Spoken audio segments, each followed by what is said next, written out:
Consider Apple. How is it that they are consistently more innovative than all their competition year after year? They manage to launch products that aren't just successful, but that create cultural shifts.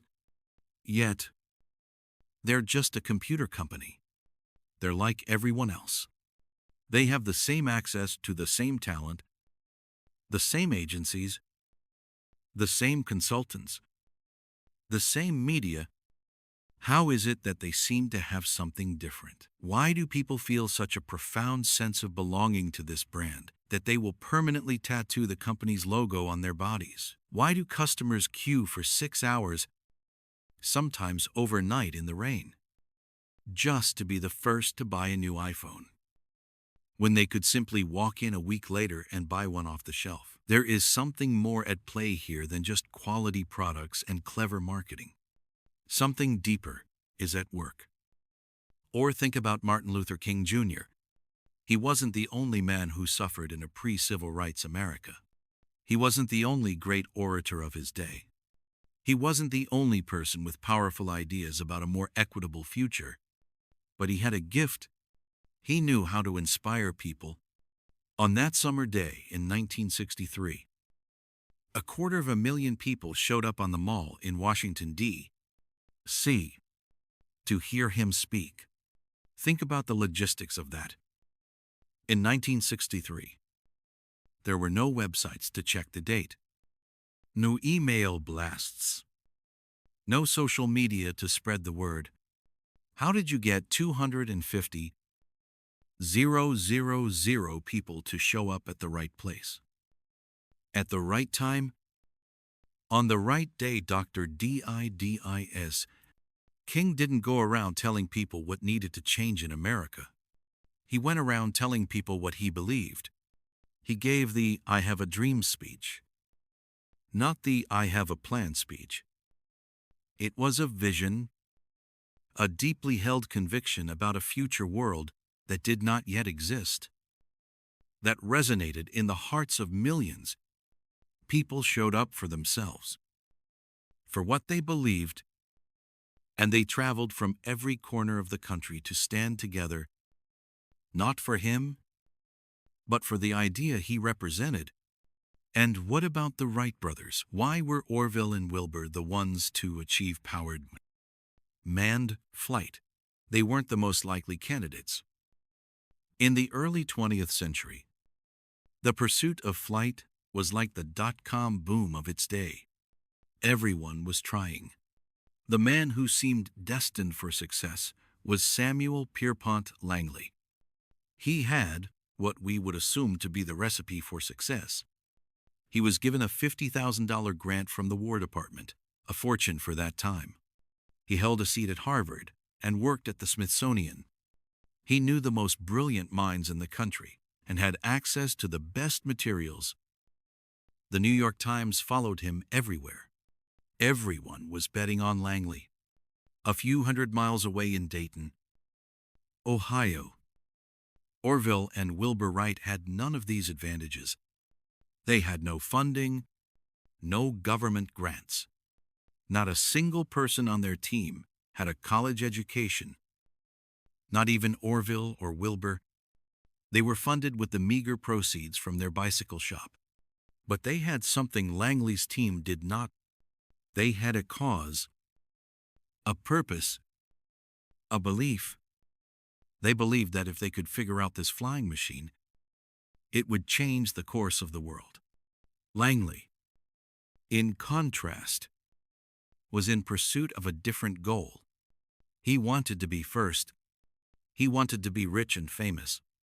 The result the Wright brothers took to the sky on December 17, 1903. Fueled by passion and a shared dream, Langley quit the day they flew. He could have said, "That's an amazing discovery. Guys, I'll improve upon your technology." But he didn't. He wasn't first. So he gave up. Apple, Dr. King, the Wright brothers. These are three very different examples. operating in different fields, at different times, but they have something profound in common. And this brings us to a fundamental question, a mystery that has puzzled thinkers for millennia. Why are some people and organizations more innovative, more influential, and more profitable than others? Why do some command such loyalty from both customers and employees? And how are a few able to repeat their success again and again, defying all assumptions? Is it luck? Is it just being in the right place at the right time? The common thinking suggests that the answer lies in external factors. We think it's about having more capital, better people, superior products, or a killer marketing strategy. We are taught to focus on what we do and how we do it. But the truth is far more simple and far more powerful. The examples we've explored suggest that these conventional explanations are, at best, incomplete. Langley had more money and better connections. Apple's competitors are not lacking in talent or resources. The civil rights movement was filled with charismatic leaders. So, if it's not money, or fame, or features, or even first-mover advantage, what is it? What is the real secret? It turns out, there is a pattern. There is a framework that all great and inspiring leaders and organizations in the world, from Apple to Martin Luther King to the Wright brothers, naturally follow. They all think, act, and communicate in the exact same way, and it's the complete opposite of everyone else. It's not something they invented. It's something they discovered. A code that is deeply rooted not in the psychology of the market, but in the biology of human decision-making. There is a biological code for inspiration, a natural law that governs how trust is built and how movements are made. And understanding this code, this one simple idea, changes everything.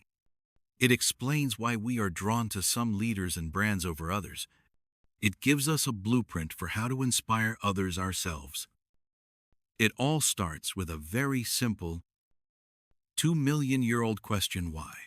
That question, it truly lingers in the mind, doesn't it? Why do some individuals and some organizations inspire a level of devotion that defies all rational explanation? They build movements.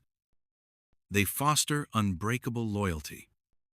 They make us feel like we belong to something bigger than ourselves. Meanwhile, countless others, armed with superior resources, better products, or more logical strategies, struggle to make even a ripple. They offer promotions. They cut prices. They shout their features from the rooftops. Yet they never truly connect. For a long time, this wasn't just an abstract business puzzle for me. It was the central, nagging question of my own life. I saw this dichotomy play out every single day in the companies that hired me, in the leaders I was supposed to admire, and most acutely, in the reflection I saw in the mirror each morning before heading out to a job that, by all external measures, I should have loved. On paper, my life was a blueprint of modern success. I had climbed the corporate ladder with what looked like purpose and precision. I had the right job titles on my LinkedIn profile. I worked in impressive glass towers, and I diligently ticked every box on the checklist for a successful career. If you asked me what times I did, I had a polished, confident answer. I was a brand strategist. I developed market entry plans. I optimized customer acquisition funnels. If you pressed me on how times I did it, I could walk you through complex methodologies, showcase detailed spreadsheets, and present beautifully designed slide decks. I was a master of the what and the how. But beneath that veneer of competence, there was a terrifying silence. If anyone had looked me in the eye and sincerely asked times why I did any of it, the entire facade would have crumbled. I had no answer. My professional life felt like a long, repetitive commute on a train I hadn't chosen, heading towards a destination I didn't desire. Each day was a blur of meetings that could have been emails, of pursuing arbitrary targets that felt disconnected from any real-world value. I was praised for my efficiency and my results, but the praise felt like an echo in an empty hall. I was living inside a system that rewarded activity over purpose and motion over direction. I had this sinking, terrifying feeling that I was becoming incredibly skilled at climbing a ladder that was propped against the wrong building entirely. This predicament, this hollowness, is the unspoken epidemic of our what-driven world. We are conditioned from childhood to define ourselves and others by our accomplishments and our possessions. The first question at any social gathering is almost always, "So, what do you do?" We curate our lives on social media to present a highlight reel of our what's the exotic vacations, the new car, the job promotion. In business, we are obsessed with what's. What are your quarterly earnings? What is your market share? What are the new features in your latest product? And when our strategies fail or our growth stalls, our go-to solutions are almost always more what's or better how's. We offer a bigger discount. We add more bells and whistles. We run a more aggressive marketing campaign. We try to manipulate behavior because we don't know how to inspire it. But manipulation, no matter how sophisticated, is not sustainable. A price-based decision is a transaction, not a relationship. A perk can buy an employee's time, but it can never buy their loyalty or their discretionary effort. I was the perfect product of that system, compliant, productive, and completely, utterly uninspired. My passion had been replaced by process. Then, during one of those late-night sessions of aimless searching, the kind you do when you're looking for an answer to a question you don't even know how to ask, a video appeared in my feed. It wasn't flashy. It was just a man, Simon Sinek, standing by a simple flip chart. He didn't promise a 7-step guide to success or a revolutionary new technology. Instead, he did something devastatingly simple. He drew 3 circles, one inside the other. In the outermost circle, he wrote the word what. In the middle one, how. And right there, in the very center, the bullseye of it all, he wrote the word WHY. He called this the golden circle. And with a calm clarity that cut through all my confusion, he explained that every single person and organization on the planet knows times what times they do. Some know times how times they do it. This is your unique selling proposition, your proprietary process. But very, very few, he said, can clearly articulate times, why times they do what they do. And he wasn't talking about making money. That's just a result. He was talking about purpose, cause, belief. Why does your company exist beyond its products? Why did you get out of bed this morning? And, most importantly, why should anyone else care? That moment was nothing short of a revelation. It was as if someone had finally handed me the Rosetta Stone for my own discontent.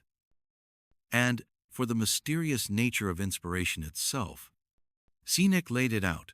The reason those inspiring leaders and brands feel so different is because they think, act, and communicate differently. They all start from the center of the circle and work their way out.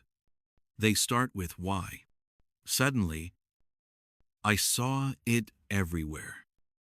The failed projects I'd been a part of, led by managers who could only talk about deadlines and deliverables. The soulless corporate mission statements full of jargon about synergizing value that inspired no one, and conversely, the brands I felt an almost irrational connection to. The leaders I would follow without question. They never led with what they did. They led with what they believed. Sinek went even deeper, connecting this concept to the physical structure of the human brain. Our neocortex, the newest part of our brain, is our what brain. It's responsible for language, for rational and analytical thought. But our limbic brain, older and more powerful, is our why and how brain. It's responsible for our feelings, for trust, for loyalty. It's the source of all human behavior and decision-making. But it has no capacity for language. This is where gut feelings come from. When we lead with what, we are speaking to the analytical part of the brain. It's an intellectual argument. But when we start with why, we are speaking directly to the limbic brain. The part that controls decisions. We bypass the noise and connect on a deep, emotional, and human level. That single, elegant idea provided the clarity I had been desperately seeking. And it is the entire reason this audiobook exists. The journey we are embarking on now is not going to be a simple book review. You don't need me for that. This is an immersive deep dive. We will treat Start With Why as a foundational text, a lens through which we can re-examine everything we thought we knew about how the world works. We will not just summarize the concepts, we will wrestle with them, apply them, and see them in action. Together, we'll dissect the stories Sinek uses from the Wright brothers beating a better-funded team to the success of Apple under Steve Jobs, and we will find modern examples in our own world. We'll explore how this principle applies not just to building a billion-dollar company, but to leading a small team with passion, to building a career that feeds your soul, to becoming a more effective parent, and even to understanding your own consumer habits. This is about transforming information into insight. So here is my promise to you. By the end of our time together, you won't just be able to recite the principles of the Golden Circle. You will possess a new framework for decision-making and a new compass for navigating your life and career. It will equip you to cut through the noise in a marketplace saturated with what's and find the authentic why that resonates. For those of you in leadership, you will learn the crucial difference between being a person in authority and being a true leader who inspires action. For everyone, you will gain the clarity to understand your own motivations, to articulate your own why, and to find the people and organizations that align with your beliefs. This is the path out of the hollow existence of ticking boxes. It is the beginning of a journey back to purpose, to passion, and to connection. It all starts by turning the map upside down and beginning from a different place. So, let's take that first step together. Let's start with why. We've all been there, standing in a brightly lit aisle, staring at two nearly identical boxes of cereal, or maybe late at night, scrolling through a website, comparing two different software subscriptions that both promise to make our lives easier.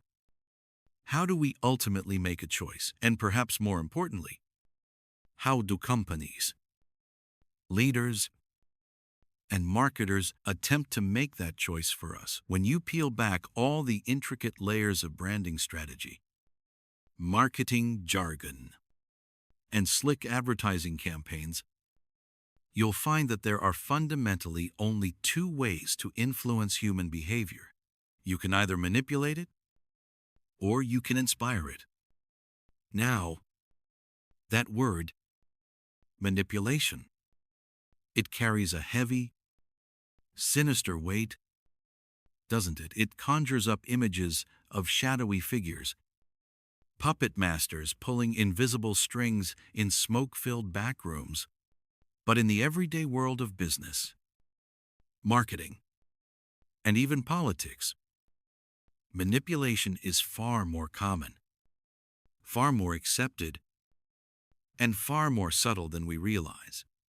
It has become the default setting, the standard operating procedure for a vast majority of organizations trying to get our attention and our money. It's the path of least resistance. Let's make this real. Think about the last time you bought something you didn't strictly need. What was the trigger that finally tipped you over the edge? From browsing to buying, was it a massive, bright red, 50% off sign, a compelling buy one, get one free offer that seemed too good to pass up, or perhaps a limited time promotion, complete with a ticking countdown clock that created an almost unbearable sense of urgency? These are the classic, time-tested tools of manipulation. The carrots dangled just within our reach. Price is perhaps the most powerful and most widely used of them all. It's the simplest lever to pull. Drop your price low enough, and people will buy your product. It's a beautifully simple equation for a quarterly report. Car dealerships do it with end-of-year clearance events. Supermarkets do it with weekly specials. The underlying message is always the same: act now, because this price won't last. Promotions work in a similar way. They offer an external, added value to sweeten the deal.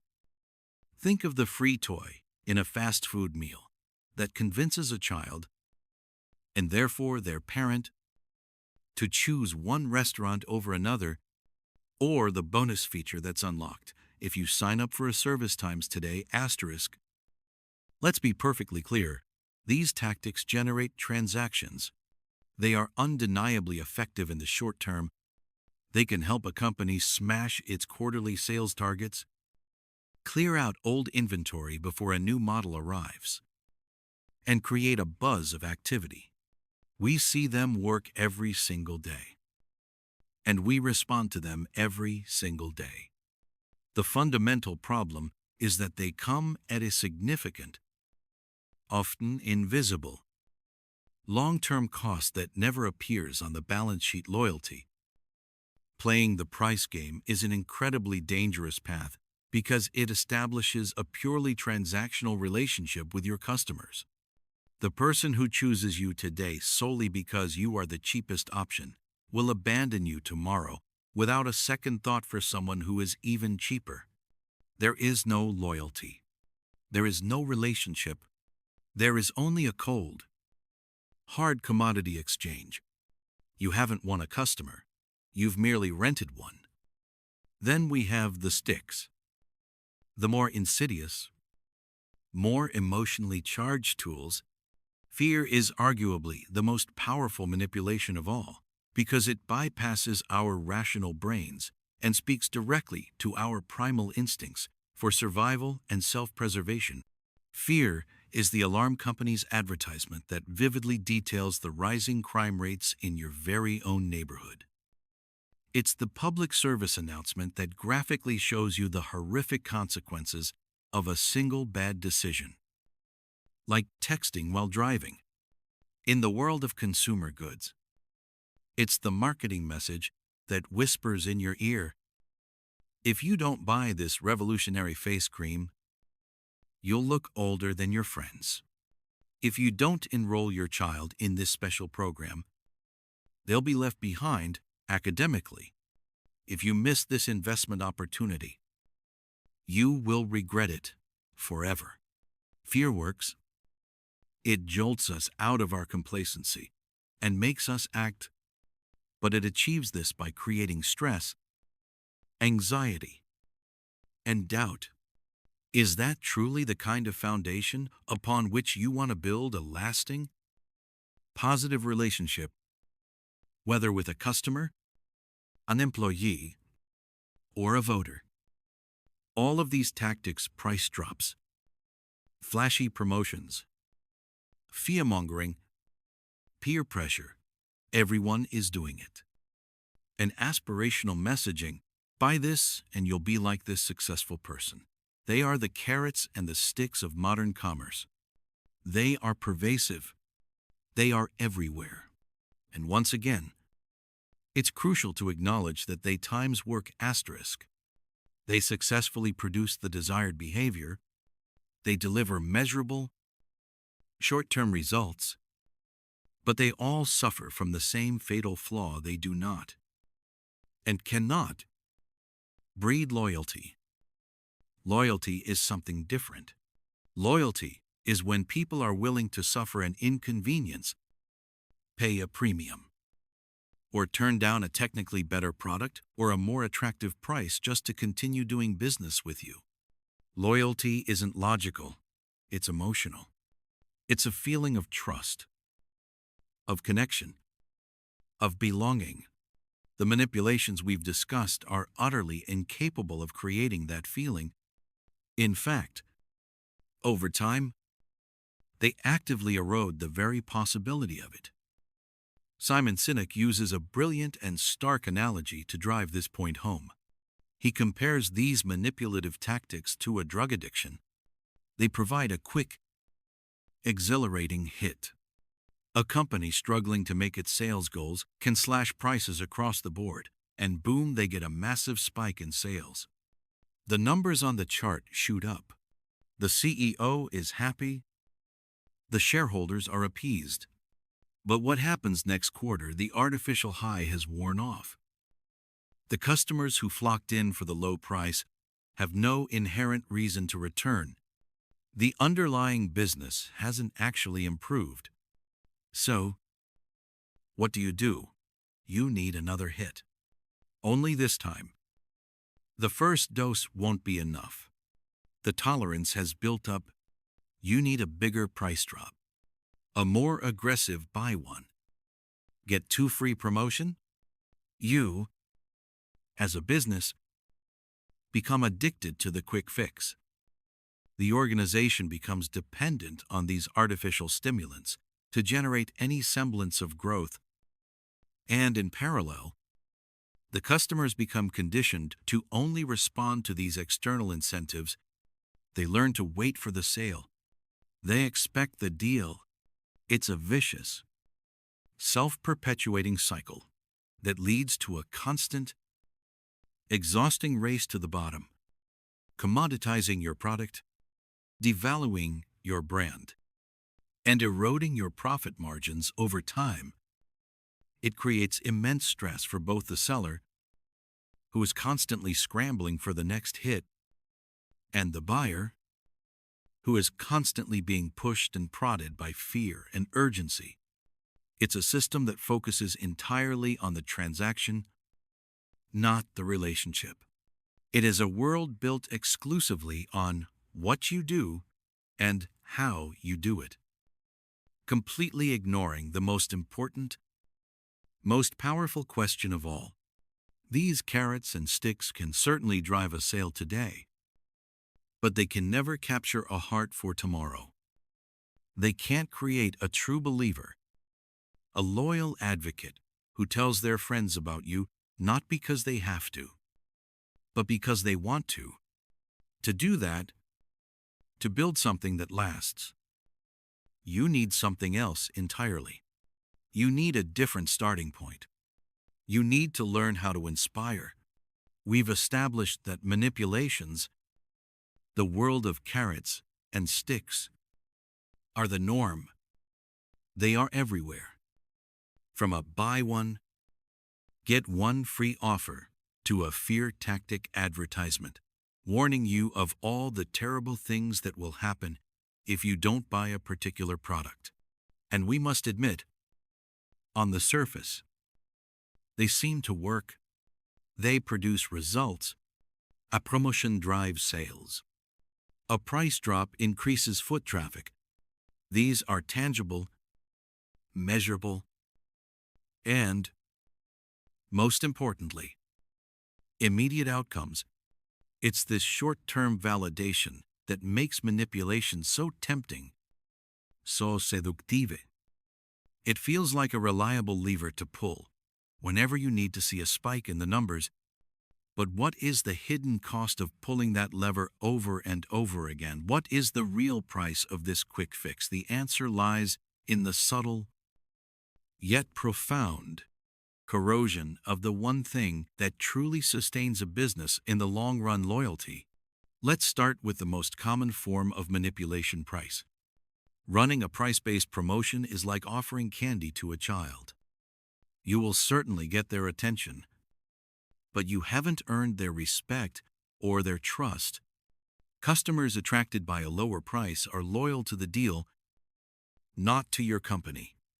Their relationship with you is purely transactional. The moment your competitor down the street offers a slightly better discount, they will be gone without a second thought. You haven't built a connection, you've merely facilitated a transaction. This creates a dangerous cycle. You attract customers who are, by their very nature, disloyal. To keep them coming back, or to attract new ones just like them, you are forced to offer another deal, and then another, each one potentially eating further into your profit margins. You are conditioning your market to expect discounts, training them to value your product only when it's on sale. This is a game of diminishing returns. The loyalty you are renting is fleeting, and the price you pay for it only ever goes up. This leads to the second major consequence: the immense stress and cost of constantly having to invent. When your primary strategy is manipulation, you are on a hamster wheel of novelty. Every quarter, every sales cycle, the pressure mounts. What's the next gimmick? What's the new promotion? How can we package the same old thing in a shiny new wrapper to create a temporary surge in interest? This relentless cycle drains resources, creativity, and energy that could be spent on genuine innovation, on actually making your product or service better. It shifts the focus from long-term value creation to short-term attention grabbing. The business stops being about the substance of what it offers and becomes consumed by the theatrics of how it sells. This is not just mentally exhausting, it's financially ruinous. Think of the marketing budget spent on ephemeral campaigns, the man-hours in meetings brainstorming the next big rebate, the production costs for yet another limited-time offer. It's a massive expenditure of resources just to keep pedaling, to stay on the wheel for one more rotation, hoping the numbers will hold up until the next quarter. Perhaps no industry illustrates this toxic cycle better than the U.S. auto industry in the late 20th and early 21st centuries. For decades, American car manufacturers became addicted to rebates and 0% financing. It started as a way to clear out last year's models, a seemingly clever tactic. But soon, it became an expectation. Customers weren't stupid.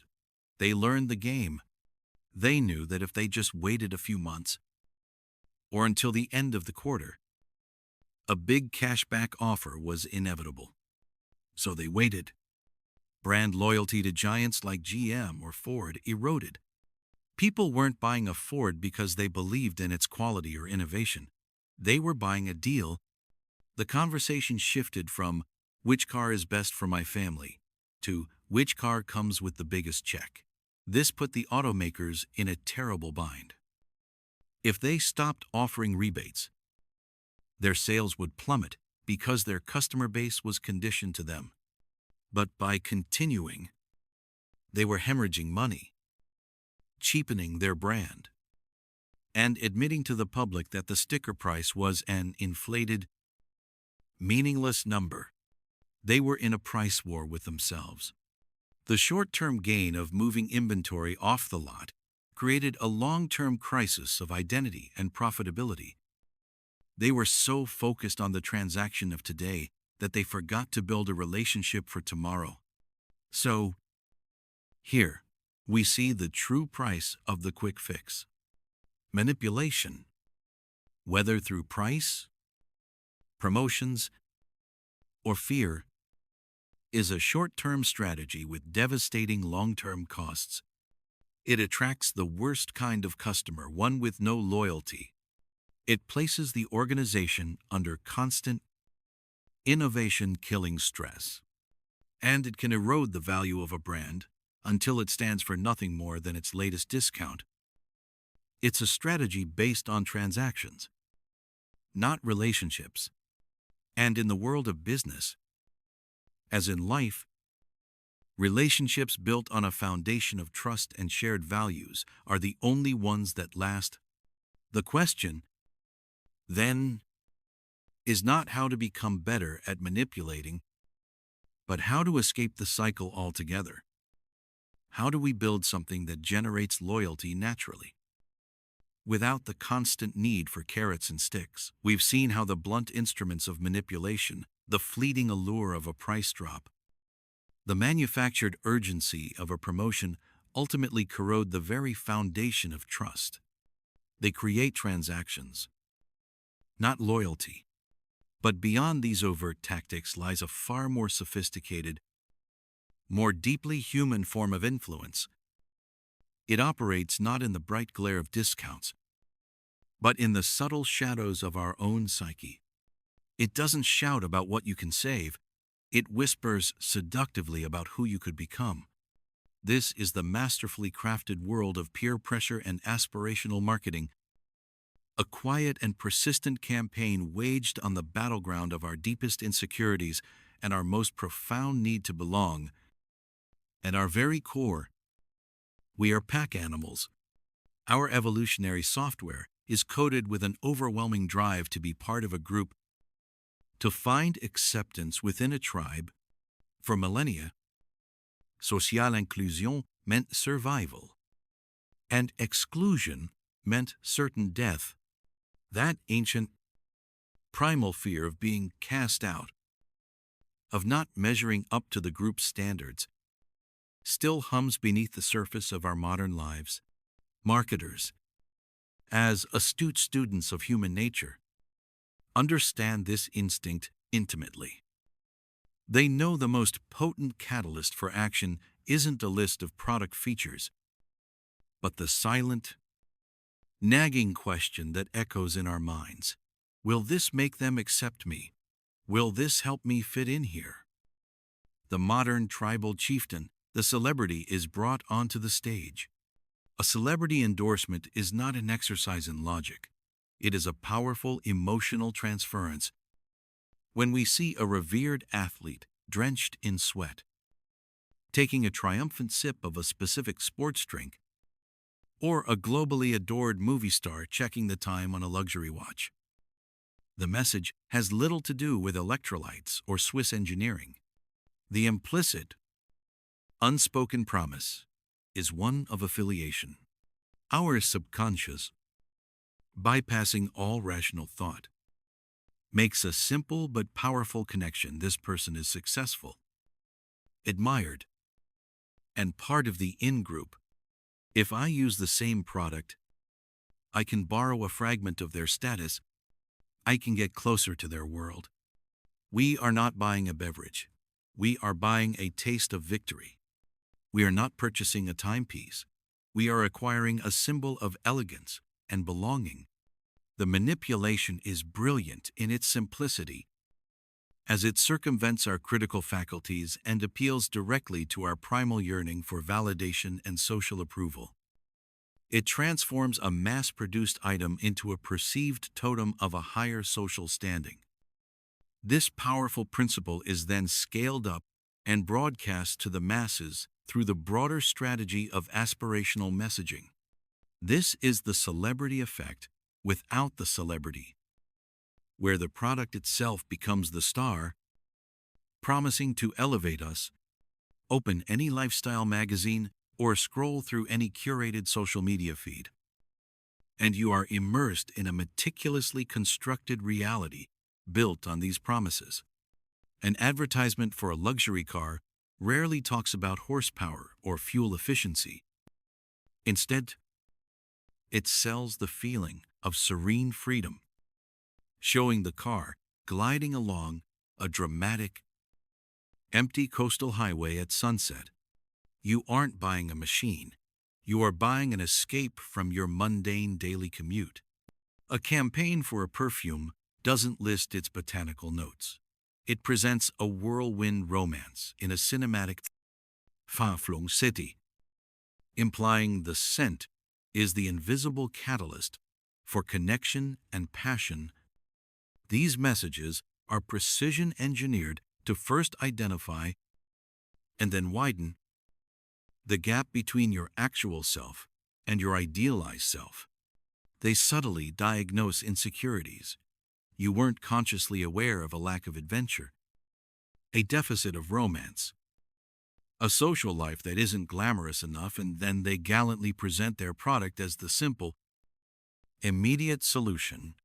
The underlying theme is deceptively consistent and profoundly damaging. Your current life is lacking. You are incomplete.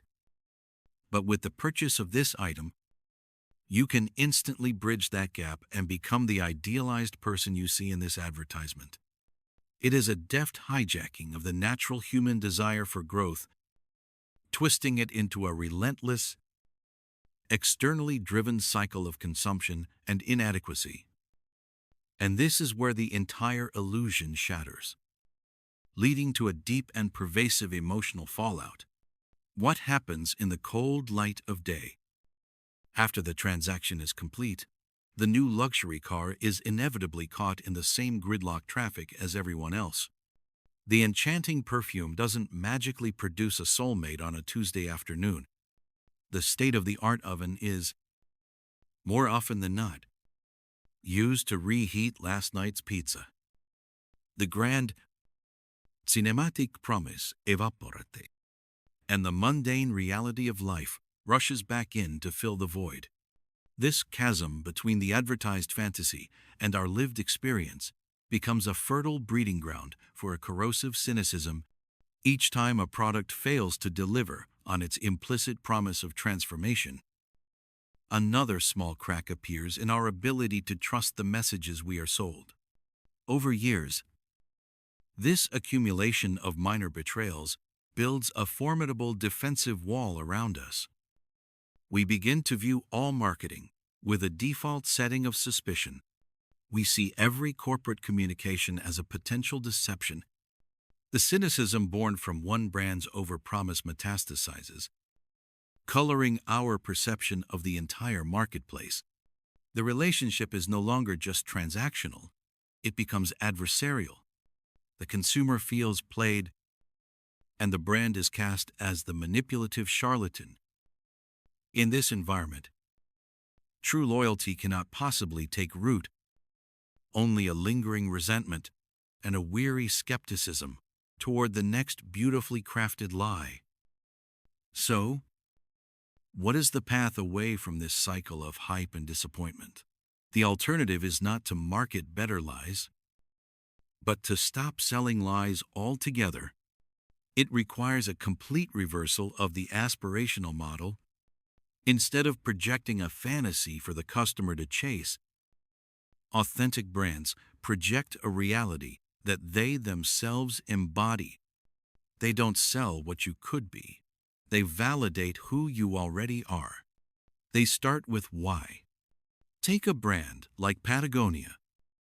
Their marketing isn't filled with images of people times becoming times adventurous by buying a jacket. It is a celebration of the wild places they are committed to protecting, and it speaks to people who times hold that value dear. Someone buys a Patagonia fleece not to become an environmentalist, But because they are times an environmentalist, and the jacket is a symbol of that identity, a tangible piece of a shared belief system, or consider Harley-Davidson. They don't sell motorcycles by promising that the bike will make you a tough, free-spirited rebel. Instead, their entire culture, the guttural roar of the engine, the unapologetic branding, the community events acts as a powerful magnet for individuals who times cherish freedom and a nonconformist spirit. The motorcycle is simply the uniform for a tribe they already belong to in their heart. The brand doesn't bestow the identity, it serves as a loudspeaker for an identity that already exists. This is the profound and powerful distinction. Manipulative, aspirational marketing operates from a place of scarcity. It tells you, you are not enough. Our product will complete you. This strategy creates a legion of anxious customers, perpetually chasing an external solution for an internal feeling, resulting in shallow, transient relationships built on a foundation of manufactured insecurity. In stark, beautiful contrast, brands that lead with a clear and authentic why operate from a place of abundance and shared identity. Their message is not a critique, but an invitation. They say, this is what we believe. This is the world we want to live in. If you believe what we believe, we have made something that represents and serves that shared conviction. This approach doesn't create one-time customers. It attracts lifelong advocates. It doesn't facilitate a transaction. It fosters a genuine community. The purchase, then, is transformed from an act of insecure aspiration into a powerful act of self-affirmation. It is a declaration to the world, and more importantly, to oneself, of what you stand for and who you are. This connection is not built on the shifting, treacherous sands of fantasy and fear, but on the solid bedrock of shared values and authentic identity. And that is the only foundation upon which true, unwavering loyalty can ever be built. In our last discussion, we navigated the murky waters of manipulation. We saw how aspirational marketing and peer pressure act as sophisticated, yet hollow tactics. These are the tools used when a company's message lacks genuine substance, when they don't have a clear, motivating why to share. They are shortcuts, designed to prompt a transaction rather than inspire loyalty.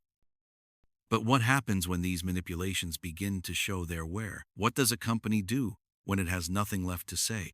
It turns to the modern business world's most revered and most misunderstood idle innovation.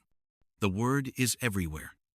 It's a banner flown from every corporate headquarters, a promise made in every shareholder meeting. We are told to innovate or die. But what does this word truly mean anymore? It has been stretched and diluted, used to describe everything from a new flavor of soda to a minor software update. We've become obsessed with the new, confusing novelty with progress. Simon Sinek argues that this obsession is a dangerous fallacy. True innovation, he posits, is not about adding another feature or painting something a different color. True innovation changes the course of an industry or a culture. It doesn't just improve upon the existing game, it creates an entirely new one. It is a fundamental shift in how we see or do things, born not from a desire to make something new, but from a profound understanding of why a change is needed. Most of what passes for innovation today is simply feature stacking. It's a frantic arms race of what's. Consider the evolution of the mobile phone. before the smartphone era. The innovations were about making it smaller, adding a flip mechanism, introducing a color screen, and eventually putting a camera on it. Was adding a camera to a phone a true innovation? It was a brilliant and incredibly useful feature. A fantastic what that changed how we captured memories. But it didn't fundamentally alter the purpose of the device. It was still, at its core, a phone that could now take pictures. The change was evolutionary, not revolutionary. It was a what-level change, not a WHY level one. The true, culture-shifting innovation came later. It came when a company started not with the question of, what features can we add to a phone, but with the question, why should our relationship with technology be different? The result wasn't just a phone with a camera and internet. It was a completely new paradigm for how we live, work, and connect. The innovation wasn't the touchscreen. That was the what. The innovation was the purpose behind it, to make technology intuitive, elegant, and empowering for everyone. This brings us to one of the most powerful and cautionary tales in modern business, the story of TiVo. For those who remember its debut, TiVo was nothing short of magic. It was a device that gave us control over time itself. Pause live television, skip commercials, record an entire season of a show without ever touching a VCR tape. This was a monumental leap forward. TiVo invented the entire digital video recorder, or DVR, market. They had the first mover advantage, a superior product, and a brand name that became a verb. People didn't DVR a show. They TiVo'd it. By every conventional metric, they should own the world, but they don't. Today, TiVo is a niche player. What happened? TiVo had a revolutionary product, but they failed to lead a revolution. They led their marketing with what their product did. Their message was a list of features. You can pause live TV. You can skip commercials. It was all technically true and compelling. But it wasn't a cause. It didn't connect with people on an emotional, human level. It explained what they would get, but not why it mattered to be a part of this new way of watching television. Because they failed to build a movement around a clear why. Competitors saw an opportunity. Cable companies and electronics manufacturers saw what TiVo did, and they copied it. They built good enough DVRs, often integrating them directly into their cable boxes for a lower price or even for free. Customers, who had only been sold on features, saw a cheaper way to get the same features. They had no loyalty to TiVo, the company, only an affinity for TiVo, the product's capabilities. TiVo's innovation was just a novelty that could be easily copied because it wasn't anchored to a deeper purpose. Innovation without a clear why is just an invention, and inventions can be replicated and commoditized. The relentless pursuit of innovation as an end in itself is a trap. It's a symptom of an organization that doesn't know why it exists. It's another form of manipulation, a desperate attempt to dazzle customers with newness because they can't inspire them with purpose. When a company truly innovates, it doesn't just introduce a new product, it introduces a new way of seeing the world. The product is simply the tangible proof of their cause. That kind of innovation can't be easily copied, because what is being sold is not a feature set, but a belief, and you cannot replicate a belief on a cheaper assembly line. We've seen how the relentless race for what's new often ends in a cul-de-sac of sameness, a noisy parade of incremental features designed to lure but never to love. This obsession with novelty isn't an isolated strategy. It's a single, well-used weapon in a vast arsenal of manipulation. This arsenal is deployed against us every single day. It includes the sudden price drop that creates a false sense of urgency, the limited time promotion that preys on our fear of missing out, the aspirational advertising that whispers promises of who we could become if we just bought their product, and the peer pressure that suggests we'll be left behind if we don't join in. These tactics are the lifeblood of modern commerce. And let's be clear, for securing a single transaction, they often work.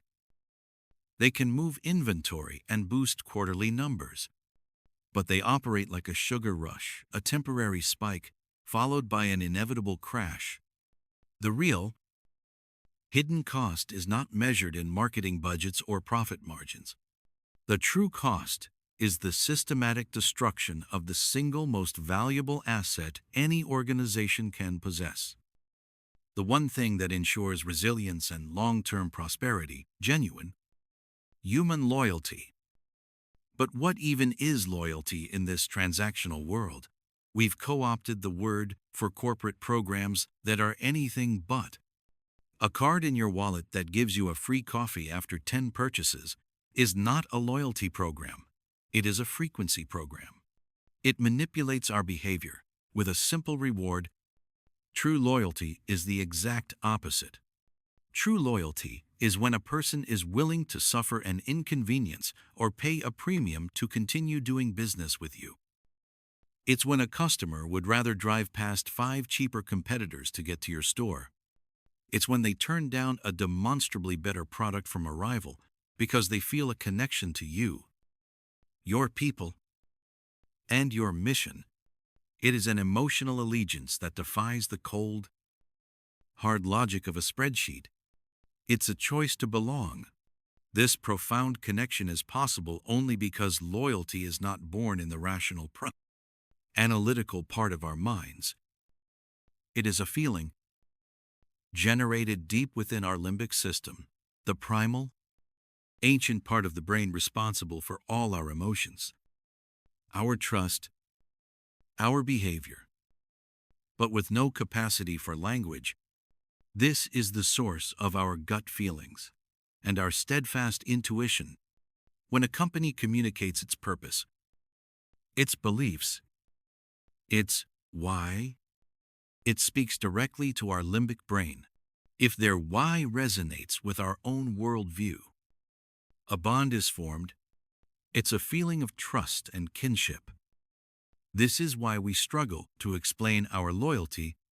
When asked why we only buy from a certain brand, we fumble for rational reasons: quality, service. But the real answer is often just, I don't know, I just like them. It just feels right. We are trying to verbalize a feeling that exists beyond words. Manipulations.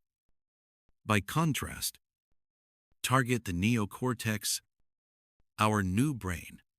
A 50% off sticker is a powerful, logical argument. A list of 10 superior features is a rational appeal. These tactics can command our attention and even persuade us to act, but they can never, ever inspire a feeling of belonging. This leads us to the most vital distinction. A business leader can make the difference between repeat business and true loyalty. On the surface, they appear identical. Sales reports show the same customer returning, but the underlying motivation is a chasm of difference. A repeat customer is with you for now. They may buy from you out of habit, convenience, or price. Their relationship with you is purely transactional and utterly fragile. The moment a more convenient, cheaper, or newer option appears, they will vanish without a word. They were never truly your customer. You were simply their vendor. A loyal customer is fundamentally different. They are not just buying from you, They are in a relationship with you. They feel seen and understood. They believe in what you believe. This emotional equity makes them remarkably resilient. They will forgive a minor mistake. They will eagerly await your next product. More importantly, they become your tribe.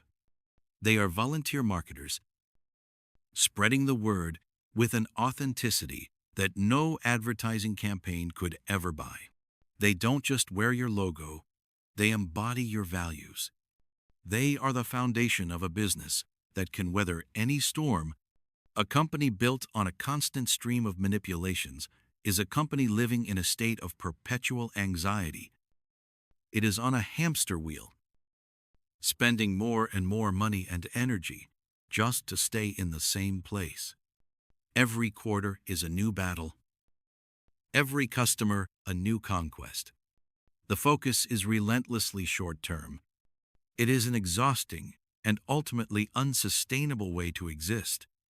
A business built on inspiration, however, creates a system with momentum. The energy invested in communicating the WHY yields returns that compound over time. The focus shifts from hunting for the next transaction to serving the community you have already built. This is the path to stability, profitability, and profound impact. So, we stand at a crossroads, presented with two fundamentally different ways to move forward. We can continue down the crowded, noisy path of manipulation, a world of carrots and sticks, of fleeting deals and fragile relationships. We can keep shouting about what we do and how we are better, hoping to win a temporary victory in the battle for rational consideration. Or we can choose the other path, a path that is quieter but infinitely more powerful, a path that doesn't start with what or how, but with the one question that matters most, WHY. This is the alternative to a world built on manipulation. It is a world built on inspiration, and it is here, and only here, that true loyalty can flourish. In a world saturated with manipulation, where price drops, promotions, fear, and peer pressure are the common dialects of influence, we are left with a landscape of transactions, not relationships. We've seen how these tactics, while effective at producing a short-term reaction, fundamentally fail to cultivate the one thing that truly matters for long-term success: loyalty. They are the tools of a game played for the moment, not for the marathon. If this transactional world is the problem, a world of fleeting connections and conditional support, then what is the solution? What alternative exists that can build something more lasting, more resilient, and more meaningful? The answer doesn't lie in a newer, more sophisticated form of manipulation. It lies in a complete shift in perspective. It's a simple but profound framework, a pattern that explains how the most influential leaders and organizations in the world think, act, and communicate. Simon Sinek calls this powerful idea the golden circle. Visually, it's elegantly simple. Picture 3 concentric circles. Like a target, the largest, outermost circle represents the what. Inside that is a smaller circle, the how, and right at the very center, the bullseye, is the why. This framework is more than just a clever diagram.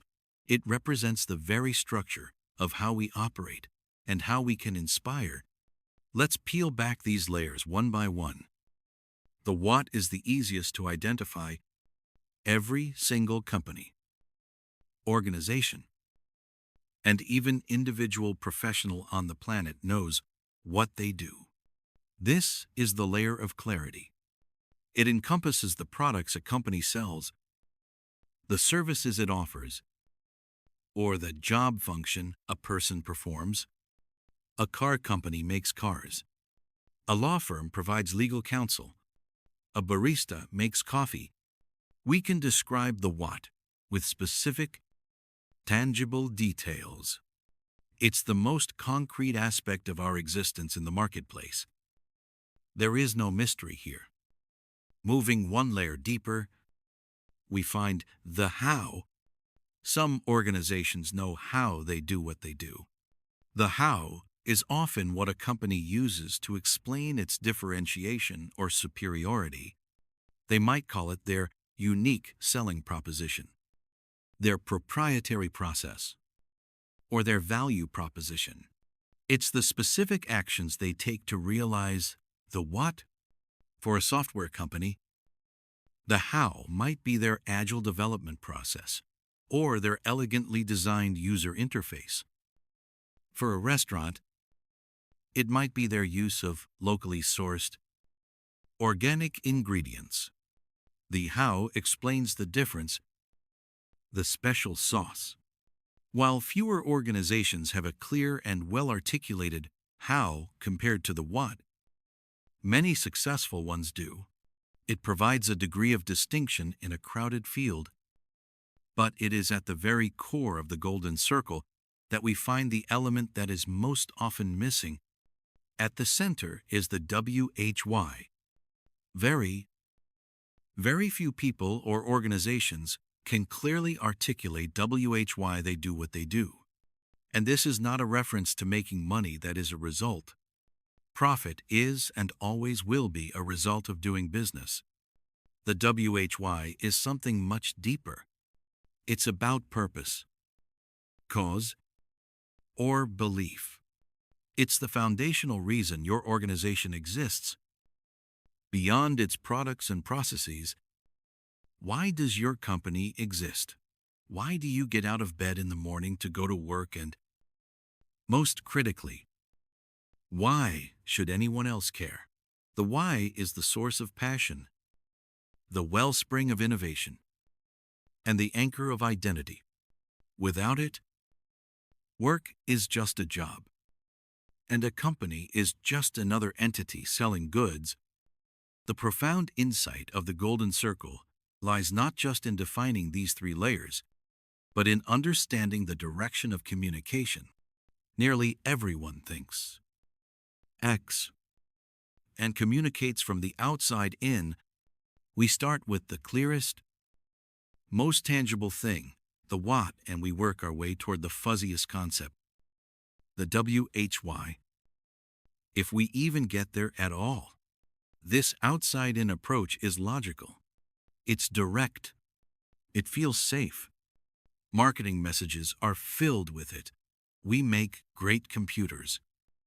They're beautifully designed, simple to use, and user-friendly. Want to buy one? Or here is our new law firm. We have the best lawyers with degrees from the top schools. We win cases for our clients. Do you need a lawyer? The message is clear. But it's hardly inspiring. It's a resume of features and facts. However, the inspired leaders and organizations, the ones that command true loyalty and create lasting movements, all think, act, and communicate in the exact opposite way. They start from the inside out. They start with their WHY. Let's re-examine that computer company example. But this time, from the perspective of an inspired organization like Apple, they start with why. In everything we do, we believe in challenging the status quo. We believe in thinking differently. This is a statement of purpose. It doesn't mention a single product. Then, they articulate their how. The way we challenge the status quo is by making our products beautifully designed, simple to use, and user-friendly. This explains their differentiation, their values in action, and only then do they get to their what. We just happen to make great computers. Want to buy one? the effect is completely different. By starting with why, the message is no longer about a product. It's about an identity, a belief system. You're not just being asked to buy a computer. You're being invited to join a tribe of people who see the world the way you do. People don't buy what you do. They buy why you do it. The computer simply serves as the tangible proof of their cause. The sale becomes a byproduct of an emotional connection. This isn't just a clever psychological trick. It's hardwired into our biology. The human brain is actually segmented into 3 major components that correlate perfectly with the golden circle. Our newest brain, the neocortex, corresponds with the what level. This is the part of our brain responsible for rational, analytical thought and language. It's the part that understands facts, figures, features, and benefits. When a company bombards us with the what, our neocortex gets to work, processing the information. The inner 2 sections of the golden circle, the how and the why, correspond to our limbic brain. The limbic brain is responsible for all of our feelings, like trust and loyalty. It's also responsible for all human behavior and all our decision-making. Here's the crucial part. The limbic brain has no capacity for language. This is the biological home of our gut feelings. It's that feeling of, I don't know. It just feels right. When we make a decision that comes from the gut, we may struggle to explain it in words because the decision-making part of our brain doesn't control language. This is why we can be presented with all the facts and figures pointing to one choice, yet we still go with another because it feels better. When communication happens from the outside in, from what to why, we are speaking to the analytical part of the brain. People can understand what you're saying, but it doesn't inherently drive behavior or create a lasting emotional bond. However, when you communicate from the inside out, starting with why, you are speaking directly to the part of the brain that controls behavior and emotion. You are building a direct bridge to the decision-making center. The what's, the products, the services, the tangible proof then serve as the way for the listener to rationalize their emotionally driven decision. The golden circle, therefore, gives us a way to speak directly to the heart, to the source of loyalty and trust, bypassing the noise of features and benefits to connect on a level of shared values and beliefs. It is the alternative perspective that moves us from manipulation to true inspiration. We've explored the elegant architecture of the golden circle, that simple yet profound map of how great leaders and organizations think, act, and communicate. Picture it again in your mind. 3 concentric rings. At the very center, the core belief is the why. Surrounding that is the how, the principles and actions that bring the why to life. And on the very surface, the outermost layer that everyone can see and touch, is the what. It is this layer, the what, that we will now explore. The what is, by far, the easiest of the 3 layers to identify and articulate. Every single company, every organization, every individual on the planet knows what they do. This is the realm of the tangible, the explicit. For a company, the whats are the products it sells or the services it offers. A car company's what is cars. A software firm's what is code. A bakery's what is bread and pastries. It's the concrete output of their efforts. For an individual, your what is often your job title or your profession. When a new acquaintance asks, So, what do? Your answer is your what. I'm a lawyer. I'm a graphic designer. I'm a project manager. It's a factual statement, a label we use to describe the function we perform or the product we create. There's no ambiguity here. It is a matter of clear, objective fact. This clarity is precisely why the what is so dominant in our communication. It corresponds perfectly with the most recently evolved part of our brain, the neocortex. This is our thinking brain. The neocortex is responsible for all of our rational, analytical thought and, crucially, for language. When we are presented with complex information, facts and figures, features and benefits, statistics and data, it is our neocortex that gets to work, processing and making sense of it all. When a company tells you their new phone has a 108 megapixel camera, a 7-inch display with a 120 Hz refresh rate, and 512 gigabytes of storage, they are speaking the native language of the neocortex. Our brain can easily take these specifications, compare them to another phone's specifications, and make a logical, rational assessment of which device is empirically better based on those metrics alone. The world of what is the world of the rational mind, and because it is so clear and easy to explain, it has become the default starting point for virtually all business communication. It feels safe. It feels logical. The standard script for marketing and sales goes something like this. Here is our company. Here is our product. Here is what it does. And here are all the features that make it superior to our competitors' products. Now, would you like to buy one? Think of the typical political campaign. It's often a long list of what's, a 10-point plan, specific policies, proposed legislation. The candidate is essentially saying, here is what I will do. Based on these logical points, you should vote for me. This approach, leading with the what, attempts to build a case through a mountain of evidence. The hope is that if you present enough facts and features, you can convince the rational mind to make a decision in your favor. But this is where a fundamental flaw in logic reveals itself. This is not how human beings make decisions.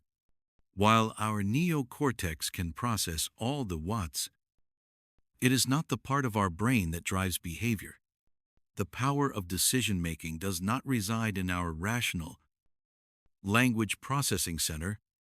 All of our decisions, every single one, originate in a much deeper, more primitive part of the brain, the limbic system. The limbic brain is responsible for all of our feelings, like trust, loyalty, and love. It is also responsible for all human behavior and all our decision-making. There is a catch. However, the limbic brain has no capacity for language. It's the source of our gut feelings, those powerful, intuitive decisions that just feel right. Even when we can't fully articulate the reasons why, this is the biological basis for the disconnect in most communication. Organizations are busy shouting their what's, their facts, figures, and features in an attempt to appeal to the decision-making part of the brain, but they are using the language of the neocortex to try and speak to the limbic system, a part of the brain that doesn't understand it. When a company leads with what, you can understand all the information they're giving you. You can comprehend the benefits. You can analyze the data. But they have failed to connect with the part of you that actually makes the choice. A decision to buy a product under these circumstances is purely transactional, not relational. And this is why leading with what is ultimately a strategy of manipulation. not inspiration. You might win a sale based on a superior feature or a lower price, but you haven't won a heart. You haven't built loyalty. Loyalty is an emotion.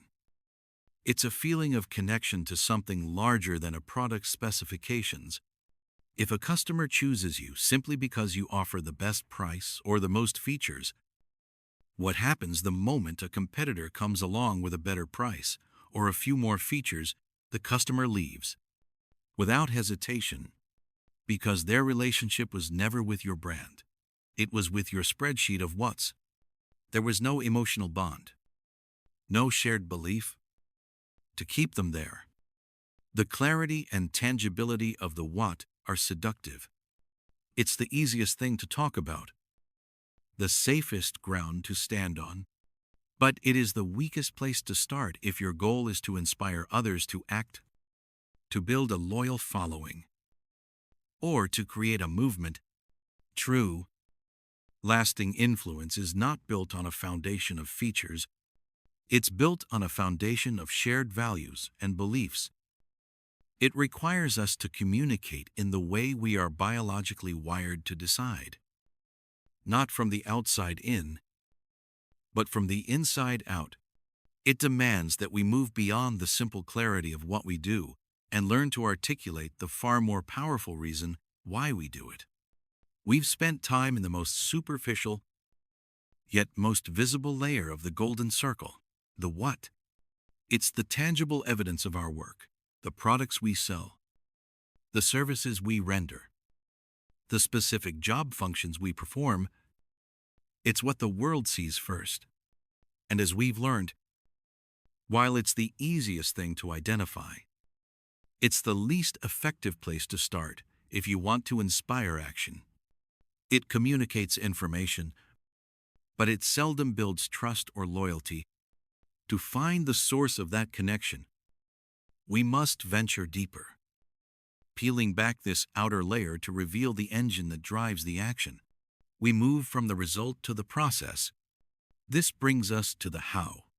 The how layer explains how times we do what we do. Hows are our guiding principles, our values, our strategies, and our systems. They are the specific, deliberate actions we take to bring our what to life. If what is the finished car, how is the unique assembly line, the engineering philosophy, and the commitment to craftsmanship that built it? It's the recipe that makes our offering distinct. For many organizations, their how is what they believe makes them special or different from their competition. It's the set of instructions that, if followed, should lead to success. These hows manifest in countless ways. Consider a software company. Their what is software, but their how might be a proprietary agile development methodology that allows them to innovate faster and with fewer bugs than anyone else. Or think of a delivery service. Their what is getting packages from A to B. Their how could be a unique logistics system combined with a fanatical commitment to customer service, where every driver is trained not just in efficiency, but in creating a positive human interaction. This is their differentiating process. It can also be a disciplined set of principles. A financial firm might operate on a how of extreme risk aversion and transparency, guiding every investment decision. A retail brand might have a how rooted in a set of non-negotiable values, like using only sustainable materials and ensuring fair wages throughout its supply chain. These are not just mission statements on a wall, they are the active, operational philosophies that guide behavior in a marketplace saturated with similar whats. A compelling how becomes a crucial tool for differentiation. When every cafe sells coffee, the one that can articulate how they source their beans directly from a single origin farm, **, how times their baristas undergo a 6-month apprenticeship, and how times they use a specific low-temperature brewing method has a stronger story to tell. Their how gives them a rational edge. It allows them to craft a marketing message based on being better, more ethical, more meticulous, or more innovative. It moves the conversation away from a simple commodity and towards a value proposition. Customers are drawn to this because it provides a logical reason to choose one option over another. It appeals to our desire to make smart, informed decisions, but herein lies the fundamental limitation of the how. While it is undeniably more powerful than the what, it still primarily communicates with the neocortex, the logical, analytical, language processing part of our brain. You can explain your superior process, and your customers will rationally understand it. You can list your guiding values, and they will likely agree that they are admirable. This can certainly influence behavior and lead to a transaction. It might even create a satisfied, repeat customer. But rational understanding does not equate to emotional resonance. It doesn't create an unbreakable bond. A powerful how can earn respect, but it rarely inspires love. It can build a customer base, but it struggles to build a devoted following. The reason is simple. Our hows, no matter how well defined, are still explanations of a system. They articulate how times you are different or better, but they don't communicate a belief. They lack the deep, emotional pull of a fundamental purpose. They appeal to the head, but the center of decision-making, trust, and loyalty resides in the heart, or, more accurately, in the limbic brain. A how without a why is a tactic without a cause. A finely tuned engine sitting on the factory floor, waiting for a destination. It's a journey without a map, a set of rules without a reason to play the game. So, while the HOWs are absolutely critical for bringing a vision to life, they provide the structure, the discipline, and the consistency needed for execution. They are not the source of inspiration itself. They are the conduits, not the current. They are the second, vital piece of the puzzle. To truly connect, to build a movement, to inspire loyalty that transcends price and feature, we must go one level deeper still.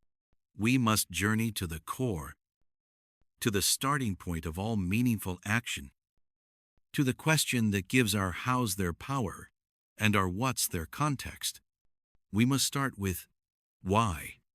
We have journeyed through the realm of the how, the discipline processes, the guiding values, the very architecture of our actions. These elements provide structure, consistency, and a sense of authenticity. They are the strong, reliable bridges that connect our intentions to our outcomes. They separate the fleetingly successful from the enduringly great. But a bridge, however masterfully engineered, is just a passage. It is not the destination, nor is it the reason for the journey. The hows are the channels through which a deeper energy flows, but they are not the source of that energy. To find the true wellspring, the very heart of all genuine passion, unwavering resilience, and lasting influence, we must descend to the final, innermost circle. We must uncover, articulate, and hold fast to our WHY. The WHY is the nucleus of our identity. It is the fundamental purpose, cause, or belief that animates everything we do. But before we define what it is, We must be radically clear about what it is not. Your why is not to make a profit. This is the single greatest point of confusion in the modern world of business. A misconception that leads countless organizations astray. Profit is not a purpose. It is, and always will be. A result, it is an absolutely essential, non-negotiable result. Of course, a business requires profit to sustain itself, to innovate, and to grow, just as the human body requires food and water to live. But we do not live merely to eat and drink. Our lives are defined by a search for meaning, for connection, for contribution, for love, for discovery. Food and water are simply the fuel that allows us to undertake this grand pursuit. In the same way, profit is the fuel for a company. It is the validation of a sound business model and the resource that allows an organization to continue advancing its true purpose. But it is not the purpose itself. When we mistake the fuel for the destination, our journey becomes hollow.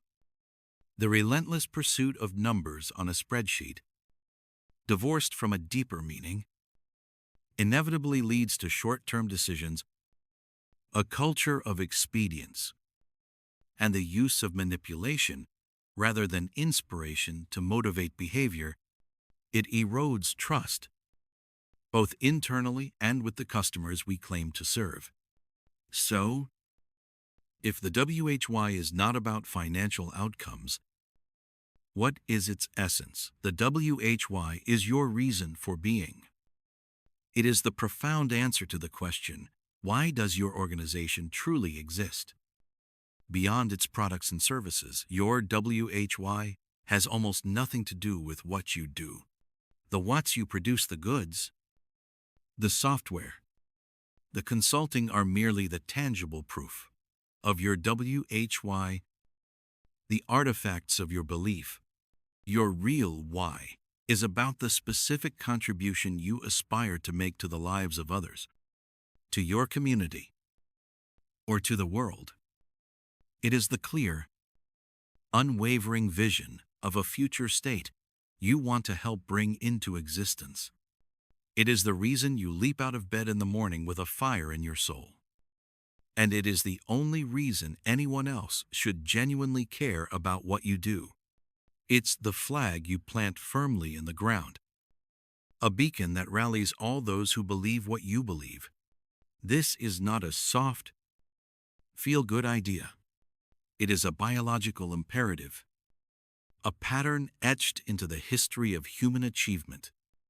Consider again the race to achieve powered flight. Samuel Pierpont Langley was, by every rational metric, the man destined for success. He was a senior official at the Smithsonian, had a massive grant from the War Department, and assembled a team of the most brilliant minds money could buy. The New York Times followed his every move.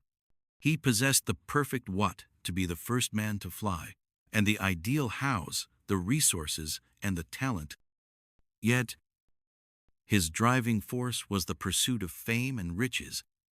His motivation was external, a desire for a particular outcome.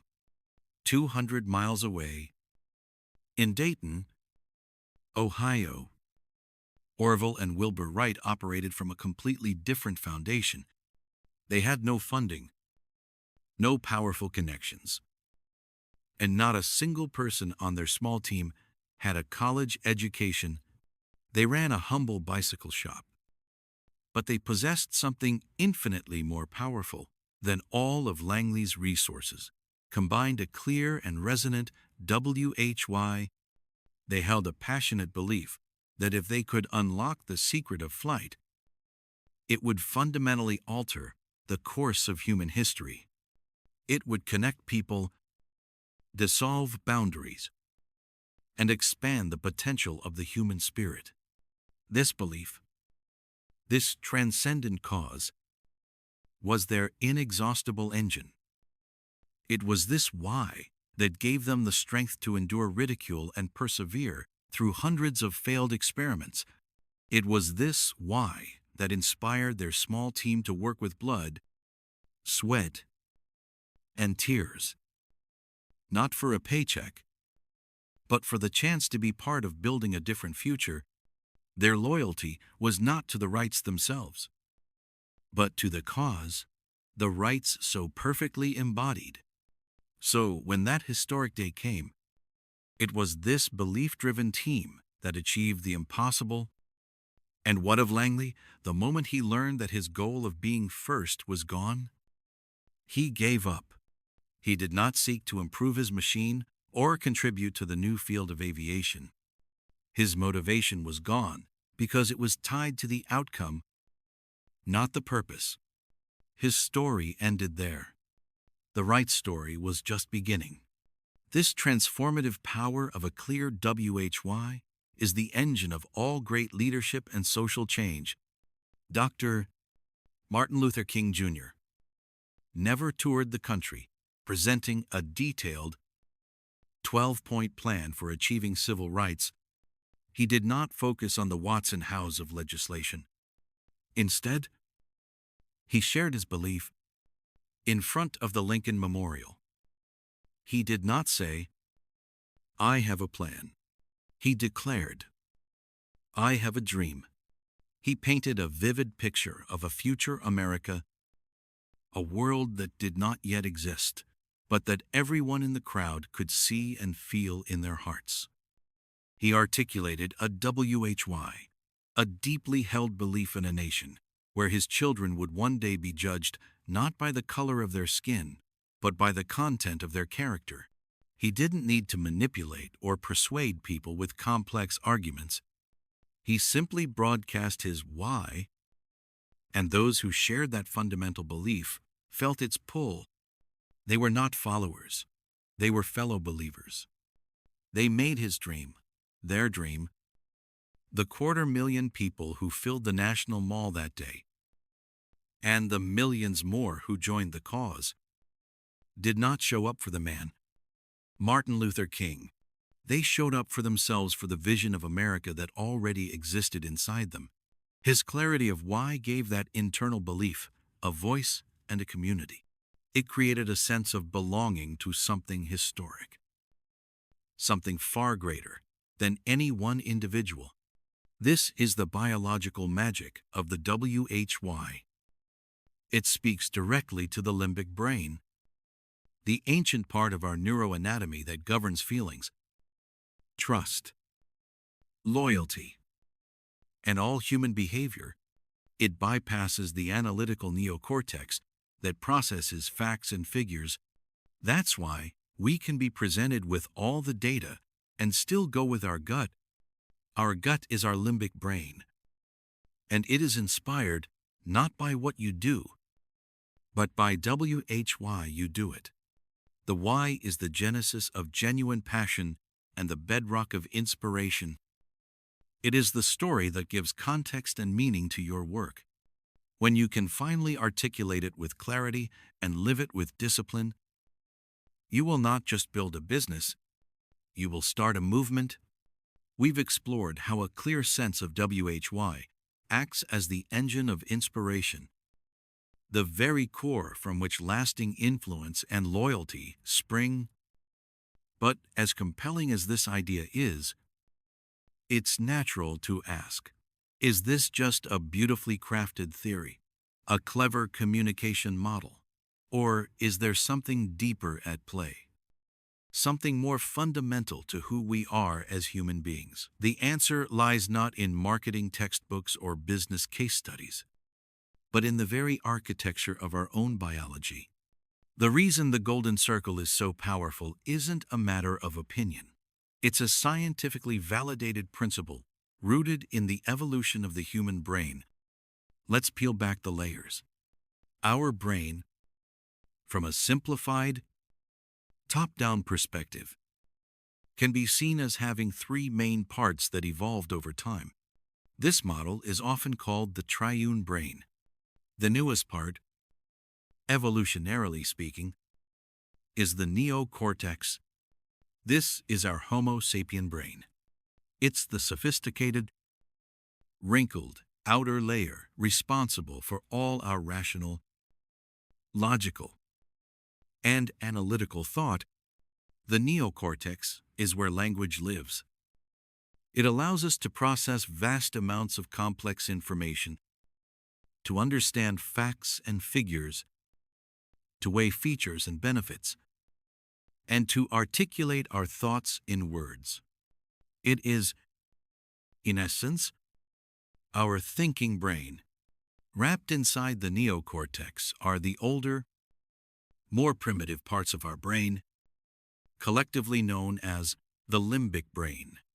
This part of the brain is far more ancient.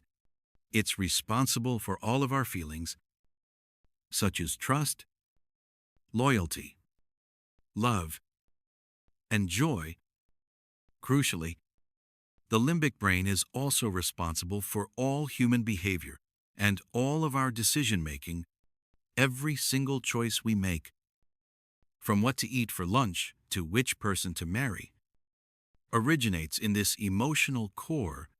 But here is the critical distinction. The limbic brain has no capacity for language. It's the feeling brain, and it doesn't know how to put those feelings into words. This is the biological reality that gives the golden circle its profound power. The model is not an invention. It is a map that corresponds almost perfectly to the structure of the human brain, the what level of the circle. The outermost layer, representing the products we sell or the services we offer, corresponds directly to the neocortex. When we communicate the what, we are speaking to the rational, language processing part of the brain. People can understand complicated details. They can compare specifications. They can analyze data. But this part of the brain does not drive behavior. It can digest information, but it doesn't make decisions. Now, consider the inner two circles, the how and, most importantly, the WHY correspond directly to the limbic brain. When we communicate our purpose, our cause, our belief, our why, we are talking directly to the part of the brain that controls our feelings and our decisions. We are bypassing the analytical filter and tapping into the very source of human behavior. This explains a universal human experience. Have you ever been presented with all the facts and figures, all the rational arguments for a decision, yet you hesitated? You might have said to someone, "I don't know, it just doesn't feel right." That feeling, that hesitation, is your limbic brain at work. The analytical neocortex understands the data, but the decision-making limbic brain is not convinced. This is the disconnect that occurs when we communicate from the outside in. Leading with what is an appeal to logic. And while people are capable of making purely rational decisions, these choices are often transactional, not loyal.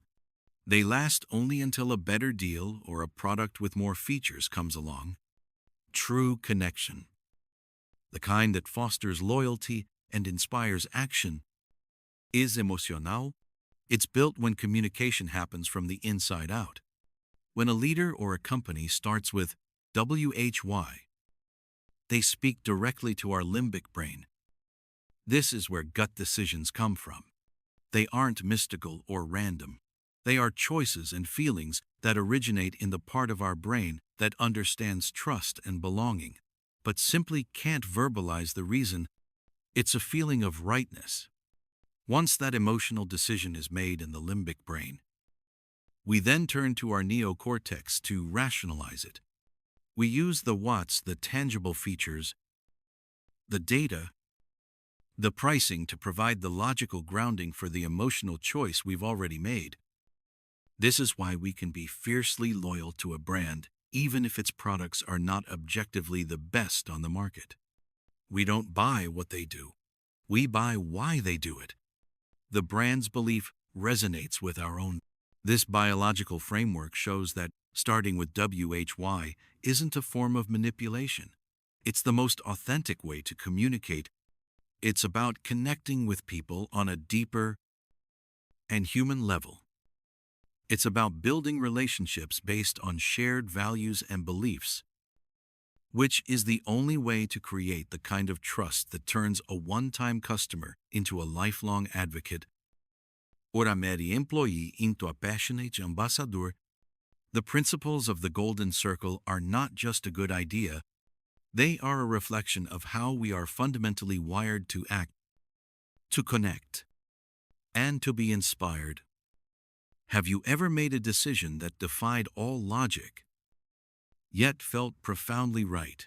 A choice where the spreadsheets, the pro and con lists, and the well-meaning advice of others all pointed in one direction, but a quiet, insistent voice inside you urged you toward another. We call it a gut feeling, an intuition, a hunch. For centuries, we've treated these feelings as mystical, unreliable, or even reckless. But as we connected the Golden Circle to the very wiring of our brains in the last chapter, we discovered something remarkable. These gut feelings are not random acts of emotional whimsy. They are the voice of the limbic brain, the ancient, powerful core of our decision-making, speaking its native language of trust, loyalty, and belief. This is where decisions that shape our lives are truly made. I remember a time, years ago, when I was faced with a career choice. On one hand, there was a large, reputable corporation. The offer was impressive, a clear path for advancement, a handsome salary, and the kind of stability that makes parents breathe a sigh of relief. On paper, it was the perfect move. The logical choice, on the other hand, there was a small startup, barely a dozen people crammed into a chaotic office. Their offer was modest, the future uncertain, and the risks were glaringly obvious. By every rational metric, it was the inferior option. But during the interview with the founders, something happened. They didn't just talk about market share or their business model. They talked about changing an industry they believed was broken. They spoke with a conviction and a passion that was palpable. They weren't just describing what they did or how they did it. They were radiating why they did it. And as I listened, I felt that unmistakable pull. My brain, my neocortex, was screaming all the logical reasons to take the corporate job, but my gut, my limbic brain, felt a sense of belonging, a connection to their WHY. I just knew I had to be a part of it. I took the startup job. It was one of the best decisions of my life. Not because of the financial outcome, but because it aligned with my own values. That decision wasn't a gamble. It was a biological response. My limbic brain, the part responsible for all my feelings of trust and loyalty, was signaling a match. It recognized a shared belief. This is precisely what happens when a company or a leader communicates their WHY clearly. They bypass the analytical part of our brain and speak directly to the decision maker within. Think about the brands you are fiercely loyal to. Do you love Apple simply because their computers have a certain processing speed? Or do you love what Apple stands for, the challenge to the status quo? The belief in elegant simplicity, that feeling of it just feels right when you unbox their product, is your limbic brain affirming that you've made a choice consistent with your own identity. This brings us to a fascinating human challenge, the difficulty we have in putting our deepest feelings into words. Try this. Turn to someone you love, your spouse, your partner, a best friend, and try to explain with pure logic, asterisk, why times you love them. You might say, because you're smart, or you have a great sense of humor, or you're kind. But are those the real reasons millions of people are smart, funny, and kind? Why this specific person? The truth is, you struggle to articulate it because the feeling of love resides in the limbic brain, which has no capacity for language. Your neocortex, the language center, is desperately trying to rationalize a decision it didn't make. The most honest answer is often a shrug and a smile. I don't know. I just do. This disconnect between feeling and language is the reason why an over-reliance on data and analytics can lead us astray. We can present a potential customer with 100 slides, proving our product is technologically superior, more feature-rich, and better priced. We can appeal to their rational brain all day long. But if their gut tells them something is off, if they don't trust us, if our BHY doesn't resonate, they won't buy. And if you ask them why, they probably couldn't tell you. They'll just say, I'm not sure. I need to think about it. Or it just doesn't feel right. Human decisions are not made in a spreadsheet. They are made in the heart, in the gut, and then they are rationalized by our logical mind. The art of starting with why, then, is the art of communicating in a way that allows people to trust their gut. It's not about manipulation or slick marketing. It's about authentically expressing your purpose, your cause, your belief. It's about creating a clear sense of identity that others can see and, if it aligns with their own, feel a connection to. When you achieve this, you are no longer just selling a product or a service. You are giving people a way to express who they are. You are giving them a banner to march behind. The decision to buy, to partner, to follow, becomes their own. It's an affirmation of their own values, facilitated by your clarity. This is why the most inspiring leaders and organizations don't have customers. They have followers. They don't have employees. They have believers. The bond is emotional, not transactional. It's a relationship built on the profound and biologically driven power of a gut feeling, a feeling that simply says, I trust you. I believe what you believe. That powerful pull in your gut, the one we explored as the limbic brain's profound compass, is where the journey truly begins. It's the whisper of certainty in a world of noise, the deep-seated feeling that a particular choice is the right one, even when the spreadsheets don't fully add up. This gut feeling is the physical manifestation of your WHY. It's your purpose, your belief, making its presence known in a way that transcends simple logic. But a feeling, no matter how powerful, is not a plan, a compass point north, but it doesn't tell you about the mountains you must climb or the rivers you must ford. Knowing your destination is critical, but it is not the journey itself. The golden circle provides the blueprint, the elegant map showing the relationship between our purpose, our actions, and our results.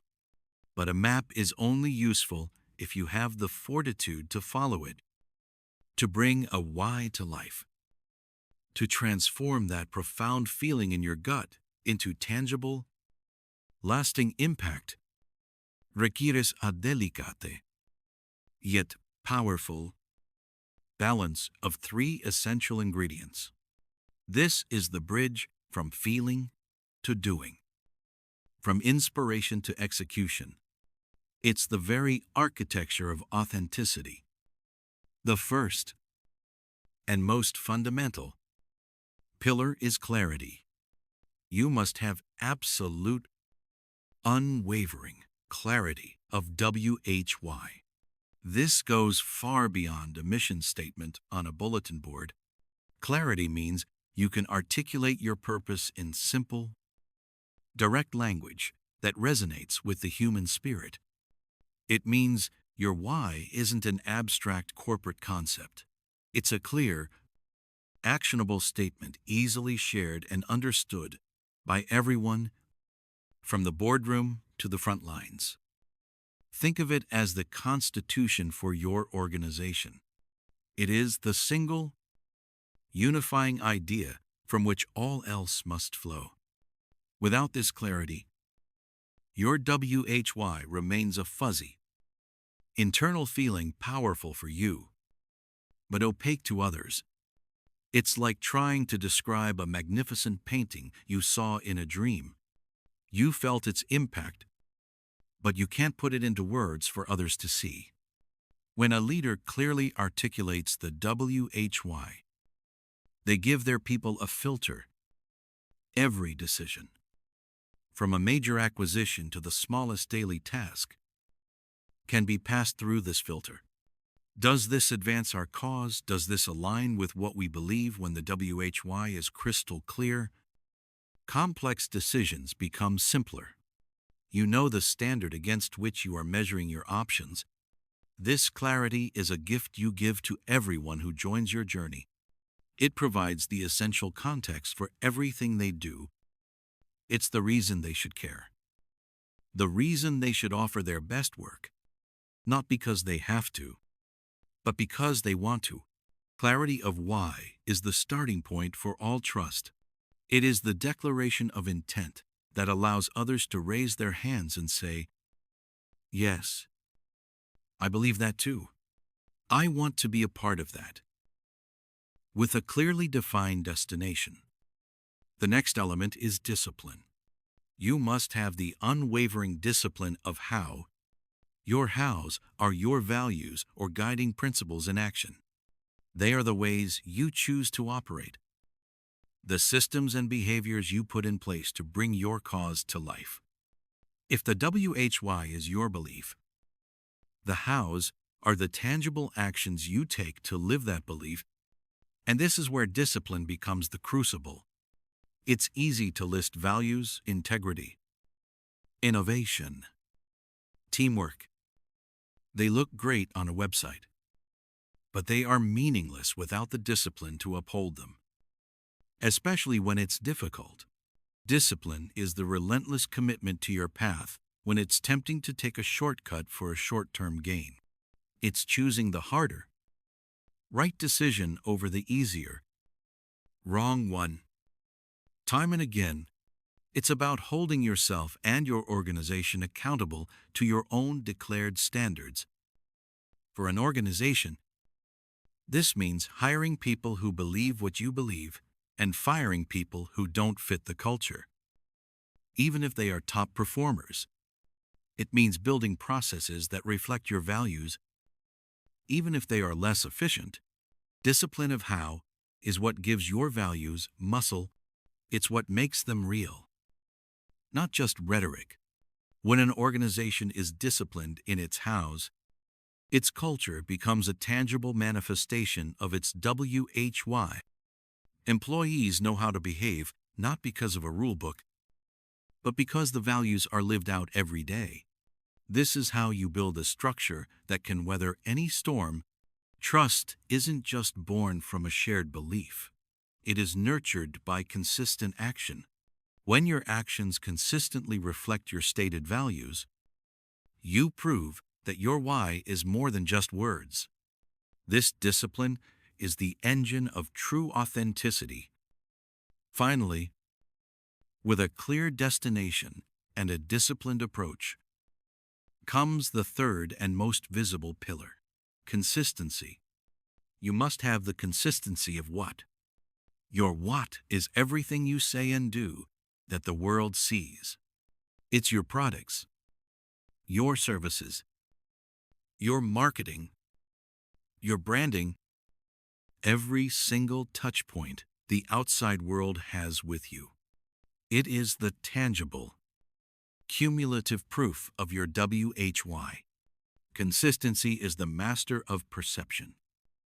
You can have the clearest why and the most disciplined hows, but if your what is erratic, the world will only see confusion. Authenticity demands that the things you produce and the way you communicate are a perfect reflection of what you believe.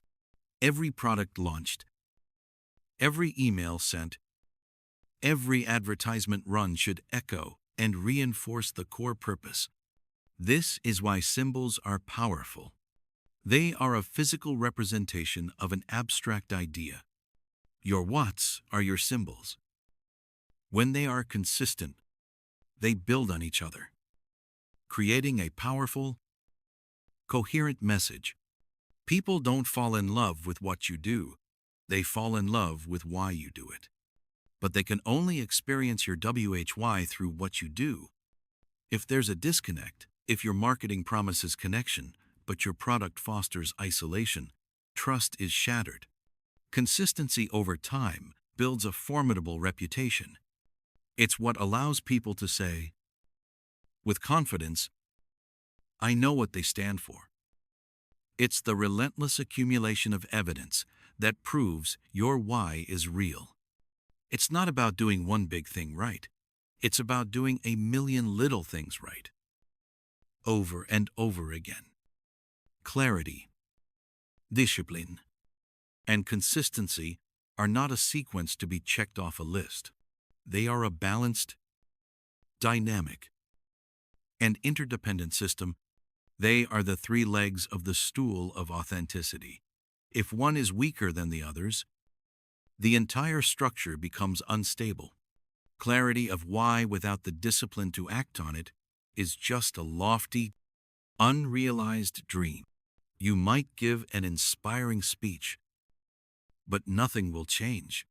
Discipline of how without the clarity of a destination is simply rudderless efficiency. You might be busy doing things right, but you'll have no idea if you're doing the right things. And consistency of what? Without the solid foundation of WHY and how, becomes mere habit, devoid of passion. Your actions might be predictable, but they'll lack soul and feel hollow, easily copied by competitors because there's no underlying belief driving them. Authenticity is the powerful result when these three elements are in perfect harmony. It's when your golden circle is balanced and vibrant. It's when you can clearly articulate why you exist, live your hows with unwavering discipline, and when everything you do, your what, is consistent proof of that core belief.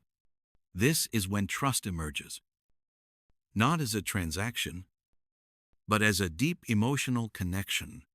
This is when loyalty is formed. This is how you stop being a company selling things and start being a cause that people want to join. This is how you truly start with why. We have established the framework, the golden circle, a map that orients our thinking and actions. But a map, no matter how elegant, is useless without a clear destination.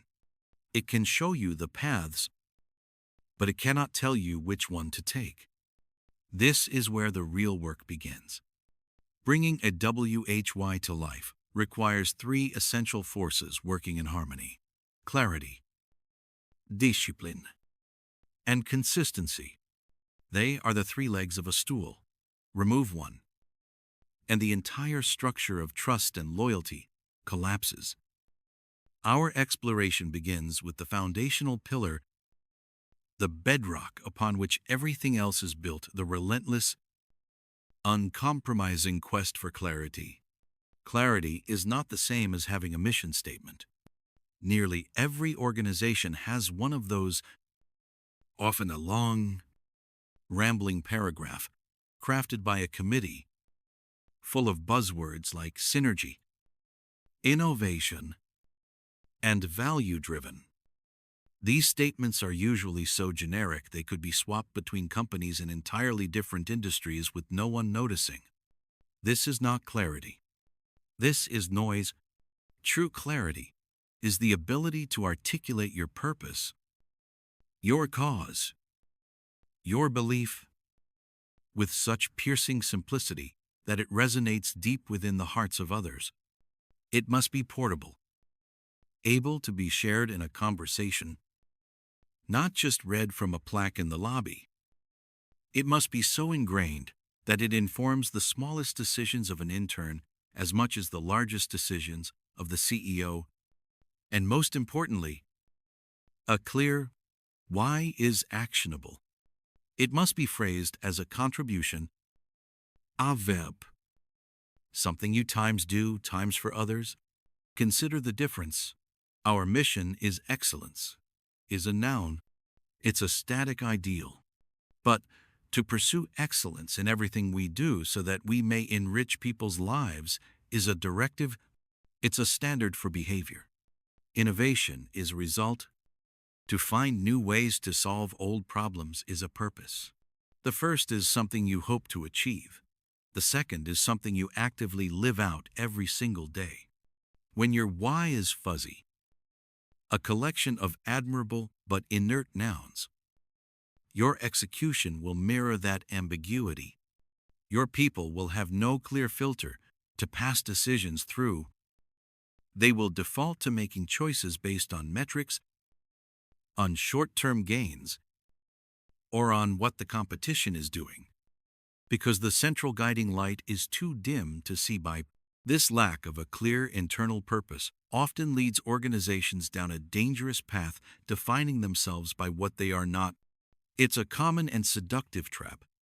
It's easier to point at a giant and say, "We are the alternative to them," than it is to articulate a unique, affirmative vision. We're not the big, soulless corporation. We don't use the cheap ingredients our competitors do. We are the Uncola. This is a reactive stance, not a proactive one. It anchors your identity to an external force. Your entire reason for being is framed in relation to someone else. This is a fragile foundation. What happens when that competitor goes out of business or changes their strategy? Your point of differentiation, your very identity, evaporates with them. You are left with a void. A true why is a declaration of what you stand times for asterisk, not what you stand times against asterisk. It is an infinite game, not a finite one. It's a cause to be advanced, a vision of the world you want to bring into being. This kind of affirmative purpose is a beacon. It doesn't just push people away from a competitor. It pulls people times towards times you. It attracts employees, partners, and customers who believe what you believe, creating a resilient tribe united by shared values, not just by a shared enemy. Let's crystallize this with an example. Imagine a software company. Company A has a mission statement on its website: to be the global market leader in providing innovative, best-in-class enterprise solutions that empower our clients to achieve superior shareholder value. Let's deconstruct this. Global market leader, that's an outcome. A goal, not a why. Innovative, best-in-class, these are buzzwords. Claims that every company makes. Superior shareholder value, that's a result. And one that inspires investors, perhaps, but certainly not the employees who build the product or the customers who use it. This entire statement is about the company itself. It's a what and a how. Masquerading as a WHY, it offers no clear guidance for a software engineer Trying to decide between two features, it gives no inspiration to a customer service representative dealing with a frustrated user. Now, let's look at Company B. Their stated purpose is simple: to help every team in the world to work together effortlessly. This is a purpose rooted in service to others. To help every team, it's inclusive and ambitious. Work together effortlessly. This is the specific change they want to create in the world. This is a filter. An engineer can ask, does this feature make teamwork more effortless? A salesperson can ask, does this client truly need our help to work together better? A marketing team can build campaigns around the universal struggle of collaboration. The first statement is a justification for being in business. The second is a reason to get out of bed in the morning. A vague purpose leads to a transactional relationship with customers. A clear purpose builds an emotional connection. It fosters loyalty that transcends price and features. Because customers aren't just buying a product, they are joining a cause they believe in. They are part of the mission to make teamwork effortless. Clarity, therefore, is the first and most arduous step. It requires introspection, honesty, and the courage to strip away all the non-essential noise. Once achieved, this clarity becomes your unwavering compass. In the swirling winds of market trends, in the fog of complex strategic decisions, in the darkest moments of doubt, you can always return to it. It is your North Star, simple, powerful, and constant. It is the single source of truth that aligns every action, every innovation, and every communication. The journey to discovering and living your WHY doesn't begin with market research or competitive analysis. It begins with a deceptively simple question. A question for you, for your team, for your entire organization. Can you articulate your why, not the long version? Not the one with all the footnotes and explanations. Can you state it in a single, clear, compelling sentence? A sentence that starts with "to" and ends with the contribution you make to the world. A sentence so pure that it needs no defense. So inspiring it can fuel action. And so true that it guides your every move. This isn't just an exercise in wordsmithing. It is the foundational act of leadership. It is the quest for clarity. We've journeyed to the core, to the very heart of purpose, and have given our WHY a voice. It stands before us now, not as a hazy feeling, but as a beacon of clarity, a declared destination on our horizon. But a destination, no matter how clear or compelling, remains tragically distant if we don't understand how to navigate the complex journey toward it. Having a crystal clear WHY is the first essential pillar. It is the foundation upon which everything else is built. Now, we must erect the second, the one that gives the foundation its structure and strength. This is the pillar of discipline, the unwavering discipline of how. If the why is the transcendent belief, the ultimate purpose, the inspiring cause, then the hows are the tangible actions we must take to bring that cause to life.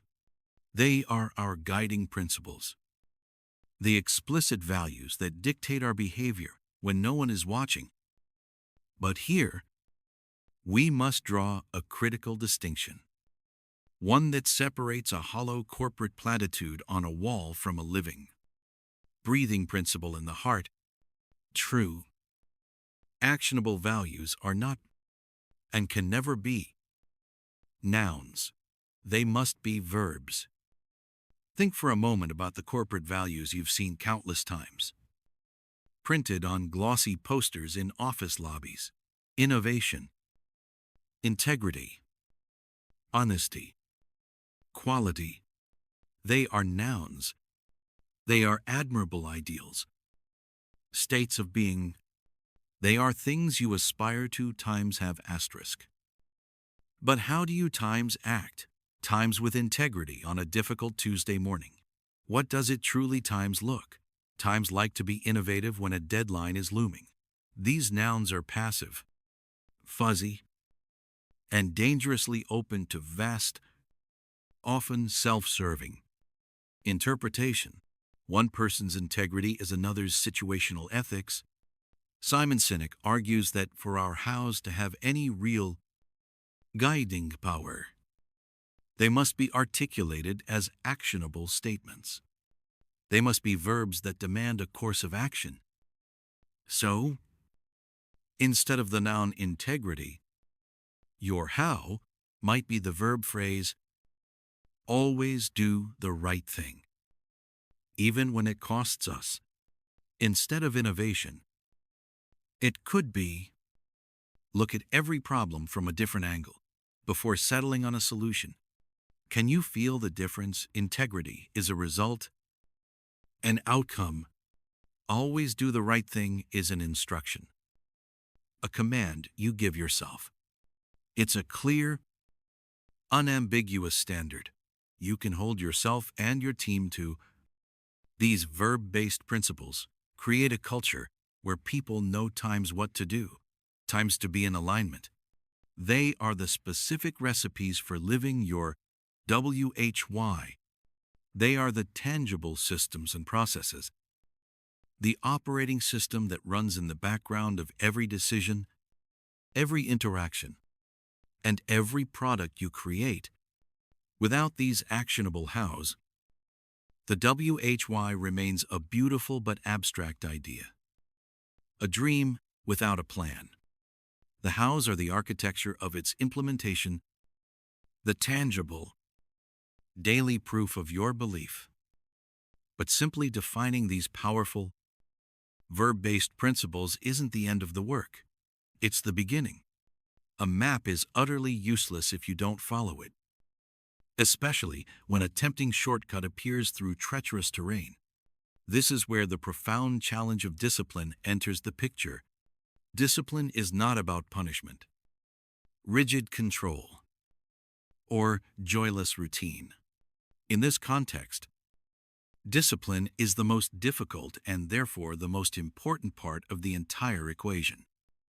It is the relentless, often lonely, and courageous choice to hold true to your hows, to your guiding principles. When it is most difficult to do so, it's the consistent choice of the harder right over the easier wrong. It's the strength to say no to a wildly profitable opportunity that compromises your core values. It's the courage to be transparent and honest when a small, convenient lie would make life simpler for everyone. It's the internal fortitude to stick to the plan when external pressures scream for you to abandon it. Discipline is the consistency of action when you feel inconsistent. It's the muscle that turns noble intention into tangible reality. Anyone can adhere to their values when the sun is shining and business is good. The true test of character, for a person or a company, comes when the pressure is on, when the market shifts, when a crisis hits, when a competitor offers a faster, cheaper, but less ethical path. In these defining moments, your hows are not just gentle guidelines, they are your anchor in a storm. Discipline is the strength to hold on to that anchor, refusing to be swept away by the powerful currents of convenience, fear, or greed. It is the conscious and consistent choice to live in alignment with your WHY. Not just when it's easy, but when it's everything but. And what is the ultimate, priceless result of this unwavering discipline. It is the most valuable asset any person or organization can ever hope to possess. Trust is not some complex, mystical emotion. It is a practical, almost biological response to consistency. When your words and your actions align, time and time again, people learn they can rely on you. They see that you are who you say you are. This isn't about achieving a state of perfection. It's about being predictable and reliable in your principles. When people know how times you will behave in a given situation, because you have demonstrated it through disciplined action in the past, they feel safe. That feeling of safety allows them to lower their guard and take risks with you. Customers become fiercely loyal, not because of a single transaction or a clever marketing campaign, but because they trust the values and the people behind the product. Employees become deeply engaged and passionate, not because of a bigger paycheck, but because they trust the leaders they work for to do the right thing. Trust is the very foundation of all meaningful relationships and all lasting success. It is built not in grand, sweeping gestures, but in the countless small, disciplined decisions made every single day when no one is watching. It is the quiet, powerful, and cumulative outcome of living your house with an unwavering commitment. The discipline to follow your principles is what makes your why believable and compelling to the outside world. There is perhaps no greater corporate saga of this principle than Johnson & Johnson's handling of the 1982 Tylenol crisis. At the time, Tylenol was not just a product, it was a juggernaut, their single most profitable brand. Then, the unthinkable happened. 7 people in the Chicago area died suddenly after taking Tylenol capsules that had been laced with cyanide by an unknown and malicious saboteur. A wave of panic and fear swept across the nation. The media descended, and the story became a national nightmare. The immediate advice from crisis management experts and law enforcement was to manage the crisis locally, to do a limited recall in the Chicago area to contain the immense financial damage. This was the logical, sensible, tempting shortcut. But Johnson & Johnson's why, articulated in their official credo written decades earlier by Robert Wood Johnson, was unequivocally clear. Their first responsibility was to the doctors, nurses, patients, to mothers and fathers and all others who use our products and services. Their guiding principle, was to always put the safety of people before the pursuit of profits. Faced with this terrifying crisis, their chairman, James Burke, made a disciplined decision that stunned the business world and redefined corporate responsibility forever. He chose to live by their stated values. No matter the cost, they ordered an immediate, nationwide recall of every single bottle of Tylenol, 31 million bottles, with a retail value of over $100 million in 1982 dollars. They put out national warnings, halted all advertising, and worked with complete, radical transparency with the media. In the short term, it was a financial catastrophe. Their market share plummeted from 35% to below 7%. Wall Street analysts predicted the permanent end of the Tylenol brand. But what Johnson & Johnson did was demonstrate their HOWs in the most public, painful, and costly way imaginable.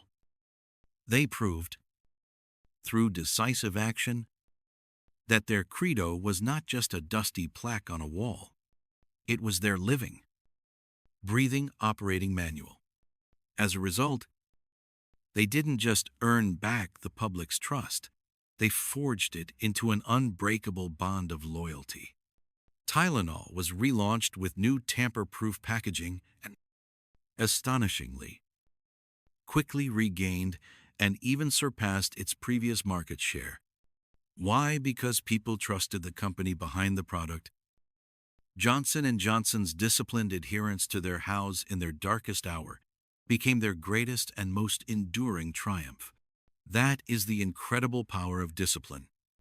It is the sturdy bridge that connects what you believe to what you do, and in doing so, it builds a legacy of trust that no amount of money or marketing can ever buy. Having firmly planted the second pillar, the discipline of how, we now arrive at the final, most tangible part of the golden circle. This is the third pillar, the consistency of what. If the WHY is the vision and the hows are the principles that guide us toward that vision, then the what is the proof. It's the result. It's everything the outside world can see, hear, and touch. The what is everything a company says and does. It's the products they sell, the services they offer, their marketing, the press releases, the website, the culture, the people they hire. Every single output is a component of the what. And for the why to have any real power, for it to be more than just a nice statement on a boardroom wall, the what must be utterly and relentlessly consistent with it. Think of it as a broadcast. Your why is the signal you are transmitting from your core. Your hows are the disciplines that keep that signal clear and strong. But your whats are the receivers, the televisions, radios, and phones that display your message to the world. If the message displayed is different from the signal being sent, you create static. You create confusion. And confusion's closest cousin is distrust. When the what is inconsistent with the WHY, a profound schism forms. It's a crack in the foundation of trust. Suddenly, your words feel hollow, your actions inauthentic. This is where cynicism is born. A company that claims its WHY is to empower communities, but whose what is a product that exploits those same communities, creates a jarring dissonance. An organization that says its purpose is innovation, but whose culture, its what, punishes failure and discourages risk-taking, will never be seen as genuinely innovative. The inconsistency is a betrayal of the stated belief. It tells the world, we don't really believe what we say. And once that message is received, it's incredibly difficult to undo. But when the what is perfectly aligned with the why, when every product, every service, every employee interaction is a reflection of that core purpose, something magical happens. Authenticity emerges. Authenticity is not something you can manufacture in a marketing meeting. It isn't a slogan you can simply adopt. It is the natural, effortless byproduct of consistency. When you truly believe in your WHY and you are disciplined in your hows, your whats will naturally and authentically express that belief. There's no need to fake it because it's real. This is the ultimate goal for your organization, to be a living, breathing manifestation of its purpose. Let's look at the masterclass in this principle. Apple's why is to challenge the status quo and empower the individual. They believe in thinking differently. This is the signal they broadcast. Their hows are the principles of simple, beautiful design and user-friendly technology. Now, look at their whats, the tangible proof. Consider the iPhone. It wasn't the first smartphone, but it completely challenged the status quo of what a phone could be. It put the internet in our pockets in a way no one had before, empowering individuals on a massive scale. Consider their marketing. The iconic 1984 Super Bowl ad didn't even show the product, it sold the WHY. It was a declaration of war against the conformist status quo. The Think Different campaign featured icons like Albert Einstein and Martin Luther King Jr., people who challenged the world. Apple wasn't selling computers. They were selling a tool for the rebels, the creatives, the visionaries. Every single watt was consistent. But it goes deeper. Pick up any Apple product.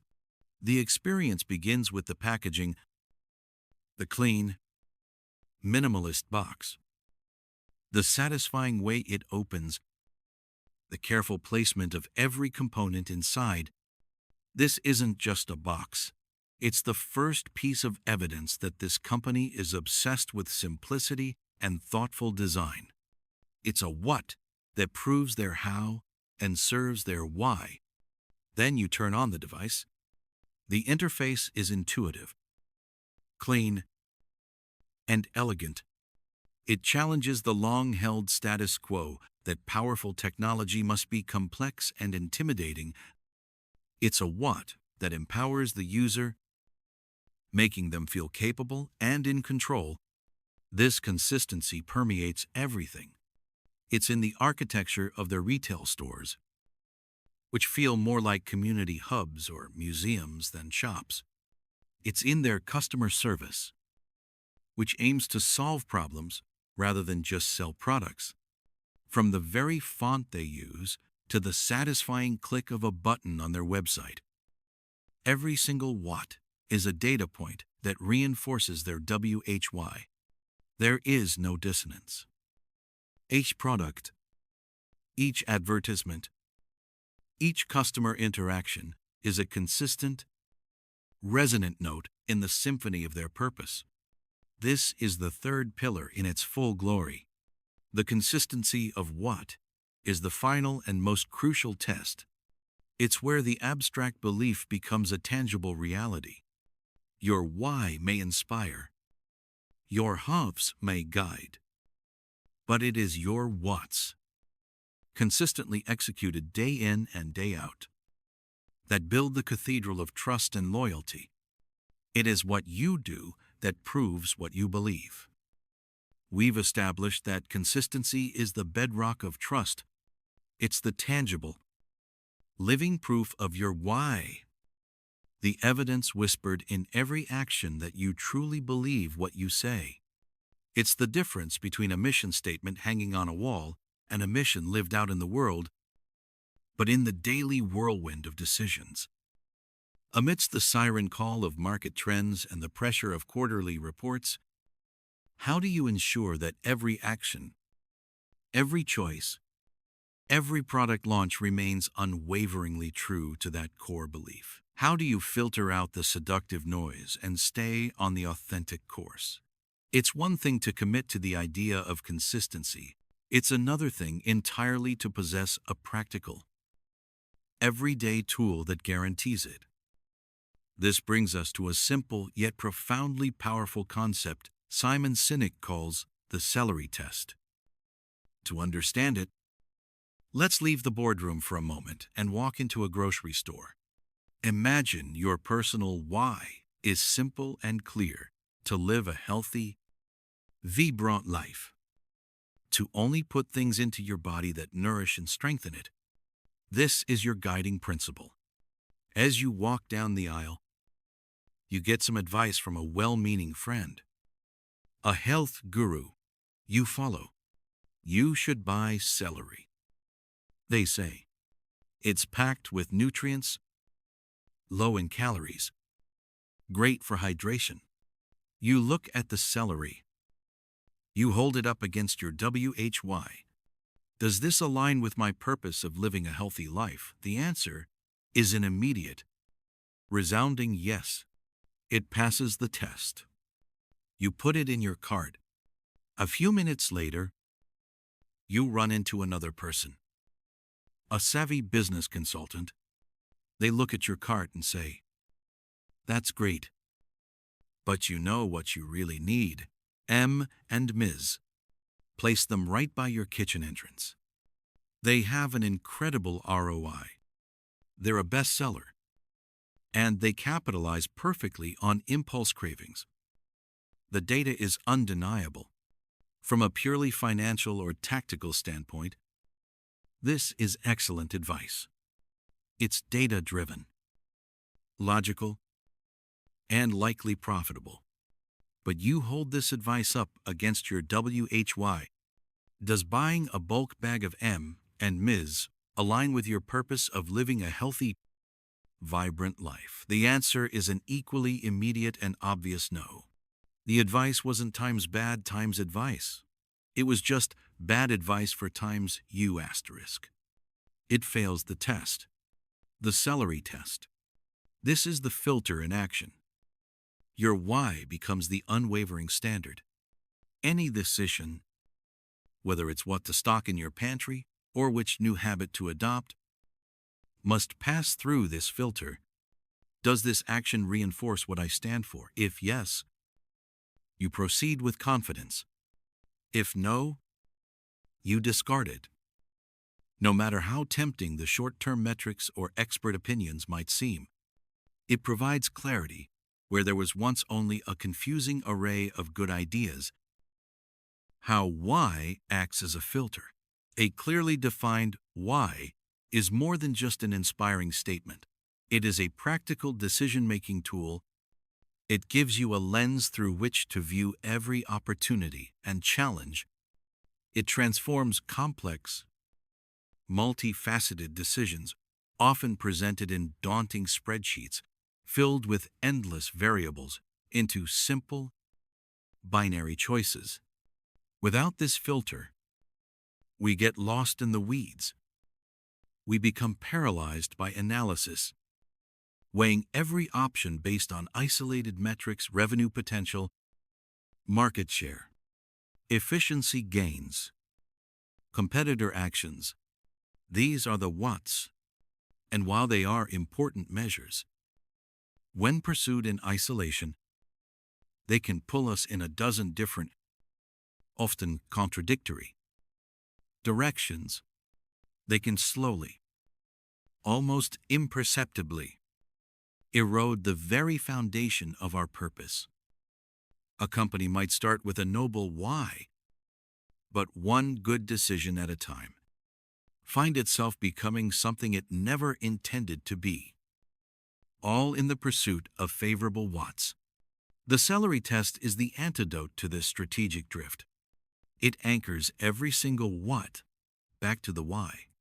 It provides a simple, intuitive check that goes beyond the numbers. Does this feel right? It marries the analytical with the authentic. It's the difference between making decisions that are merely sound and making decisions that are truly resonant, decisions that build momentum and inspire loyalty because they are an honest reflection of your core identity. Business scenario application. Let's scale this up to a significant business scenario. Consider a technology company whose WHY is to empower small businesses with simple, accessible tools, leveling the playing field against large corporations. They have cultivated a fiercely loyal customer base because they live this promise. Their products are celebrated for their clean interfaces, intuitive design, and affordable pricing. One day, a team of investment bankers presents a once-in-a-lifetime opportunity, a potential merger with a highly profitable, publicly traded corporation that specializes in complex, high-cost, enterprise-level data analytics platforms for Fortune 500 clients. The financial advisors are ecstatic.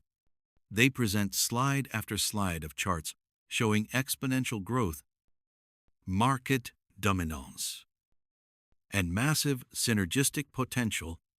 The stock market would love it. On paper, it is a brilliant, unassailable business move. But then, The leadership team pauses the presentation and quietly applies the celery test. Does this merger align with our WHY of empowering times, small times, businesses with times simple asterisk, accessible times tools? The target company's products are the very definition of complex and inaccessible to their core audience. Their entire business model is built on serving the corporate giants. Their WHY was established to challenge. The corporate cultures would clash. The merger would create a confusing, contradictory brand identity and would instantly betray the trust of the small business owners who rely on them. The decision, which could have been debated in committees for months, burning millions in consultant fees, becomes crystal clear in minutes. The deal is celery-free. It fails the test. Now, contrast this with another opportunity that comes across their desk a week later. A small, bootstrapped startup approaches them.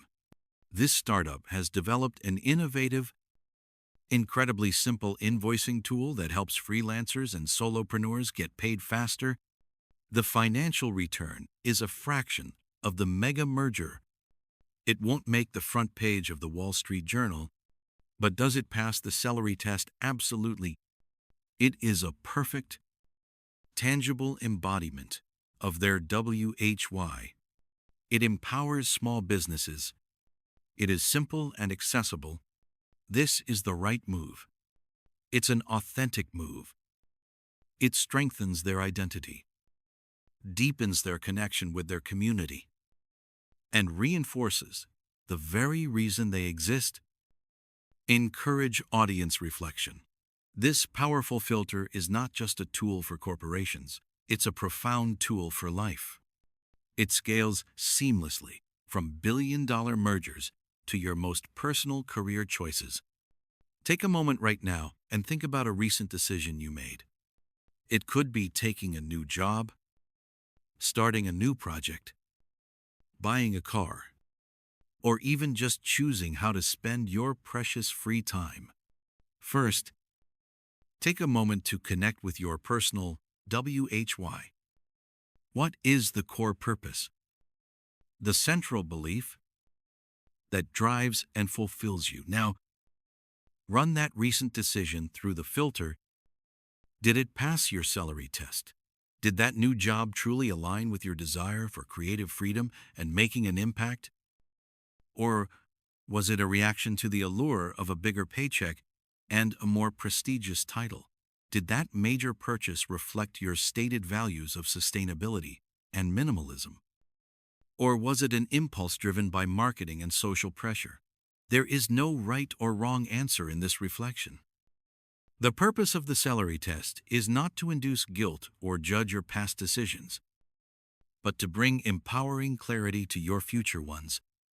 It is a practical, everyday method to ensure that the things you do, your whats, are a true and consistent expression of who you are and what you believe, your WHY. When your actions consistently pass this simple test, you begin to build a life and a business of profound integrity and authenticity. You don't just achieve external success, you cultivate deep, internal fulfillment. The celery test is more than just a filter for decision-making. It's a beacon. When you consistently pass every opportunity, every product, every partnership through this filter, you are not just saying no to the wrong things. You are broadcasting a clear and powerful signal of who you are and what you stand for. It's like tuning a radio through static until, suddenly, a perfectly clear station comes through. It's a signal that resonates for those who share your fundamental beliefs. Hearing your clear WHY is a profound experience. It's a sense of recognition, of finding a tribe, of discovering they are not alone in their worldview. This magnetic pull, this natural gathering of like-minded souls, is the fertile ground from which all true leadership grows. This attraction is the very genesis of leadership. It's where the theoretical power of the golden circle begins to manifest in the real world, not as a marketing tactic, but as a human movement. But what is leadership? Really, our culture often mistakes it for authority or rank. We see a CEO, a general, or a president, and assume they are leaders. But a title doesn't make you a leader. Leadership is not about being in charge. It's about taking care of those in your charge. And it's certainly not about rallying people for a single, spectacular event, a product launch, a quarterly goal, or an election. Think of the energy at a massive rock concert. It's electric, powerful, and utterly captivating for a few hours, but it's fleeting. That is the energy of a singular event. A result of short-term motivation. Any decent manager can motivate a team to hit a target. That's a sprint. True leadership is about inspiring people to join a marathon. It is an endurance test of will, commitment, and purpose. The cheers at the starting line are wonderful, but they don't carry you through mile 20. When your legs are screaming and your mind is telling you to quit, what carries you through is your why. Why did you start this race in the first place? For a great leader, their role is to constantly remind the runners alongside them of why they joined the race. Their job is to protect and nurture the collective purpose, ensuring that it remains the fuel source for the long, arduous journey ahead. Long after the initial excitement has faded, it's the ability to rally people not just to show up, but to stick around, to endure hardship, to overcome obstacles, and to keep moving forward, together, toward a vision of a future that does not yet exist. This isn't a one-time transaction. It is a long-term relationship built on a shared journey. This brings us to a critical distinction: the difference between motivation and inspiration. They sound similar, but they operate on entirely different planes. Motivation is the art of the carrot and the stick. It's external: promotions, bonuses, fear of punishment. These are all manipulations designed to produce a specific, often short-term, behavior. They work, but they are costly to maintain, and the loyalty they engender is to the incentive, not to the cause. Great leaders don't need to motivate their people. Great leaders inspire them. Inspiration is internal. It comes from a clearly articulated why. A purpose, cause, or belief that resonates deep within us. Consider the workplace. Motivation creates employees who might meet their sales quotas to earn a commission. They perform the tasks required of them because of the external reward structure. It's a transactional relationship effort in exchange for reward. But inspiration creates something far more valuable: innovators, evangelists, and true partners. An inspired engineer doesn't just work to meet a product deadline. She stays late and wrestles with a problem because she believes in the product's power to change lives. An inspired customer service representative doesn't just follow a script. They listen with empathy because they believe in the company's mission to help people. Inspiration taps into the discretionary effort that motivation can never buy. When a leader communicates from the inside out, starting with their why, they don't tell people what to do. Instead, they give them something to believe in. The drive to act, then, comes not from the leader's prompting, but from the individual's own conviction. People who are inspired don't work hard because they have to. They work hard because they want to. They are not just renting out their time and effort. They are investing their hearts and souls. This is how a following is born. True leadership isn't measured by the number of people who report to you, but by the number of people who willingly follow you. A following is fundamentally different from a workforce. It's a community united by a common set of values and beliefs. People in a following don't follow the leader. They follow the leader's why, which they have adopted as their own. The leader is merely the vessel, the symbol of the cause they all collectively serve. When a following is built around the personality of a charismatic leader, it is fragile. It lives and dies with the leader. But when a following is built around a WHY, an idea, it can outlive any single individual. The leader in this scenario is not the source of the light, but the lens that focuses it. Think of any great social movement. People didn't march with Martin Luther King Jr. For him, they marched for themselves, for their own belief in a future of equality and justice that he so eloquently articulated. He gave them a voice for their own deeply held convictions. What united them was not their loyalty to a single man, but their shared belief in a just and equal world. Dr. King was the lens, the WHY was the light. That is why the movement continued long after he was gone. He started with why, and those who shared that WHY joined his cause. They became a following.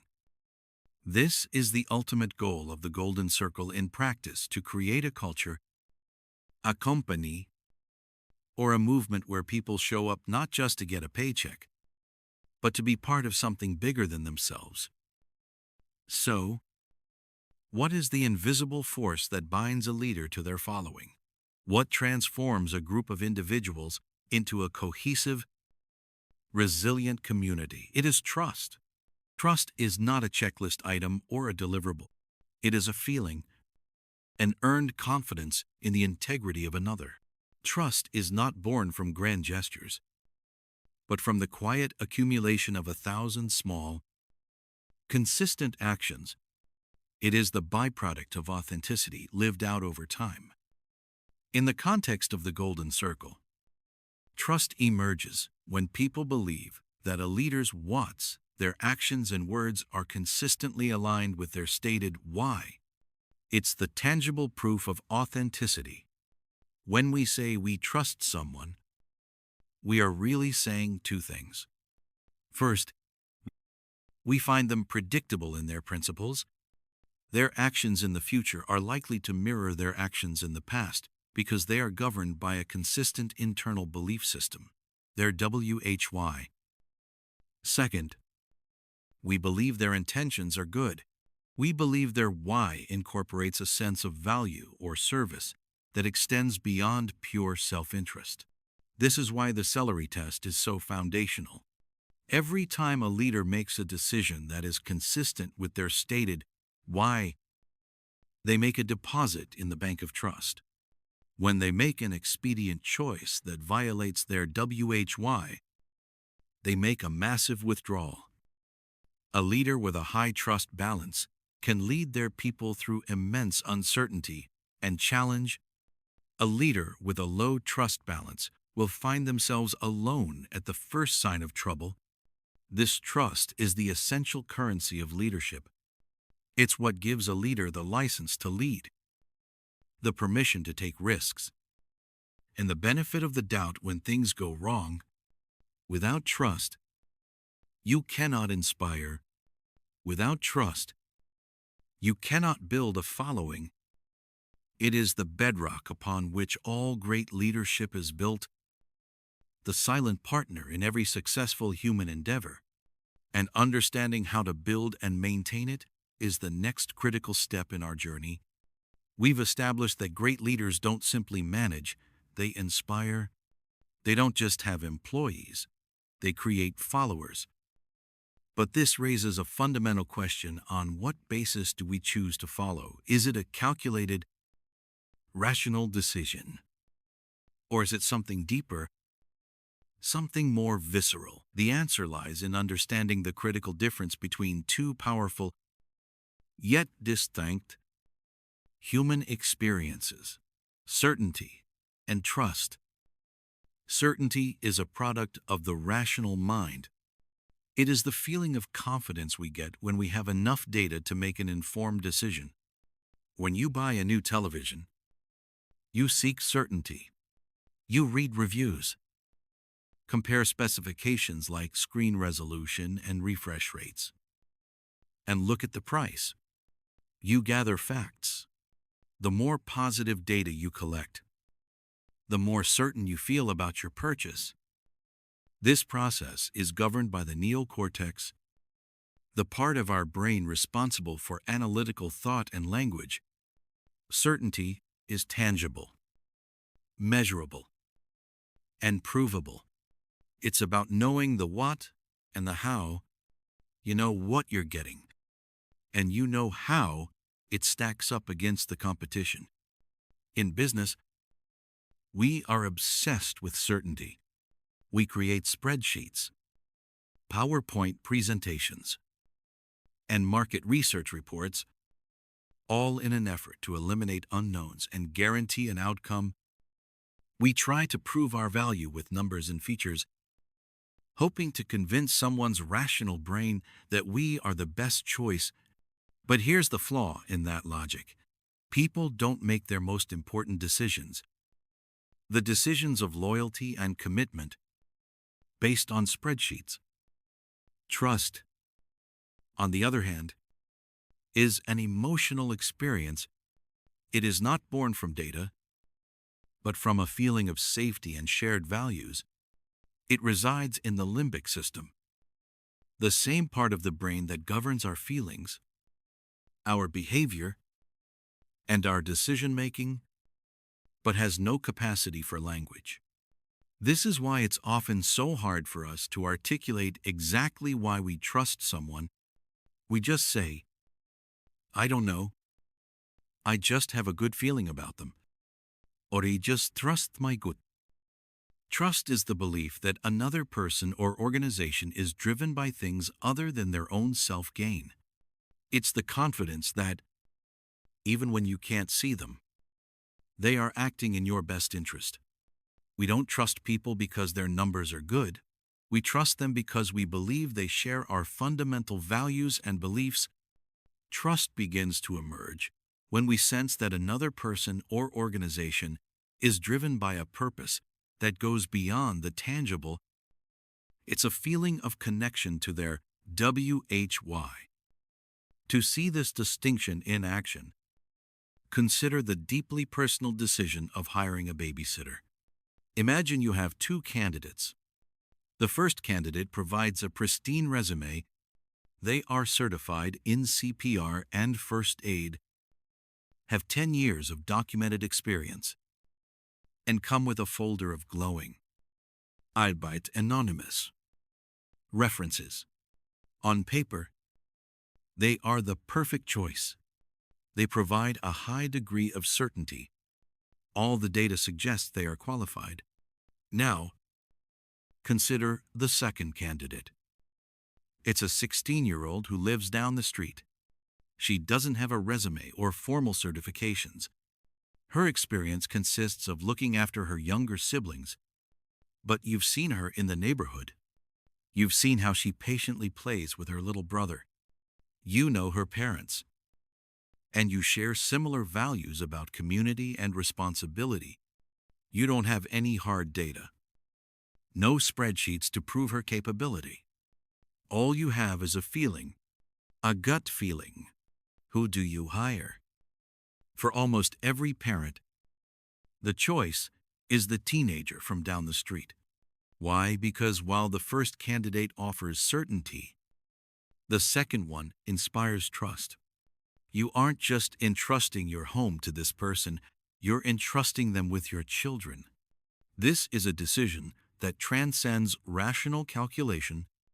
You make the decision with your heart, with your limbic brain, We are willing to take a perceived risk on the teenager with less formal qualification because we feel they are the right choice.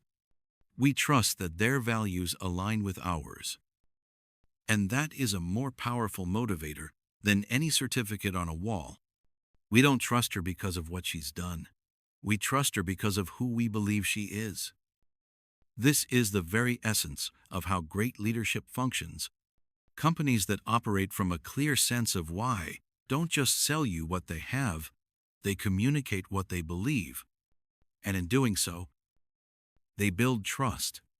We don't trust Apple because their computers have the best technical specifications. Other companies can and do make excellent products. We trust Apple because, for decades, they have consistently communicated a belief in challenging the status quo and empowering the individual. Their products are merely the tangible proof of that belief. This trust is what allows them to enter new markets, like music or phones, and have millions of people follow them without hesitation. Their followers trust their why, not just their what. Certainty can win you a sale, but it's trust that builds loyalty. It is trust that turns a customer into a devotee and an employee into an ambassador. And that trust is not built on graphs and data points.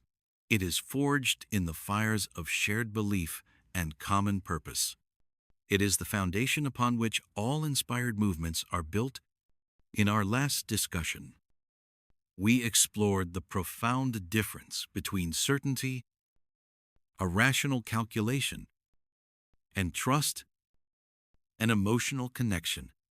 We established that trust, not data, is the true bedrock upon which all inspired movements and loyal relationships are built. It's the feeling of shared values and beliefs. But this raises a crucial question. How does this trust, this belief in a why, actually spread? How does an idea move from a small group of fervent believers to an entire population? It turns out, this isn't a matter of luck, brute force marketing, or chance. It's a predictable, repeatable, and deeply human pattern described by a sociological model called the law of diffusion of innovations. Imagine a classic bell curve, the kind you might see in a statistics textbook. This curve maps how any given population adopts a new idea, behavior, or product over time. The population is broken down into 5 distinct segments. On the far left, representing a tiny 5% of the population, are the innovators. These are the adventurers, the risk-takers. They are driven by a deep desire to explore the new and untested, simply for the thrill of discovery. They are the people who will buy a first-generation product, fully expecting it to have flaws, because they want to be at the absolute vanguard of change. Right next to them, a larger and more influential group, making up about 13% are the early adopters, like the innovators. They are visionaries. They see the potential in new ideas. However, they are not just looking for what's new. They are looking for a strategic advantage. They are comfortable making intuitive decisions, trusting their gut to take a leap of faith on revolutionary ideas that align with their own worldview. They are respected for their taste, and their opinions matter greatly to those who follow. Between these early groups and the rest of the population lies a vast conceptual gap. It's a chasm. If you can successfully build a bridge across this chasm, you reach the early majority. As significant 34%, this group is more pragmatic and practical. They are not comfortable being guinea pigs. They will not try something until someone they trust, has tried it first and proven its value. Following them is the late majority, another 34%. They are even more conservative and skeptical. They are uncomfortable with change and adopt new ideas only out of social or economic pressure, long after it has become a well-established standard. And finally, on the far right, making up the last 16%, are the laggards. These are the most resistant to change. Their only reason for adopting a new technology is often because the old version is no longer supported or available. They are fiercely loyal to the traditional way of doing things. Now, here is the profound insight that changes everything. First articulated by Everett Rogers, who formalized this model: to achieve mass market success, to reach what Malcolm Gladwell famously called the tipping point, that moment when an idea goes viral, your goal is not to target the middle of the curve. The conventional wisdom to aim for the vast, practical early majority is a recipe for failure. To cross the chasm and reach the masses, you must first win over the left side of the curve. You must capture the hearts and minds of the innovators and, most critically, the early adopters. But why them specifically? Because the vast, pragmatic majority in the middle of the curve will not and cannot make a purchasing decision based on a company's claims alone. They rely on a recommendation, a trusted opinion from someone who has already taken the risk. And who are those trusted influencers, the early adopters? And what convinces this crucial, discerning group? It is not a list of features. It is not a lower price. It is not a rational comparison of benefits. The early adopters do not buy what you do. They are the group that buys why you do it. They are driven by belief. They are the people who will stand in line for hours for a new product from a company they trust. Before any reviews are even published, they are the ones whose identity is intertwined with the brands and ideas they champion. They don't just use the product, they evangelize it because it reflects their own values. Let us look at Apple, a company that has mastered this law with unparalleled genius. When Apple launched the Macintosh in 1984, they didn't run advertisements detailing its graphical user interface or processing speed. Their legendary 1984 Super Bowl commercial didn't even show the product. Instead, it was a powerful, cinematic declaration of war against the conformist, dystopian status quo. It was a rallying cry for the rebels, the creatives, the free thinkers who wanted to challenge the system. It was pure, unfiltered WHY. Apple wasn't selling a computer. They were selling a tool for the individual to stand up against the big brother of a monolithic corporate world. Who did this powerful message attract? It certainly didn't attract the pragmatic early majority, who were busy using IBM PCs in their corporate offices. No, it attracted the graphic designers, the writers, the artists, the musicians, the innovators, and early adopters. It attracted the very people who already believed what Apple believed, that individuals with passion could change the world. Once this passionate, influential group embraced the Macintosh, they became its most powerful marketing force. They demonstrated its creative power to their friends and colleagues. They built the bridge of trust with their enthusiasm and genuine belief. They proved the Macintosh's value in a way no corporate advertisement ever could, allowing the more practical early majority to follow with confidence. The majority didn't buy the Mac because it was objectively better on a spreadsheet. They bought it because these trusted pioneers showed them it was a better choice for people who valued creativity and individuality. This is the law of diffusion in action. You cannot achieve mainstream success by appealing directly to the mainstream. The middle of the market is waiting for someone else to go first. To ignite a movement, you must start by finding the people who are predisposed to believe what you believe. You start with why to attract those on the left side of the curve. They are the fertile ground for your idea.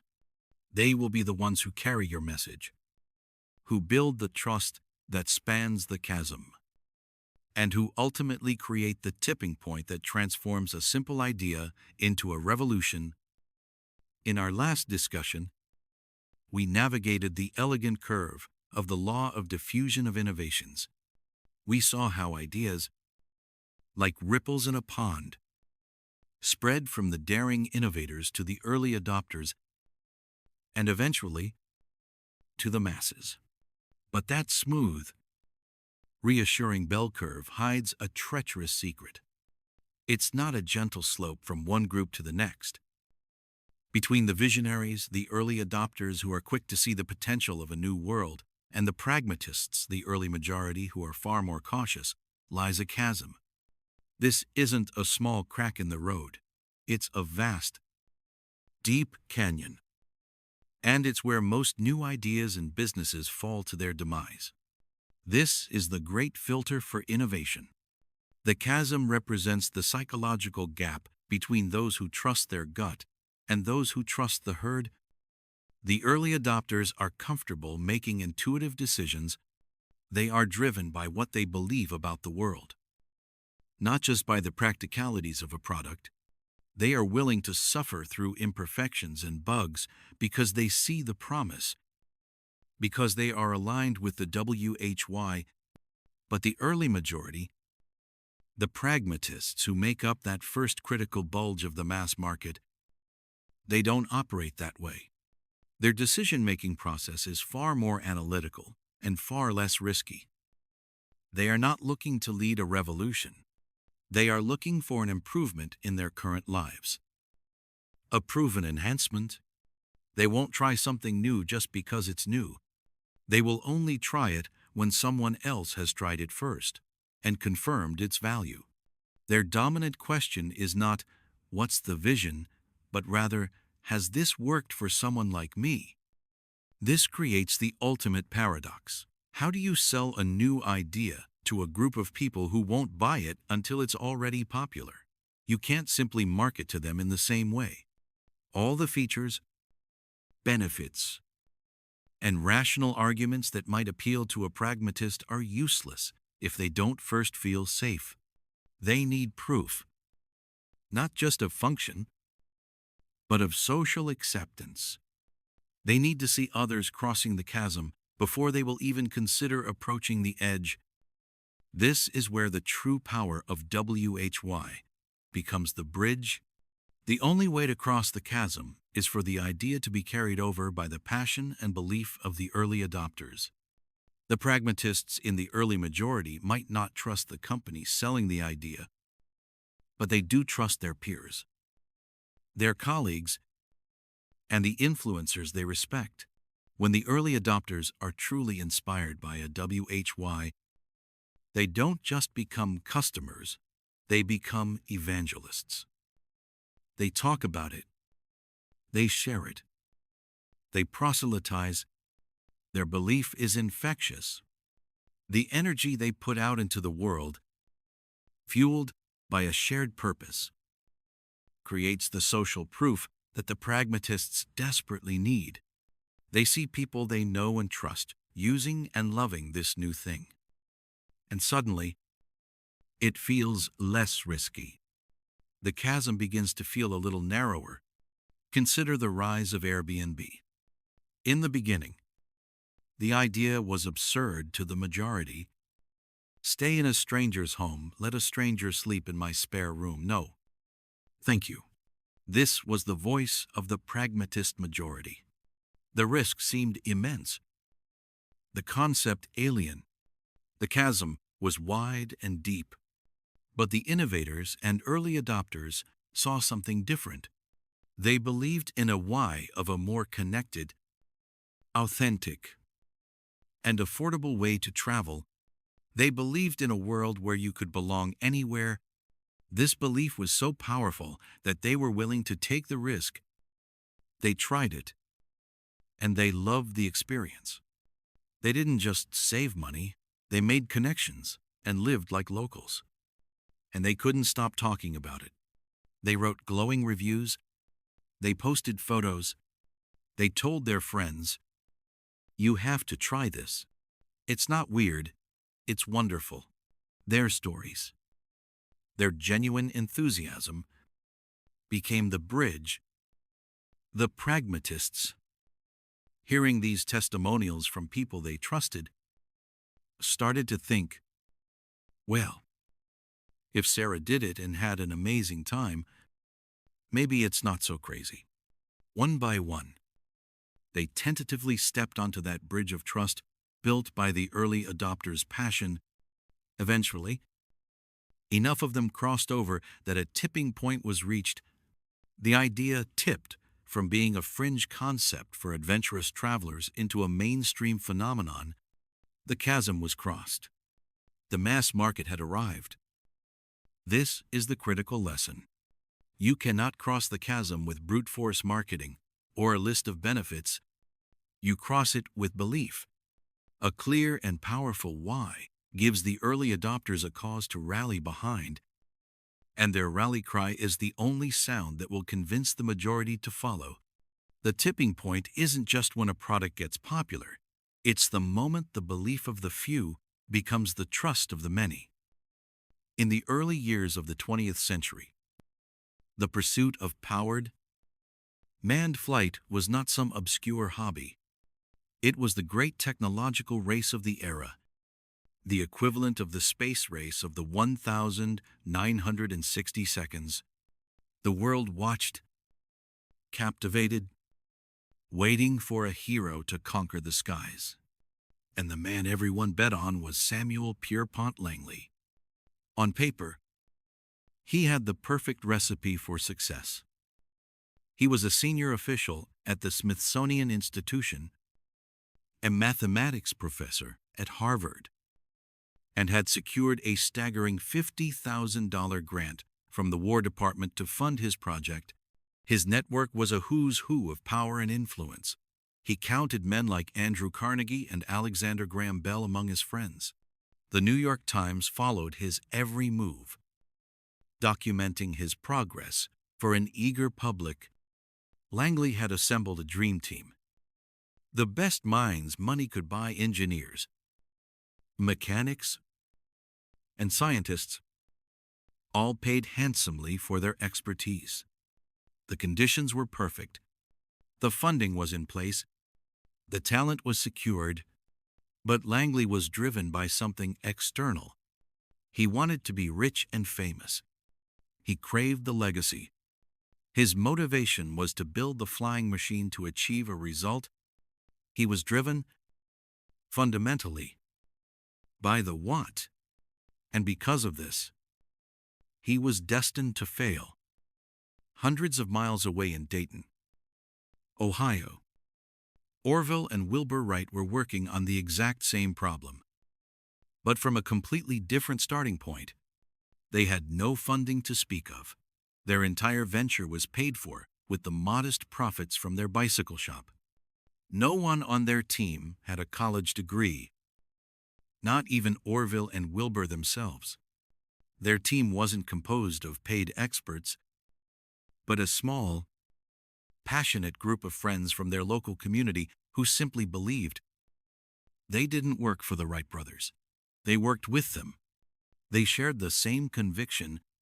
The Wright brothers had something Langley's well-paid team did not: a dream, a driving, unshakable belief. They were inspired by a purpose, a clear and resonant WHY. They believed that if they could master flight, it would not just make them famous, it would change the course of the world. It would connect humanity in ways never before imagined. This belief, this cause, was the wind beneath their wings. Long before they ever built a pair, it was this why that inspired their team to toil through endless nights, to endure hardship, and to face ridicule with unwavering resolve. They sweat, bled, and dreamed together, not for a paycheck, but for the shared vision of what could be. The race reached its climax in late 1903. Langley, with great fanfare, prepared for his moment of triumph. He transported his magnificent aerodrome to a custom-built houseboat on the Potomac River. The press was there. The nation was watching. On October 7, his machine was launched from its catapult. It shot forward, then immediately snagged, and plunged ignominiously into the river. He tried again 2 months later. On December 8th, the result was the same. The machine broke apart on launch and fell into the icy water. The press, once his champion, now savaged him. They called his project a folly. And what did Langley, the man with all the resources, do in the face of this failure and public humiliation? He quit. He gave up. The funding had dried up. The public adoration had turned to mockery, and his want-driven motivation evaporated. The prize of fame and fortune was now out of reach. So the journey was no longer worth taking. There was no deeper cause to sustain him. Just a few days later, on December 17, 1903, in the desolate, windswept dunes of Kitty Hawk, North Carolina, the Wright brothers took flight. There were no reporters. There was no fanfare. There was no government grant. There were just 5 people from the local community, the same band of believers who had been there all along, witnessing a moment that would forever alter the trajectory of human history. The first flight lasted only 12 seconds, covering a distance shorter than the wingspan of a modern 747. But it was enough. They had done it. They achieved what the world's best-funded experts could not. After their 4th flight of the day, a gust of wind caught their flyer and damaged it beyond immediate repair. They quietly packed up and went home for Christmas. The news of their success took time to spread. When Langley finally heard it, he didn't celebrate the monumental achievement for humanity. He showed no excitement for the dawn of a new age. He was in a race for a result, and he had lost. The Wrights were on a mission for a cause, and they had won. This story is the perfect embodiment of the Golden Circle. Langley started with what? He wanted to build a flying machine to achieve fame and wealth. The Wright brothers started with why. They believed in a cause so powerful it inspired others to join them, to persevere through impossible odds. Their team, fueled by purpose, innovated with limited resources, where a team of well-paid experts failed.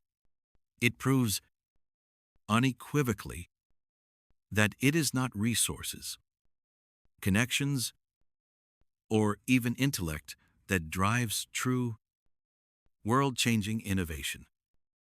It is an unwavering passion, a crystal-clear purpose, a why that burns so brightly it can light the way through the darkest failures and inspire others to fly. We just witnessed the story of 2 vastly different pursuits of the same monumental goal. On one side, Samuel Pierpont Langley, a man of status and means, armed with a $50,000 government grant, a team of the finest minds money could buy, and the full backing of the Washington establishment.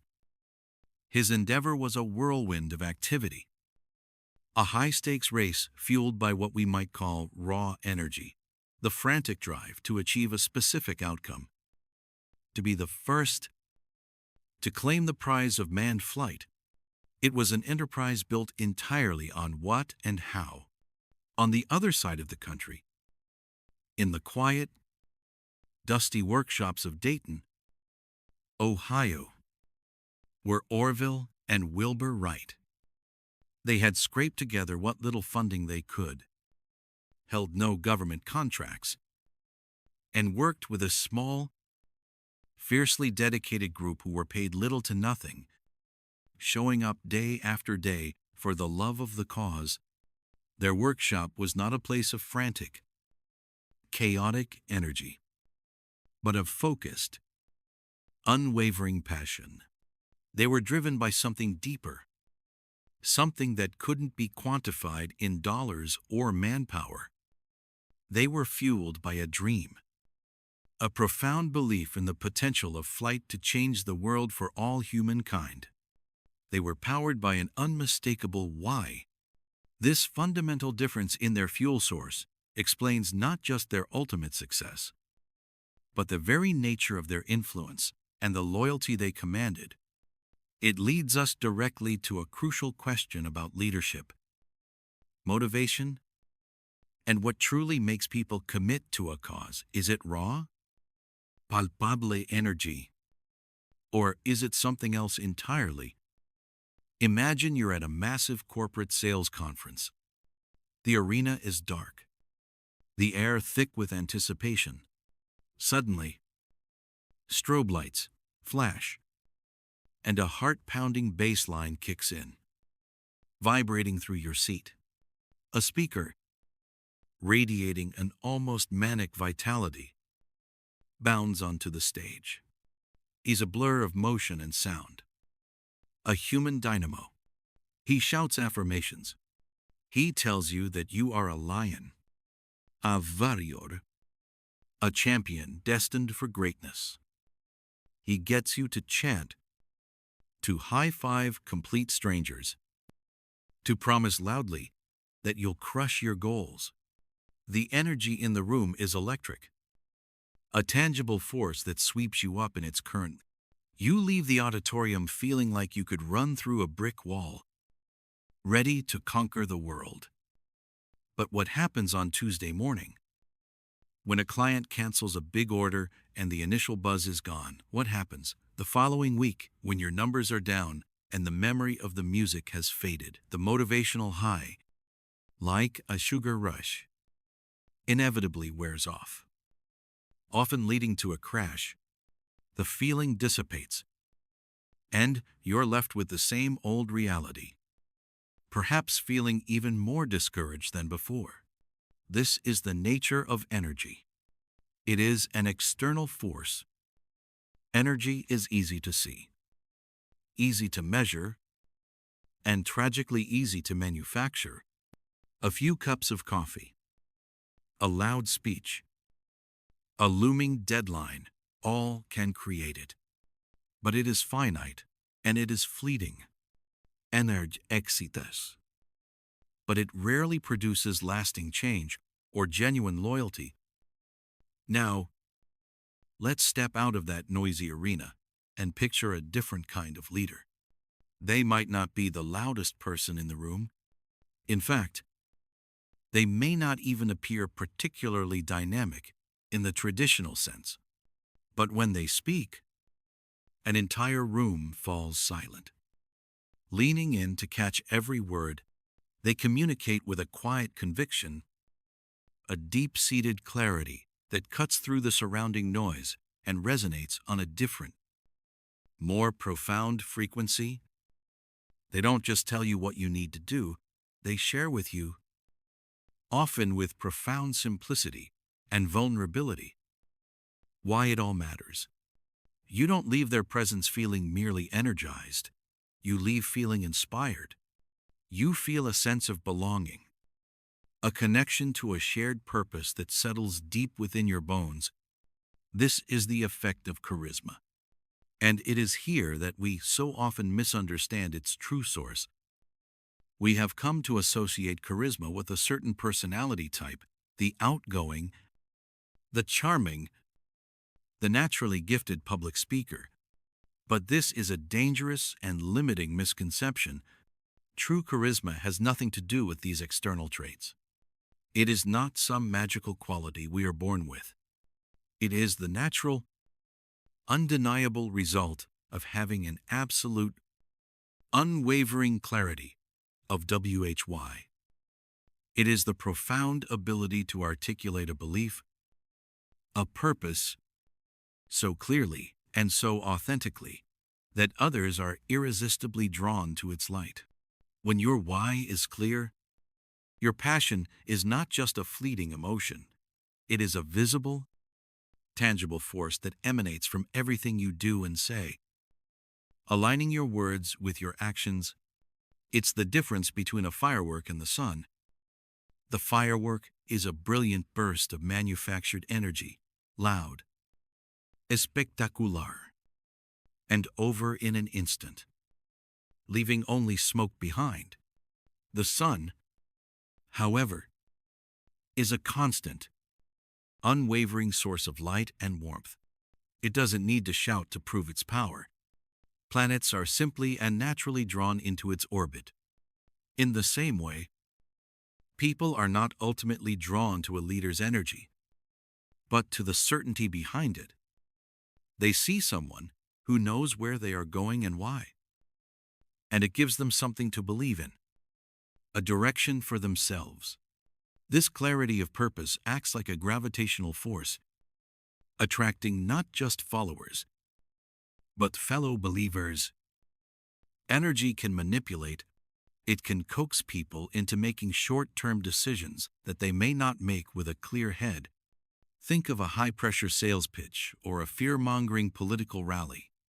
It's all about creating an urgent, energetic atmosphere to force an immediate action, often one that benefits the speaker more than the audience. Inspiration, on the other hand, is about empowerment. It's about awakening something within people that is already there. A leader with true charisma doesn't have to sell, persuade, or pressure anyone. Their deeply held conviction does the work for them. They live and breathe their WHY.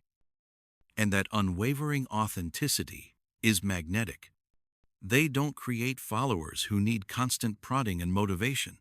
They attract believers who are motivated from within, who will carry the torch even when the leader isn't present. There is perhaps no greater and more poignant example of this principle in modern history than Dr. Martin Luther King Jr. Think about the March on Washington on August 28. 1963. Over 250,000 people converged on the National Mall.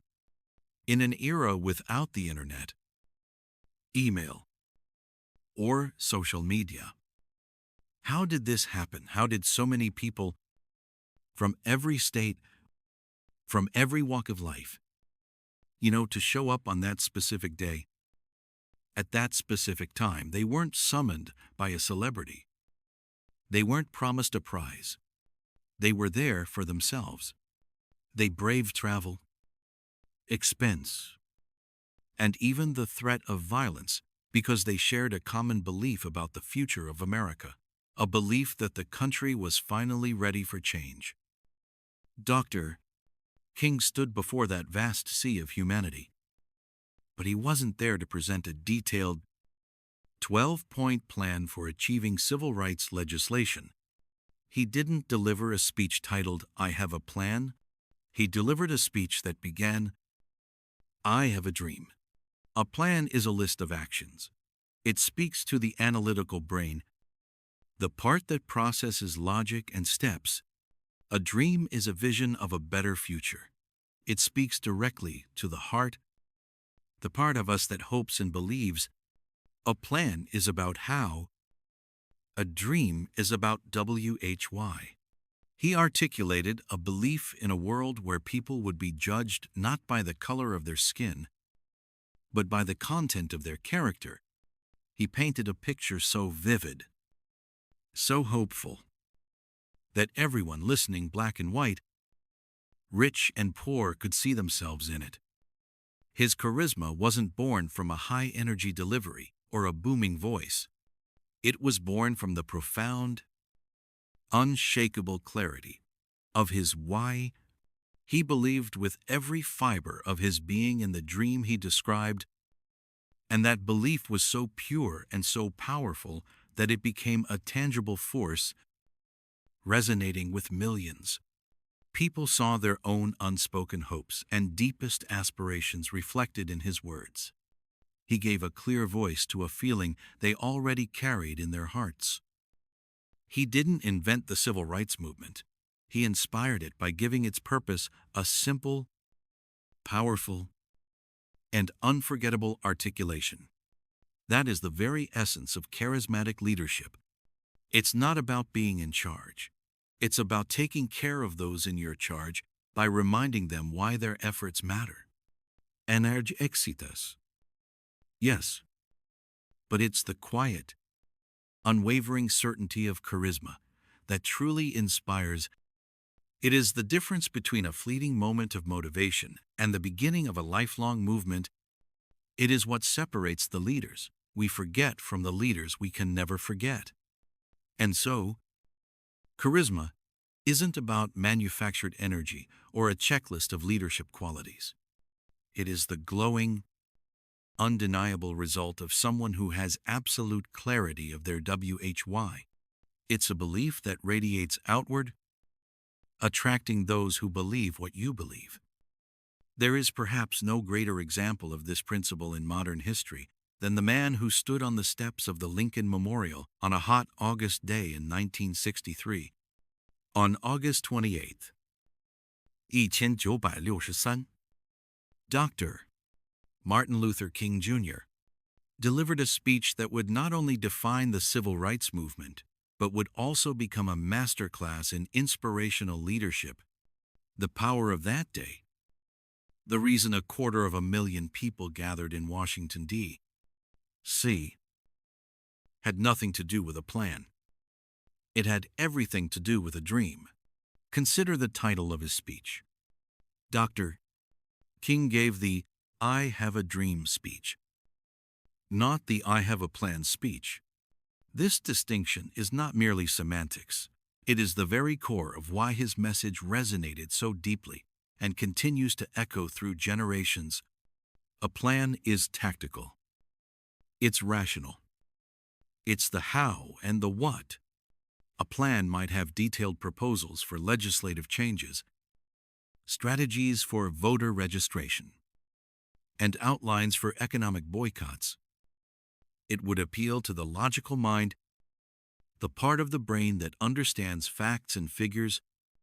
But plans, on their own, do not inspire. They don't galvanize a nation. They don't cause people to travel hundreds of miles at great personal cost and risk to stand in the sweltering heat and listen to a speaker. Belief does that. A dream does that. Dr.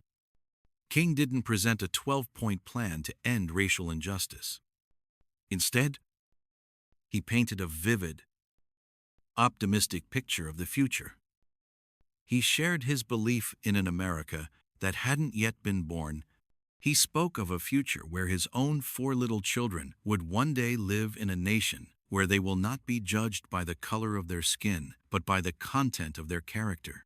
He described a vision where former slaves and the sons of former slave owners could sit down together at the table of brotherhood. This wasn't a rebuke of the present, as much as it was an invitation to a better future. It was a positive, inclusive vision that people could see, feel, and, most importantly, see themselves within. He gave the people something to strive for, not just something to fight against. The sheer logistics of the March on Washington are a testament to the power of his why. In 1963, there was no internet. There was no mass email campaign. There were no Facebook events or Twitter hashtags to spread the word. The organization of this monumental event was done through phone calls, letters, and word of mouth, passed from one believer to another through churches and community groups. 250,000 people showed up on the day. They didn't do this because of a clever marketing slogan or because they were ordered to. They came because they were summoned by a shared belief. They felt that their presence was necessary to give voice to the dream that was already in their own hearts. This is the crucial, final piece of the puzzle. Those 250,000 people did not show up for Dr. King. They showed up for themselves. They showed up because his articulation of the dream perfectly matched the vision they held for their own lives and their children's futures. He didn't create the movement. He gave voice to the belief that was already simmering in the population. He was the symbol, the megaphone for a deeply held American value that all men are created equal. When he spoke of his dream, he was telling their story. His why was their why. His success, and the success of the entire civil rights movement, was built not on his individual charisma, but on his ability to articulate a belief so clearly that others could adopt it as their own. He didn't tell people what to do. He told them what he believed. He started with why, and in doing so, he gave others a cause to champion, a flag to follow, and a dream that would, in time, change the world. It's a powerful lesson for any leader. In any field, don't just show people a plan, share with them a dream. In the last chapter, we stood in the shadow of giants, analyzing how Dr. Martin Luther King Jr. didn't present a 12-point plan to fix America, but instead shared a dream.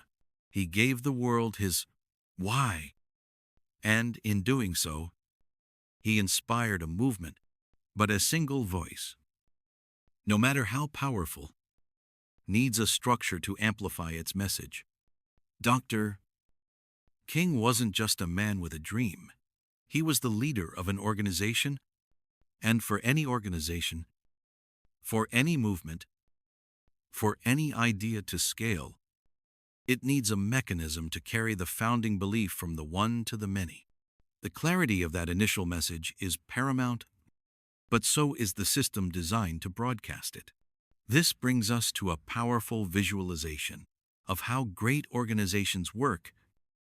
It's an idea that transforms the golden circle from a flat, two-dimensional diagram into a living, breathing, three-dimensional structure.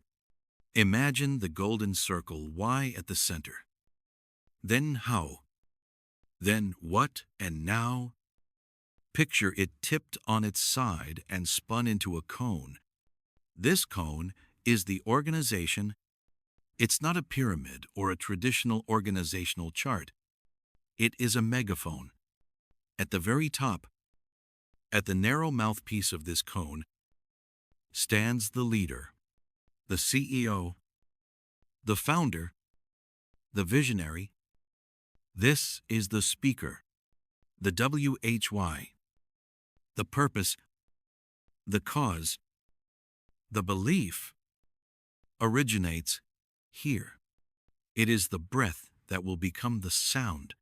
The leader's job is not to come up with all the answers, but to be the unwavering guardian and clearest articulator of the WHY. This is the single source of truth for the entire organization. The WHY is not a slogan crafted in a marketing meeting. It is the fundamental reason the organization exists. A reason that must resonate with the deepest values of the person speaking it. If the leader's own belief is shaky, if the WHY is muddled or conceived as a mere tactic for profit, the entire structure is built on sand. The message begins its journey here as a clear, pure signal. As we move down from the mouthpiece, the cone begins to widen. This next level is the realm of how. This is where the senior executives, the trusted lieutenants, and the department heads reside. They are the first to receive the leader's WHY. Their crucial role is not simply to manage resources or optimize processes. Their primary function is to act as translators. They must take the leader's often abstract vision, the WHY, and build the tangible infrastructure that brings it to life. They create the systems, the processes, the strategies, and cultivate the culture that will serve as the conduits for the WHY. They answer the question, how do we make this vision a reality for this to work? They must be true believers. They can't just be skilled managers. They must be inspired by the same cause as the leader. If they don't understand or believe in the WHY, the translation will be flawed. They might build efficient systems, but those systems won't be aligned with the core purpose. It's like a game of telephone.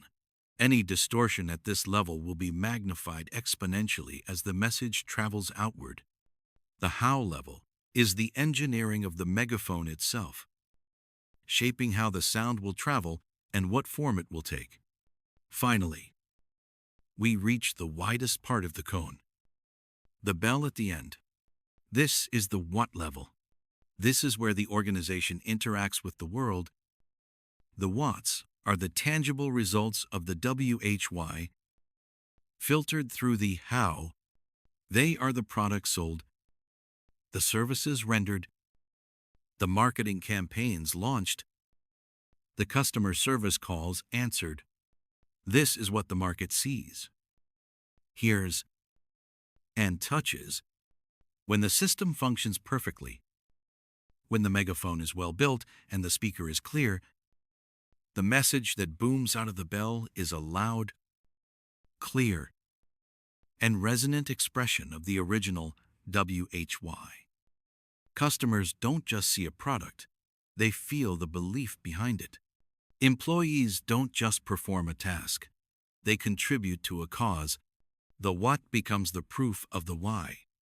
But what happens when the speaker at the mouthpiece is unclear? What if the leader's WHY is fuzzy, inconsistent, or defined by what the competition is doing? The megaphone, by its very nature, is an amplifier. It does not clarify. It only makes things louder. If the message going in is a mumble, what comes out the other end is not a clear vision, but a deafening noise. The market is bombarded with whats that lack connection. They hear about features, price points, and promotions. They see ads and receive emails, but it's all just static. There's no coherent story, no soul, no reason to feel a connection beyond the transactional. The employees inside the cone are equally lost. Without a clear why to guide them, their work becomes a series of disjointed tasks. Different departments pull in different directions, optimizing for their own metrics instead of a shared purpose. The organization becomes loud, busy, and active, but its efforts are scattered and its impact is diluted. It's a loud noise, signifying nothing. This is the reality for so many organizations. They shout about what they do, hoping that volume will compensate for a lack of clarity. But the market doesn't respond to volume. It responds to clarity. It responds to a signal it can understand and a belief it can share. The megaphone is a neutral tool. Its effectiveness is entirely dependent on the person using it. A leader's primary responsibility is, therefore, the clarity of the why. It is to be the steadfast speaker, ensuring that the message entering the system is pure and true. Because an organization is not just a structure for producing goods and services. At its best, it is a magnificent system for amplifying a belief and sharing it with the world. In our last exploration, we imagined an organization as a three-dimensional cone. At the very top, At the point of origin is the WHY. This is the leader, the speaker, whose voice is meant to echo throughout the entire structure, the organization itself. The cone that expands outwards is the megaphone, amplifying that initial message. But this raises a profound and practical question: who builds the megaphone? The speaker may have the powerful message, the inspiring vision, but a vision without a structure to support and amplify it is just a silent thought. A voice without a megaphone can't reach beyond the first few rows. This is where the most critical partnership in any great endeavor is born. The partnership of the why and the how. Every great leader, every visionary who has changed the course of industry or history, is a WHY type. They are the dreamers, the idealists. They see a future that doesn't yet exist. Their minds operate in the abstract, painting a picture of a destination most of us can't even imagine. They are often charismatic, deeply optimistic, and live a few steps ahead of the rest of the world. They feel the why in their gut. It's their compass, their North Star. But ask a pure why-type times how times they're going to build that future, and their answers might be vague. They'll talk about the feeling, the purpose, the end state. But the detailed roadmap, the step-by-step instructions, are often missing. Their genius lies in seeing the destination, not in paving the road to get there. Now, for every WHY type, there needs to be a how type. How types are the builders, the pragmatists, the realists. They are grounded in the tangible world of what is possible, while the WHY type is looking at the horizon. The how type is looking at the ground beneath their feet, figuring out how to build the bridge to that horizon. They are the masters of process, systems, and execution. They take the grand, abstract vision of the WHY type and break it down into achievable tasks, projects, and deadlines. They are the engineers, the managers, the doers who find deep satisfaction in making things work, in building something real and functional. They bring the vision to life. A pure how type might not be able to articulate the overarching purpose with the same passion as a WHY type, but they can tell you exactly what needs to be done on Monday morning to move one step closer to it. They provide the structure, the stability, and the practical application that turns an idea into an impact. The most iconic example of this partnership is the one that started a revolution from a garage: Steve Jobs and Steve Wozniak. The co-founders of Apple. Steve Jobs was the quintessential Y type. He was the visionary, the rebel, the master storyteller. He wasn't an engineer in the traditional sense. His obsession was not with circuit boards and processors. His obsession was with the WHY to challenge the status quo, to empower individuals, and to create tools for the mind that were not only powerful but also beautiful and intuitive. He envisioned a world where technology was personal, accessible, and could put a dent in the universe. He was the speaker, with a message so clear and compelling, it inspired a generation. But Jobs couldn't build a computer on his own. He needed a how type. He needed Steve Wozniak. Wozniak was a brilliant, pure engineer, a masterful how type. His passion was in the elegant design of circuits. He loved the challenge of making things work, of fitting complex components together in the most efficient way possible.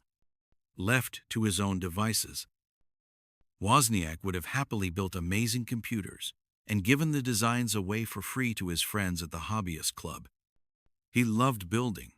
The idea of building a company was secondary. Wozniak was the master builder of the megaphone. Jobs had the vision, the WHY. Wozniak had the skill, the how. Jobs saw the future of personal computing. Wozniak built the Apple I and Apple II that made that future a reality. Neither could have succeeded without the other. Jobs without Wozniak would have been a charismatic visionary with no product to sell. Wozniak without Jobs would have been a genius engineer whose inventions might never have left the confines of a small enthusiast community. Their partnership was the magic, and at the heart of this, and any successful why-how partnership, is profound mutual respect. It is not a hierarchy. The WHY is not more important than the how, and the HOW is not superior to the WHY. They are two halves of a whole. The WHY type must trust the how type to manage the process and build the systems necessary to bring the vision to life. They must give them the space and resources to do what they do best. In turn, the how type must trust in the WHY type's vision, even when the destination seems distant or unclear. They must believe in the purpose that fuels their daily work. When this trust and respect exist, inspiration is translated into action. The dream becomes the deed. The speaker's voice is perfectly amplified by a masterfully built megaphone, and the message doesn't just reach the first few rows, it resonates across the world. We've seen how the visionary, the WHY type, needs the pragmatic, the HOW type, to build something real. A dream needs an architect. But this powerful partnership isn't just about two founders in a garage. It's the blueprint for building an entire organization. It's the seed from which a powerful, resilient culture grows. And that culture, the living, breathing manifestation of your why, begins with one critical decision, repeated over and over: who you let through the door. Great organizations don't just sell their WHY to customers. They build their entire world around it, starting with the people they hire. This is where the real magic happens, where belief becomes the foundation of the business itself. The conventional wisdom on hiring is dangerously flawed. We're taught to look for skills, for experience. We scan resumes, checking off boxes for qualifications and past achievements. We hire for what someone can times do asterisk. But great leaders, the ones who build organizations that last, they don't do that. They hire for who someone times is asterisk. They hire for attitude. For belief? Why? Because you can always teach skills. You can teach a person to use a new piece of software, to follow a process, or to operate a machine, but you cannot teach belief. You cannot train someone to have passion. You cannot put caring on a performance improvement plan. These are not skills. They are values. They are part of a person's core identity. This leads to a simple but profound principle that flips the traditional hiring model on its head. Don't hire skilled people and try to motivate them. Hire already motivated people and inspire them. Hire people who believe what you believe. When you hire someone just for their skills, they work for your money. When they get a better offer, they leave. But when you hire someone who shares your fundamental beliefs, they work for something more. They work for the cause. Their job becomes a vehicle for expressing their own values in the world. They aren't just coding a program. They're helping to organize the world's information. They aren't just serving a customer. They're helping someone feel welcome and valued. This alignment is the source of true, unconditional effort. Employees who believe in the WHY will go the extra mile without ever being asked. They don't need a manager standing over their shoulder. Because their motivation is internal, when a challenge arises, their first thought isn't, "Is this in my job description?" It's, "How do we solve this?" They see the company's success as their own. They innovate in their spare time. They stay late not because of a deadline, but because they are driven by a sense of purpose. They treat the company's resources as if they were their own. Because in a very real sense, they are part of something bigger than themselves. This isn't a fantasy. It's the operational reality of some of the world's most beloved companies. Consider the legendary culture of Southwest Airlines. For decades, they weren't just an airline, they were a cause. Their WHY wasn't to be the cheapest airline. It was to democratize the skies. They believed in giving people the freedom to fly, to connect with loved ones, to explore. They were in the freedom business. They just happened to fly planes. So, how did they build a culture that consistently delivered on this promise with such infectious joy? They hired for it.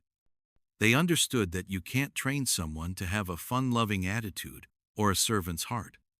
So they actively screened for it.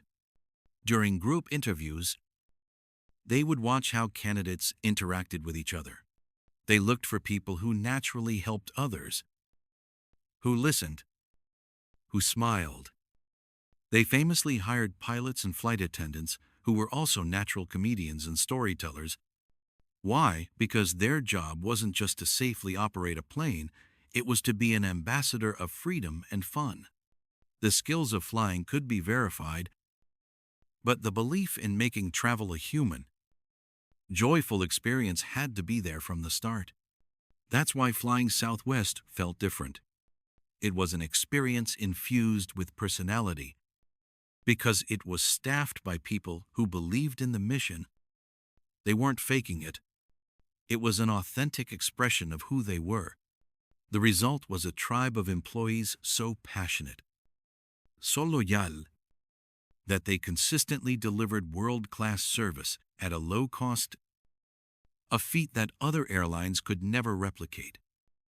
No matter how hard they tried to copy Southwest's operational model, they could copy the hows, the quick turnarounds, the single aircraft fleet, but they could never copy the WHY. Because the why lived in the hearts of their people. Building a culture of belief means treating hiring not as a process of filling a vacancy, but as the act of finding another believer for your cause. It's about building a team where trust is the default and passion is the fuel, because when your people believe in your WHY, they don't just work for a living, they live for the work. In our last discussion, we explored the principle of building an organization from the inside out. Starting with a culture of belief, we talked about how truly great companies don't just hire people for a job, they hire people who believe what they believe. But what does this look like when it's executed flawlessly? Not for a year, not for a decade, but for generation after generation. To answer that, we turn to the skies and examine a true legend of corporate culture, Southwest Airlines. In an industry notorious for its brutal competition, wafer-thin margins, and constant bankruptcies, Southwest has remained consistently profitable and beloved for over 50 years. How they don't have a secret fleet of superior planes. They don't have magical technology. What they have is a WHY, and they protect it with everything they've got. The why of Southwest Airlines is beautifully simple and profoundly powerful: to be the champion of the common man. This wasn't about being an airline. It was about democratizing the skies. In the 1,970 seconds Flying was a luxury, an exclusive club for the wealthy and business elites. Southwest saw this and decided to challenge the status quo. Their cause was to give ordinary people the freedom to fly, to connect with loved ones, to explore, to do business, without it costing a fortune. They weren't in the airline business, they were in the freedom business. This powerful why became the filter through which every single decision was made. It dictated their hows, the strategies and systems they put in place. Let's look at them. First, their how was to be low cost. This wasn't just a pricing strategy. It was the essential mechanism to serve their why. To make flying accessible to the common man, it had to be affordable. So they innovated. They used a single type of aircraft, the Boeing 737. To simplify maintenance and training, they pioneered the quick turnaround, keeping their planes in the air, generating value instead of sitting at a gate. They flew to smaller, less congested airports to keep fees down. Every cost-saving measure wasn't just for the bottom line. It was a direct service to their cause of accessibility. Their second how was to be fun. This is perhaps their most famous trait. Southwest understood that being the champion of the common man meant treating people like people, not like cargo. They injected humanity and humor into the sterile, stressful experience of air travel. Flight attendants became famous for singing safety instructions, telling jokes, and creating an atmosphere of a party in the sky. This wasn't a corporate mandate for forced fun. It was the natural result of hiring people who genuinely enjoyed serving others and empowering them to be themselves. This fun, light-hearted approach made customers feel seen, appreciated, and part of something special. Finally, their how was to be efficient. This ties directly back to being low cost, but again, the motivation was the WHY. Efficiency meant more flights, lower fares, and more people given the freedom to travel. This purpose-driven efficiency created a legendary internal culture. You would hear stories of pilots helping ground crews load baggage to speed up a turnaround. Why not because it was in their job description, but because they understood that every minute saved on the ground meant the company could better serve its cause. They weren't just pilots. They were crusaders for the democratization of flight. This brings us to the core of their success. Their people. Southwest famously hires for attitude and trains for skill. They look for people with a servant's heart and a fun-loving spirit. Individuals who naturally align with their WHY. They built an environment where employees felt valued, trusted, and empowered. They understood that if you take care of your employees, they will take care of your customers. And they do. Employees at Southwest don't just feel like they work for an airline. They feel like they are part of a cause. This feeling creates an incredible level of engagement and ownership. They are empowered to make decisions, to go above and beyond for customers. Not because a rulebook says so, but because it's the right thing to do to serve the common man. This internal culture of belief radiates outward, creating an almost unbreakable bond with their customers. The result is fierce loyalty. People don't just fly Southwest because it's cheap. They fly Southwest because of how it makes them feel. They feel respected. They feel like they are part of a tribe that values the same things they do. In an industry where customers are often treated as an inconvenience, Southwest treats them as honored guests.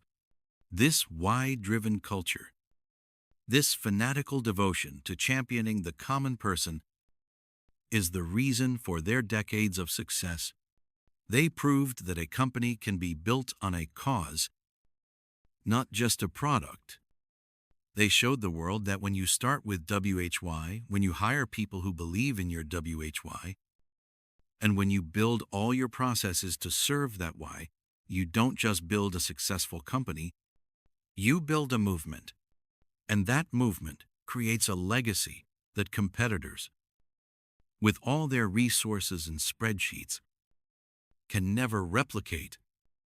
The powerful, people-centric culture at Southwest Airlines, built on a foundation of a clear and resonant WHY, fosters a level of trust and cooperation that many organizations can only dream of. It shows us what's possible when a group is united by more than just profit. But what does this trust look like when the stakes are elevated beyond market share and quarterly earnings? When the pressure is not just financial, but existential? What happens when the ultimate price of failure isn't bankruptcy, but life itself? To find the most potent, most visceral expression of a culture driven by WHY, we must journey from the relative comfort of a corporate environment to the raw intensity of the battlefield. There, in the crucible of conflict, trust is not a leadership buzzword or a metric to be measured on an annual survey. It is the very air you breathe. It is the silent, unbreakable contract that binds people together when everything else is falling apart. The unwavering belief that someone has your back, no matter the cost. This is the story of Captain William D. Swenson and the profound, almost sacred, trust that emerges when people are united by a cause far greater than themselves.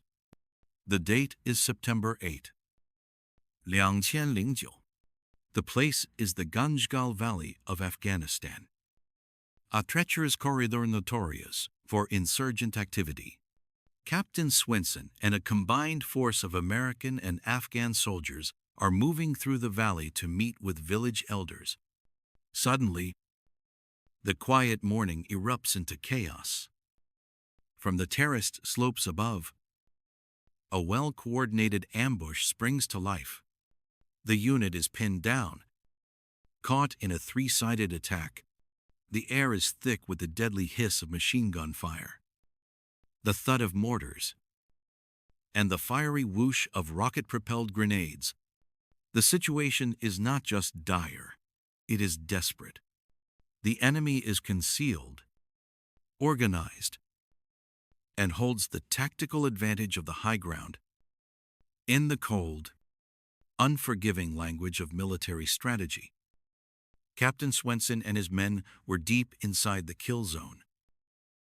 In that maelstrom of terror, when every primal instinct for self-preservation screams for you to find cover, to become small, to disappear, something remarkable happened. Captain Swenson, acting as an embedded trainer with the Afghan National Border Police, defied that instinct. He did the unthinkable. He ran forward. He ran directly into the heart of the storm, into the teeth of the enemy fire that was chewing up the ground around him. He did this not once, not twice, but multiple times over the course of a harrowing 6-hour battle. With his comrades falling around him, he moved through the hail of bullets as if guided by a purpose that eclipsed his own safety. Unarmored and exposed, he navigated the treacherous, rocky terrain to reach his wounded brothers in arms, both American and Afghan.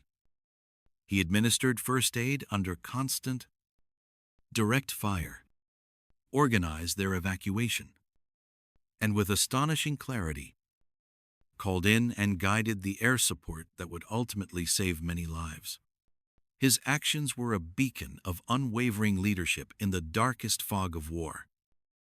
But it's one specific, intensely human moment, captured by a helicopter's helmet camera, that truly reveals the depth of the why that drove him as he helps a critically wounded sergeant, Kenneth Westbrook, onto a medevac helicopter. Swenson leaned down. Amid the deafening roar of the rotors and the continuing chaos of the battle, he gently kisses the sergeant on the forehead. It was not a gesture of command or a fulfillment of duty. It was a gesture of profound, unconditional human connection. Of love, it was a silent affirmation that said, "You are not alone. We are in this together. I am with you. Your fight is my fight." That sergeant, a man Swenson was fighting alongside, was not just a colleague or a subordinate. In that moment, he was family. He was a brother. Why would a man repeatedly and willingly risk his own life for others? Why would any soldier, in any conflict, run toward danger instead of away from it? The answer is simple, yet infinitely complex. It isn't for the salary, which is modest by any corporate standard. It isn't for the benefits, which can never compensate for the risks taken. And it certainly isn't just because an order was given, because in moments of such intense crisis, the rigid structures of top-down authority often dissolve into a more fluid, instinctual collaboration. They do it for the person to their left and the person to their right. They do it because they believe in the larger cause they are fighting for, be it country, freedom, or peace. But in the immediate, visceral reality of combat, they fight for each other. This is the incredible power of a shared belief system in action. It creates a circle of safety, an implicit trust so absolute that individuals will willingly sacrifice themselves for the survival and well-being of the group. The soldiers in that valley trusted each other completely, unconditionally. They trusted that if they fell, someone like Captain Swenson would brave hell itself to come for them. And Captain Swenson trusted that his fellow soldiers were fighting with the same unyielding ferocity to protect him as he moved to save others. This kind of trust is not built through team-building exercises, corporate retreats, or performance reviews. It is forged in the fires of shared hardship, galvanized by a common purpose, and cemented in the deeply held conviction that they are all part of something larger and more important than their own existence. They are a tribe, bound not by contract, but by an unspoken oath of mutual responsibility. This is the ultimate, undiluted expression of a why-driven culture. When the why is crystal clear, when people believe in the cause with every fiber of their being, they don't simply work times for times a leader. They work times alongside times them. They don't just follow orders. They take initiative. They innovate. They sacrifice for the good of the whole. The profound trust that exists between soldiers on a battlefield is the very same fundamental principle that drives the world's most innovative, resilient, and successful organizations. The context is radically different. The stakes are unimaginably higher, but the human dynamics are identical. It's the feeling of belonging, of being valued, of knowing with absolute certainty that the people around you have your back, no matter what. For his conspicuous gallantry, Captain Swenson was awarded the Medal of Honor, the United States' highest and most prestigious military decoration. But the medal, as significant as it is merely a symbol of something far more profound. It symbolizes a culture where the bond between people is the single most powerful force. It is a testament to the fact that when we are part of a cause we believe in, surrounded by people who share that belief, we become capable of the truly extraordinary. We find the courage to face the unimaginable, not for money, not for glory, but for the person standing next to us. That is the transcendent power of starting with WHY. It doesn't just build successful companies or effective teams. It builds unbreakable bonds and inspires the very best and bravest of our shared humanity. The profound, unquestioning trust that Captain Swenson commanded on that battlefield, the absolute certainty that propelled his men to run toward danger instead of away from it, wasn't something born from the cold authority of his rank or the fear of disobeying an order. It was forged in the white-hot crucible of a shared belief, a visceral, unspoken understanding that they were all part of something infinitely larger than themselves.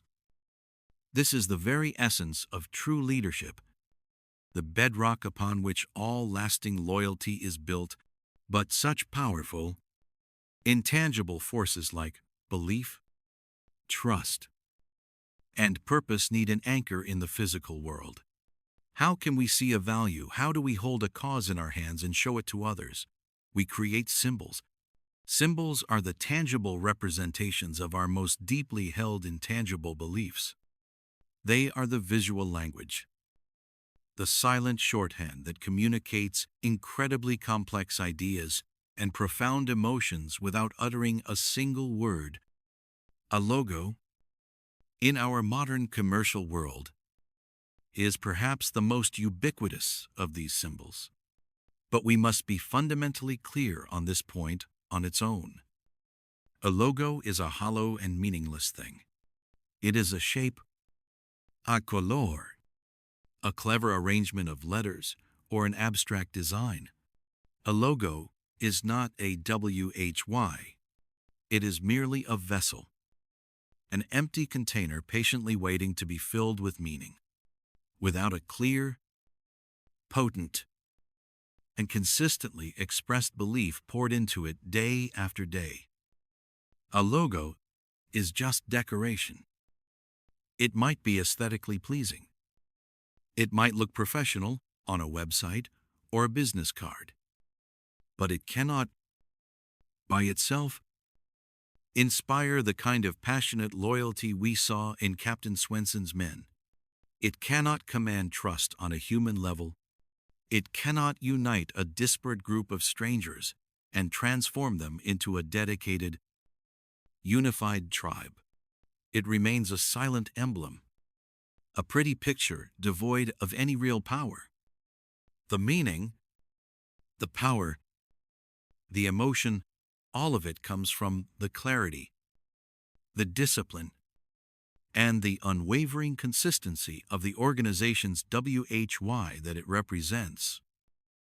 To truly grasp this phenomenal power, let us consider one of the most potent symbols in all of human history, a national flag. Let's take the American flag as an example. What is it? When we break it down to its purely physical components, it is a simple rectangle of fabric. It is composed of strips of red, white, and blue cloth, all stitched together with ordinary thread. From a purely material standpoint, it has very little intrinsic value. You could not sell it for much money. Yet, for this simple manufactured object, entire generations of people have willingly and knowingly sacrificed everything, including their very lives. Men and women have charged headfirst into the deafening chaos and smoke of battle, their hearts pounding with primal fear, but their resolve held firm by the distant side of that flag, waving defiantly against the sky. It has been raised over fallen capitals and planted triumphantly on the surface of the moon. It is meticulously, almost sacredly, folded and presented to grieving families as the ultimate, solemn symbol of a life given in service to an idea. Why people do not do these things for a piece of dyed cloth? They do it for what that cloth has been made to represent. The flag has become the symbol of a vast and complex constellation of values, beliefs, and aspirations, it embodies the audacious, revolutionary idea of a nation founded not on the blood of kings, but on the principles of liberty and the individual's right to pursue happiness. It stands for the promise of opportunity, a beacon for those seeking a new beginning. It holds the memory of every generation that has sacrificed to uphold its ideals, and it carries the collective hope for a better, more just future for all the generations yet to come. The flag itself is not the nation's WHY. It is the visible, tangible, emotional manifestation of that WHY. It is a vessel that has been so thoroughly and consistently filled with the blood, sweat, tears, and triumphs of a nation's story that it now possesses the incredible power to stir the deepest human emotions and inspire the most profound acts of courage, community, and selfless sacrifice. It is a symbol made mighty not by its design, but by the beliefs it has come to represent. This same powerful, almost alchemical principle extends far beyond the realm of nations and armies. It is the secret ingredient, the magic formula, for the most inspiring and enduring brands that have ever existed. Let's look at the iconic logo of Harley-Davidson, the simple, muscular bar and shield. In a vacuum, it's just a graphic design. But for millions of people around the globe, it is so much more. It's a statement. It's an identity. Why? Because for over a century, Harley-Davidson has understood that they are not just in the business of selling motorcycles. They have been in the business of championing a belief system. Their why is deeply rooted in the timeless and romantic American ideals of personal freedom, rugged individualism, and the untamed, rebellious spirit of the open road. They appeal to the quiet rebel that lives inside so many of us.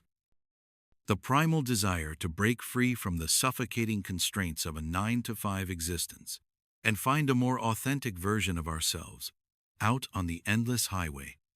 The motorcycle, as brilliant a piece of engineering as it is simply the tangible product that allows people to live out that belief. It is the roaring, chrome-plated iron horse for the modern-day cowboy. And the logo, the bar and shield, is the official badge of that tribe. It is the symbol of that shared identity. It is a vessel that has been filled to overflowing with decades of stories, cross-country journeys, legendary rallies, and a fierce, unwavering sense of community. Its power is so immense, so deeply intertwined with the personal values of its followers, that people will permanently burn it into their skin with a tattoo needle. Just pause and think about the profound significance of that single act. People are willingly, proudly, branding their own bodies with a corporate logo. They are not doing this because they admire the company's efficient supply chain management, its marketing strategy, or its quarterly earnings reports. They are doing it because the logo has completely transcended its commercial origins. It is transformed into a deeply personal symbol of their own identity. It is a public and permanent declaration to the entire world that says, "This is what I believe. This is the tribe I belong to. This is who I am." The logo has become the visual shorthand for their own personal WHY, a why they share so deeply and passionately with the brand that they choose to make it a permanent part of their physical being. So, we must ask again, what then is the true and ultimate purpose of a logo? It is not merely to identify a company. That is the most superficial of its functions. Its real purpose is to symbolize a cause, It is to be a visual shortcut that instantly communicates a whole universe of shared values and beliefs.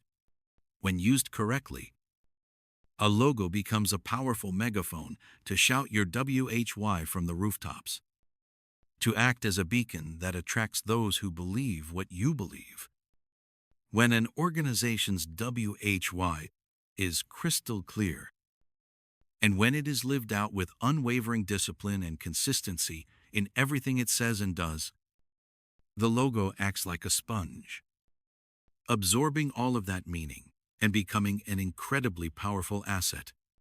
It becomes a symbol people can proudly rally around, a flag they can fly with a deep sense of belonging. But when the WHY is fuzzy, diluted, inconsistent, or non-existent, the logo is utterly useless. It is an empty vessel. A silent megaphone. It might look attractive on a PowerPoint slide or a billboard, but it will never find a genuine and lasting place in the hearts of human beings, and it will certainly never, ever be deemed worthy of being tattooed on someone's arm. The power to build unbreakable trust and to inspire a fierce, passionate loyalty does not reside in a clever design or a catchy tagline. It resides, and will always reside, in the clarity, authenticity, and power of the WHY that the symbol is meant to represent. We left off with the understanding that a symbol, whether it's a corporate logo or a national flag, is fundamentally an empty vessel. Its immense power is not inherent in its design, but is painstakingly poured into it over time, drop by drop. This meaning, this substance, is the direct and potent result of a clear and unwavering WHY. For a young organization, a startup with a burning purpose, this connection is palpable. The symbol is a rallying cry, a shorthand for the collective belief they all share, a secret language spoken in a small room. But what happens when that organization thrives? When it explodes onto the world stage? What happens when the banner, once held by a handful of true believers, is now hoisted atop a global headquarters, a giant billboard visible to millions? This is the precise moment when the most insidious and dangerous challenge of all presents itself. It is not the specter of failure that looms largest over a purpose-driven entity. It is the dazzling, blinding, and often disorienting light of its own success. To truly grasp this profound paradox, we must first meticulously draw a sharp, indelible line between two concepts. We habitually and carelessly conflate achievement and success. They are not synonyms. They are not even distant cousins. They exist on entirely different planes of existence. Achievement is a destination. It is something you reach, a goal you conquer. It is, by its very nature, tangible, quantifiable, and finite. Think of it as a series of boxes to be ticked on the grand checklist of life. Graduating from university is an achievement. Hitting your annual revenue target is an achievement.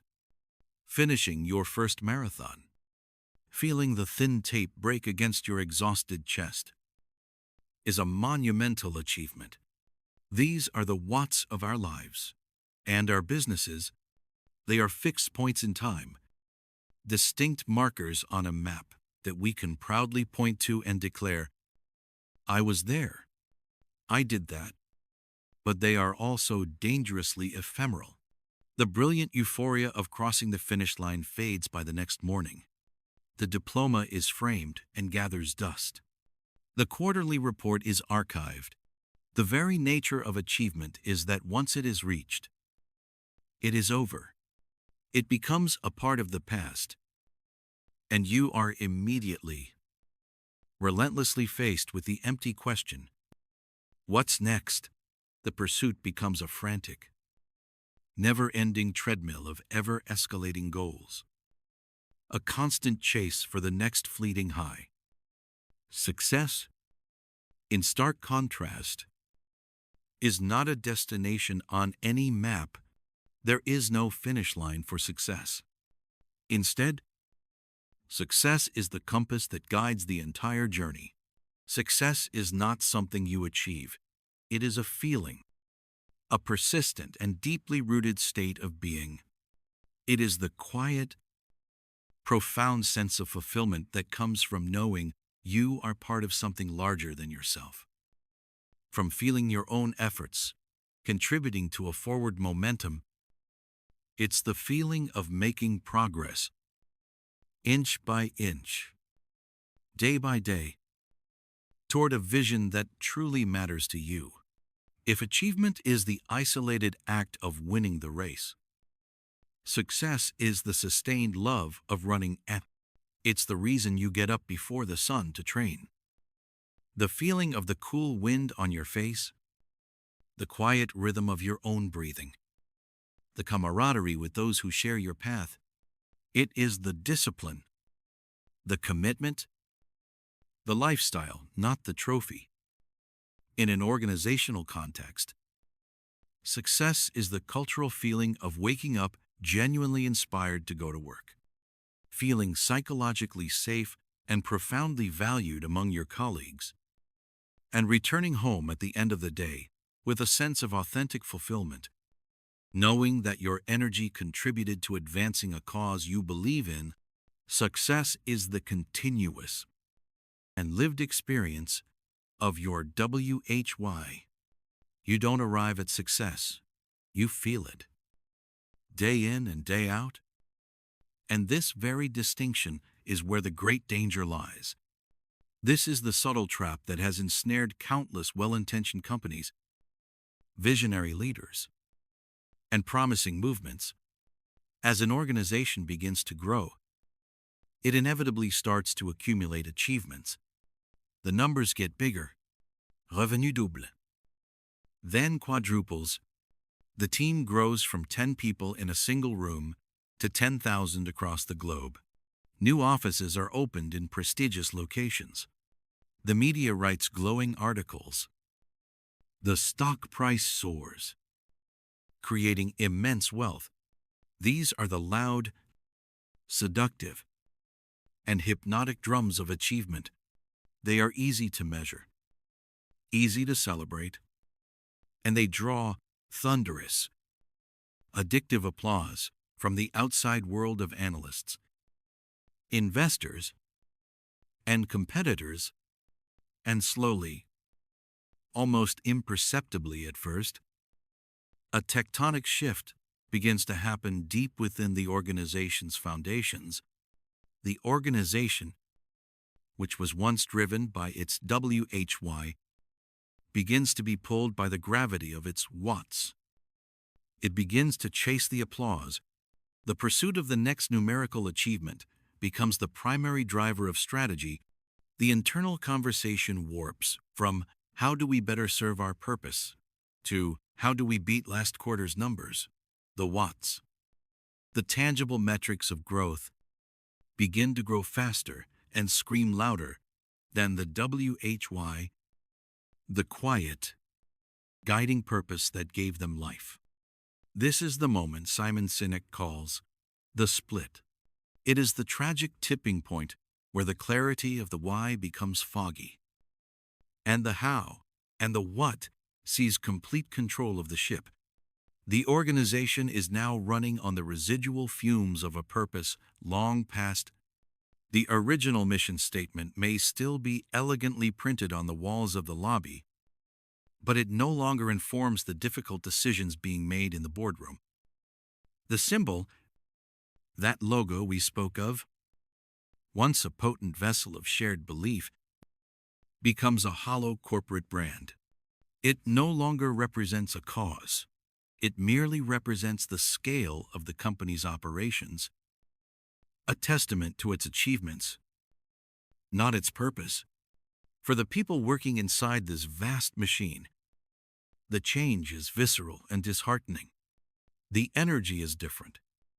The electric passion that once ignited spontaneous late-night brainstorming sessions is replaced by a weary obligation to attend an endless parade of mandated meetings.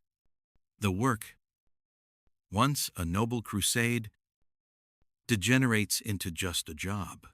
They are still hitting their targets, collecting their bonuses, achieving things, but they no longer feel successful. This is the devastating paradox. The company may be at the absolute zenith of its measurable achievements, a celebrated titan of its industry. Yet internally, it is decaying. It is losing the very soul, the very WHY that sparked its improbable rise in the first place. It's like building a bigger and bigger house, with more and more rooms, but forgetting what it takes to make it a home. Therefore, the ultimate test for any leader, for any organization that starts with WHY, is not navigating the stormy seas of failure. It is navigating the calm, glittering waters of success. The true challenge is to embrace achievement not as the end goal, but as a marker, a proof point that you are still on the correct path, the path illuminated by your WHY. It demands a state of constant, unwavering vigilance, a conscious refusal to be mesmerized by the shimmer of your own accomplishments. It is the relentless discipline to celebrate the milestones without ever losing sight of the distant horizon. Leaders must constantly and publicly ask, does this achievement serve our original purpose? Is this growth taking us closer to our vision, or just making us bigger? They must work tirelessly to keep the why as clear and as bright for the 10,000th employee as it was for the founding team. Because when an organization forgets why it was founded, it may continue to build impressive things and post enviable numbers for a time, but it will have forfeited its ability to feel successful. And critically, it will have lost its power to truly inspire the world. We've explored the quiet, creeping danger that success brings. The moment when an organization's what, the products it sells, the services it offers, begins to grow so large and so fast that it casts a shadow over its founding WHY.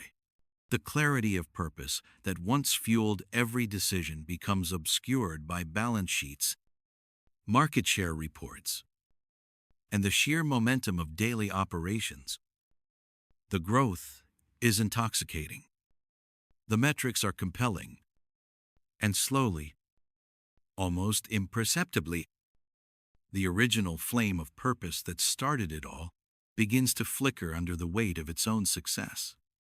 But what happens when that threat is no longer a quiet, internal drift? What happens when the keeper of that flame, the human embodiment of the WHY, is suddenly and irrevocably removed from the equation? This brings us to a stark, visceral, and vitally important thought experiment. I call it the school bus test. The premise is admittedly morbid, but its power lies in its brutal simplicity. Imagine the founder of your organization, the chief visionary, the one person who, more than anyone else, holds the why in their heart and breathes it into life every single day. Now, imagine they step off a curb tomorrow and get hit by a school bus. In that one tragic moment, what happens to the organization they built? Does the cause that inspired thousands simply die with them? Does the vision that guided every innovation just vanish into thin air? Or, and this is the critical question, is the WHY so deeply understood, so clearly articulated, and so widely shared by everyone else that it continues to thrive, to guide, and to inspire, even in the profound absence of its original architect. This isn't an abstract corporate puzzle. It's the ultimate stress test for any organization, any movement, any idea that aspires to outlast its founder. Apply this test to your own company, or to a famous one you admire. If that key leader were gone tomorrow, would the rest of the team possess the clarity to continue making decisions that are true to the original intent? Would they still feel the pull of that same North Star? Or would the organization fragment, devolving into a collection of departments simply managing the what and the how, with no unifying soul? The devastating truth for most organizations is that they would fail this test spectacularly. Because for a why to have lasting power, it cannot be held hostage in the mind of a single charismatic leader. It must be bigger than any one individual to survive. The WHY must be extracted from the founder's head and heart and transplanted into the culture of the organization itself. It has to be written down not as a sterile mission statement, but as a declaration of belief. It has to be taught relentlessly, especially during the onboarding of new employees, so they join the cause, not just the company. Most importantly, it must be woven into the very fabric of the organization's systems and behaviors. The WHY must become the primary filter for hiring, for promotions, for strategy, and for innovation. It's the common language that unites the boardroom and the mailroom, ensuring that when faced with a choice, people at all levels will instinctively make the one that is consistent with the cause. This directly informs the most critical responsibility of a WHY-driven leader's succession planning, but not the way most companies think about it. True succession is not about finding a seasoned executive with the right MBA to manage existing operations. It's not about finding a skilled operator whose primary talent is to maximize the what. It is the sacred duty of finding the next guardian of the WHY. It's a search for a leader who doesn't just understand the cause, but bleeds the cause. Someone who is a true believer, capable of carrying the torch of purpose forward for the next generation. This successor's primary role is not to invent a new WHY, but to be the chief protector and evangelist for the original one, ensuring it remains vibrant and at the absolute center of every single thing the company does. Let's examine this through the lens of two iconic American companies. First, consider Walmart after the passing of its legendary founder, Sam Walton. In 1992, Sam was the quintessential founder with a crystal-clear WHY. His purpose wasn't merely to build a retail empire. It was to serve communities, to give hardworking, everyday people a chance to save money so they could live better. He saw his employees, his associates, as partners in this cause. His folksy wisdom and his famous practice of visiting stores and talking directly to associates and customers was the primary vehicle for transmitting this WHY throughout his vast organization. He times was times the culture. But after he was gone, the school bus test revealed a fatal flaw. The WHY was too intrinsically tied to Sam the man. The systems to perpetuate the WHY without him were not strong enough. Over time, Walmart's operational everyday low prices became its de facto purpose. The relentless, data-driven pursuit of lower prices, greater efficiency, and global expansion began to erode the human-centric why. The company that was once celebrated for its partnership with employees became a lightning rod for criticism over its wages and labor practices. The business grew into an unprecedented global behemoth, but many longtime observers would argue that in the process, it lost the very soul that Sam Walton had so carefully infused into it. The why, in its purest form, did not survive the test. Now, contrast that with the Walt Disney Company. When Walt Disney died in 1966, the organization was plunged into a state of profound crisis. He was the ultimate visionary, the singular source of the magic. For nearly 2 decades after his death, the company he built floundered creatively. Executives were famously paralyzed by the question, what would Walt do? But instead of using it as a filter for bold innovation, as Walt would have, they used it as an excuse for risk-averse imitation of his past successes.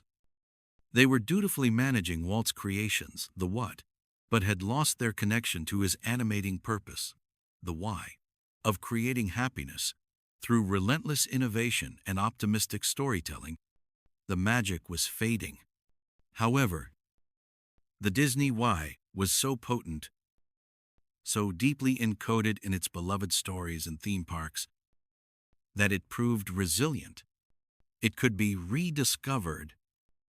It took a new generation of leaders in the 1,980 seconds, like Michael Eisner and Frank Wells, to consciously reconnect with that original purpose. They stopped asking what Walt would have times done times, and started asking how Walt would have times thought asterisk. They used his why as a compass to guide them into new, uncharted territories. From revitalizing animation with films like The Little Mermaid, to forging a groundbreaking partnership with Pixar, they understood that their job was not to curate a museum of Walt's past, but to be the new guardians of his living, breathing why. Disney passed the school bus test, but only after a long and painful struggle. It's a powerful lesson. Even if a company loses its way, a powerful and well-articulated WHY can serve as a North Star to guide it back home. So, I ask you one last time to look at your own world, your company, your team, your personal cause. Is your why captured only in your passion? Is it just riding around in the head of a single, brilliant person, or is it written on the walls and, more importantly, in the hearts of your people? Because if it's the former, you haven't truly built an organization that can last. You've just built a platform for one successful person, and no single person, no matter how visionary, can outrun a school bus forever. The ultimate goal is to build something that outlives you. And for that to happen, the WHY must be bigger than any one of us. In our last exploration, we confronted a stark and sudden scenario, the school bus test. We asked if the WHY, the very soul of an organization, could survive the abrupt loss of its founder. But there is another, more insidious way. A why can be lost. It doesn't happen in an instant with a tragic accident. It happens slowly, quietly, over time, through the very process of success. This is what Simon Sinek calls the split. Every organization begins with an individual or a small group of people who have a clear sense of purpose. This why is not written on a wall. It's felt in the gut. It's the passion that fuels late nights and the conviction that inspires the first few employees to take a risk and join the cause. In these early days, the founder is the megaphone. Their vision, their values, their belief in a different future is broadcast with perfect clarity because it comes directly from the source. Every decision, from the product design to the customer service policy, is a direct, intuitive expression of this founding purpose. This clarity is magnetic. It attracts employees who believe what the founder believes, and it draws in customers who don't just buy the product, but buy into the mission. The organization grows because its WHY resonates powerfully in the marketplace. But then comes the paradox of scale. As the organization succeeds, it must grow. And as it grows, the founder's physical presence diminishes. They can no longer personally interview every new hire or oversee every project. The distance between the keeper of the vision and the people executing the vision begins to widen. To manage this growth, a new layer of leadership is brought in. These are often highly capable, experienced professionals recruited for their expertise in management, operations, or finance. They're hired to build systems, to create efficiency, to manage the how, and to produce the what. Their world is one of spreadsheets, key performance indicators, and measurable results. And this is where the subtle shift begins. The language inside the company starts to change. Conversations that were once dominated by ideas and purpose. How can we better serve our cause? Or, does this feel right to us? Are gradually replaced by discussions about numbers. What are our quarterly sales targets? How can we increase market share by 2%? What is the ROI on this initiative? The gut feeling of the founder, which was once the ultimate compass for the entire organization, is now challenged by data-driven arguments that demand tangible proof of success. The what, the products, the services, the revenue becomes the primary focus, not because of malice, but because it is easy to measure. You can't easily put a number on trust, loyalty, or inspiration, but you can precisely measure profit margins and growth rates.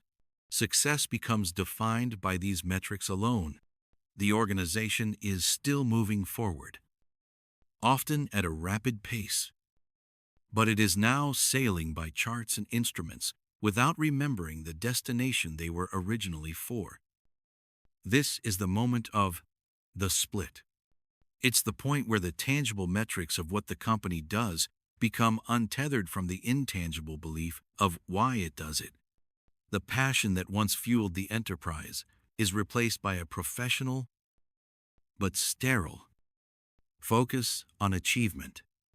And the megaphone, which has grown larger and more powerful with the company's success, no longer broadcasts a clear, singular message. Instead, it amplifies the noise of competing departmental goals, divisional targets, and individual ambitions. The message becomes fuzzy, diluted, and confusing, both for the employees inside and the customers outside. The WHY has been lost in the echo chamber of its own success. And without it, the organization has lost its deepest, most sustainable competitive advantage, its soul. We've explored the theory of the split, that moment when an organization's sense of purpose becomes blurry, when the flame of the WHY begins to flicker and the obsession with what takes over. It's a powerful concept, but abstract. So, what does it look like in the real world? What are the tangible consequences when a mission-driven giant loses its way? To answer that, we need to look no further than one of the most recognizable and dominant companies in modern history, Walmart. The story of Walmart is not just a business case study. It's a profound, cautionary tale about the critical importance of keeping the WHY at the heart of everything you do. Before it became a global behemoth, Walmart was the vision of one man, Sam Walton. And Sam Walton had a WHY that was crystal clear, deeply human, and profoundly inspiring. His purpose was not simply to sell goods cheaply. His declared mission was to help people save money so they could live better. Let's pause on that phrase. It contains two parts, and both are essential. Save money was the what. It was the functional outcome of his business. But live better, that was the WHY. That was the contribution, the higher purpose. It was about improving the lives of his customers, who were often his neighbors in small-town America. This why wasn't just a slogan on a poster. It was the driving force behind the entire culture he built. His hows, the principles that guided the company, were direct reflections of this purpose. He didn't call his employees workers. He called them associates, or even partners.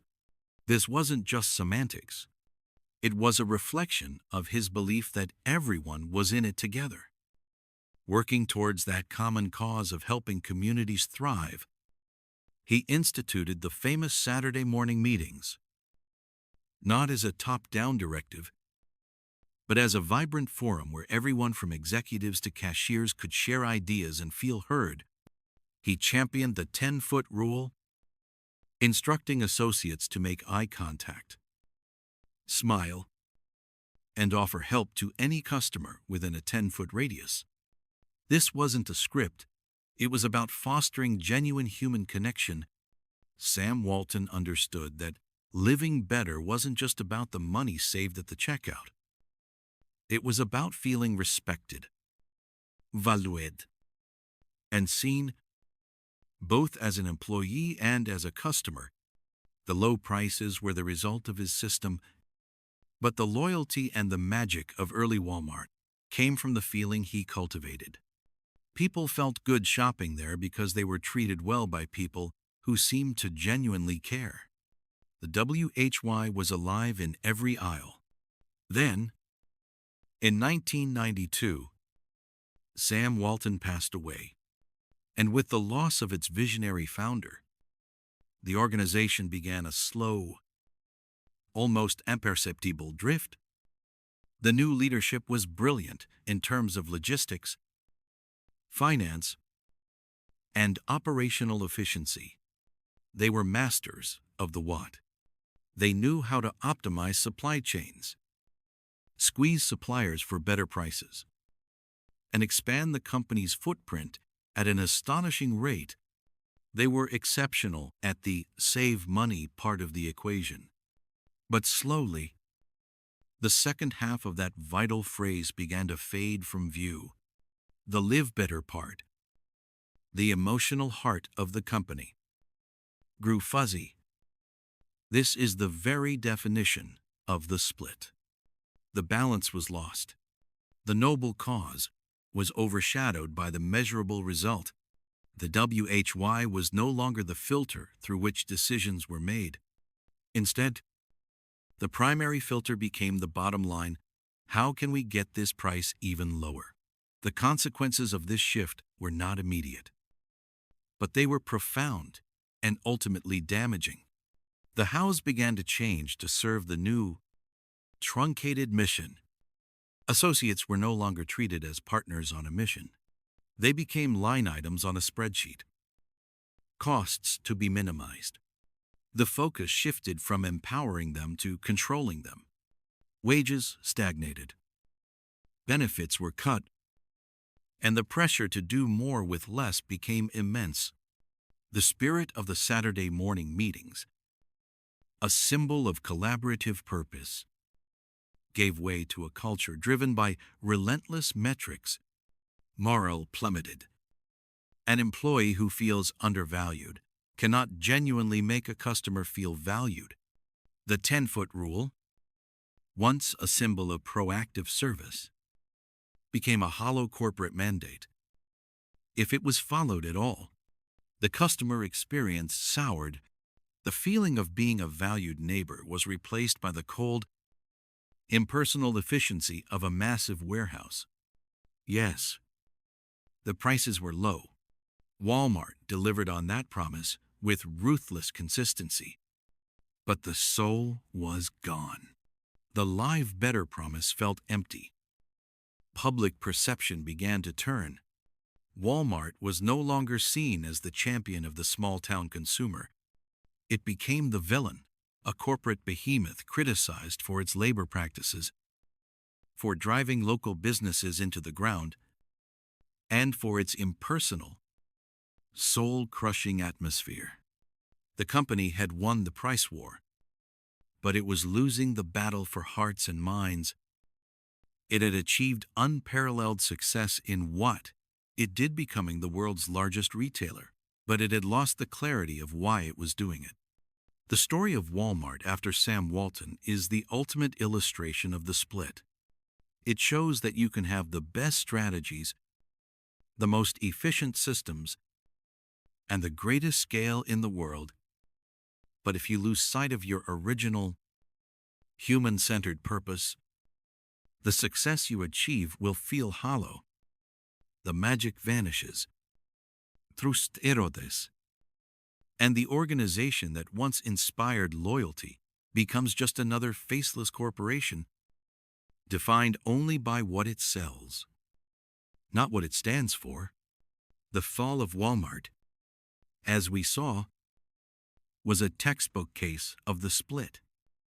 A slow drift away from the foundational WHY Sam Walton had so carefully instilled. It began with an obsession over price. But underneath that, a more insidious fixation was taking hold. They weren't just lowering prices in a vacuum, they were lowering them in direct, aggressive response to competitors like Kmart. And right there, in that shift from an internal mission of service to an external war against a rival, we find one of the most glaring warning signs that a company's WHY is in crisis: a paralyzing obsession with the competition. When an organization loses its internal compass, it desperately seeks external reference points to guide its journey. The most immediate, tangible, and ultimately destructive of these is the company in the next lane. This marks the transition from playing what author James Carse calls an infinite game to a finite game. A company with a strong why is playing an infinite game. The objective isn't to win in a traditional sense, because there is no finish line. The goal is to perpetuate the cause, to continue playing, to outdo yourself, and to advance your vision indefinitely. The only true competitor is who you were yesterday. In this game, the timeline is eternal, and the goal is resilience and advancement of purpose. But when the WHY vanishes, the game becomes finite.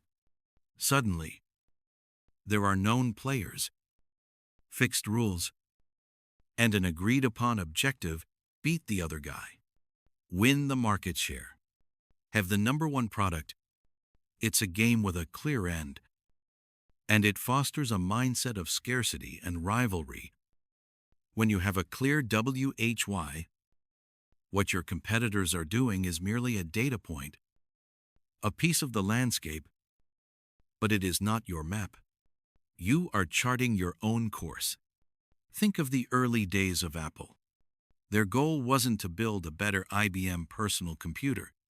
Their goal was to challenge the status quo, to empower the individual, to put a dent in the universe. Their competition was the prevailing ideology, not a specific company. This clarity of purpose allowed them to innovate in ways that a company merely trying to one-up a rival never could, without that internal driving force. However, the boardroom becomes a war room of reaction. Imagine the scene charts on the wall. Don't show customer satisfaction or employee morale.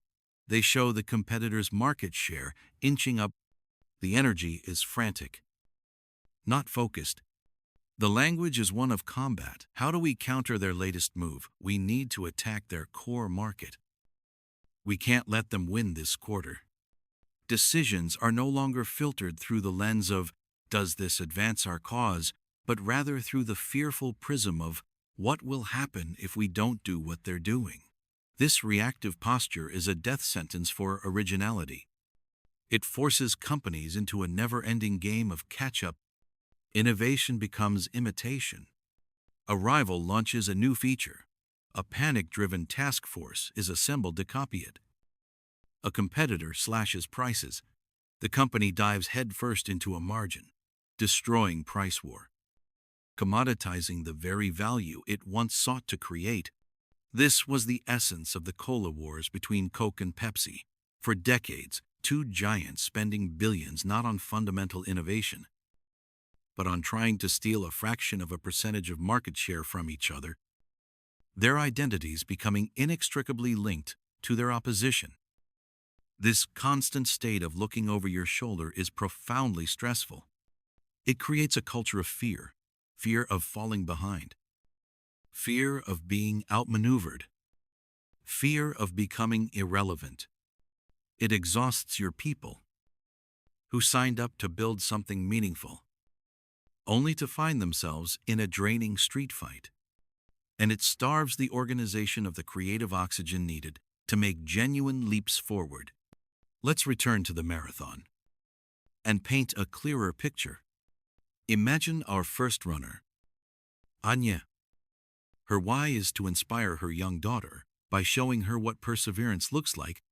As she runs, she feels the warmth of the sun on her shoulders and hears the distant encouragement of the crowd. But mostly, she hears the steady rhythm of her own breath, the cadence of her feet on the pavement. Her mind is a calm space of focus. She visualizes the finish line, not as a place to beat others, but as the fulfillment of a promise to herself and her daughter. She is aware of others, even drafting behind a fellow runner for a moment to conserve energy. But they are partners in a shared journey, not adversaries. Her race is a profound act of self-expression. Now, let's look at our second runner, Ben. His goal is simply to finish ahead of his colleague from work. His entire race is a series of frantic calculations. He expends a burst of unsustainable energy to pass a stranger simply because they look fit. His breathing is shallow and ragged. His eyes dart back and forth, constantly checking his position relative to others. He is so fixated on a runner 50 yards behind him that he misses a water station, a crucial mistake that will cost him dearly later. He is a bundle of anxiety and reactive energy. Ben is not running his own race. He is letting everyone else run it for him. He is not competing. He is merely reacting. And so it is with business. The company fixated on its competition may score small, fleeting victories, a quarterly win in market share, a temporary price advantage, but it will never achieve its own personal best. It will never build something truly lasting or meaningful, because its very identity is defined by another. The obsession with what the competition is doing is not a strategy. It is a symptom of a profound internal void. It is a distraction from the real, essential work of understanding and activating your own purpose. The ultimate goal is not to be the best in a field of many, but to create and occupy a field of one, where the only benchmark that matters is how truly you are living up to the cause you set out to serve.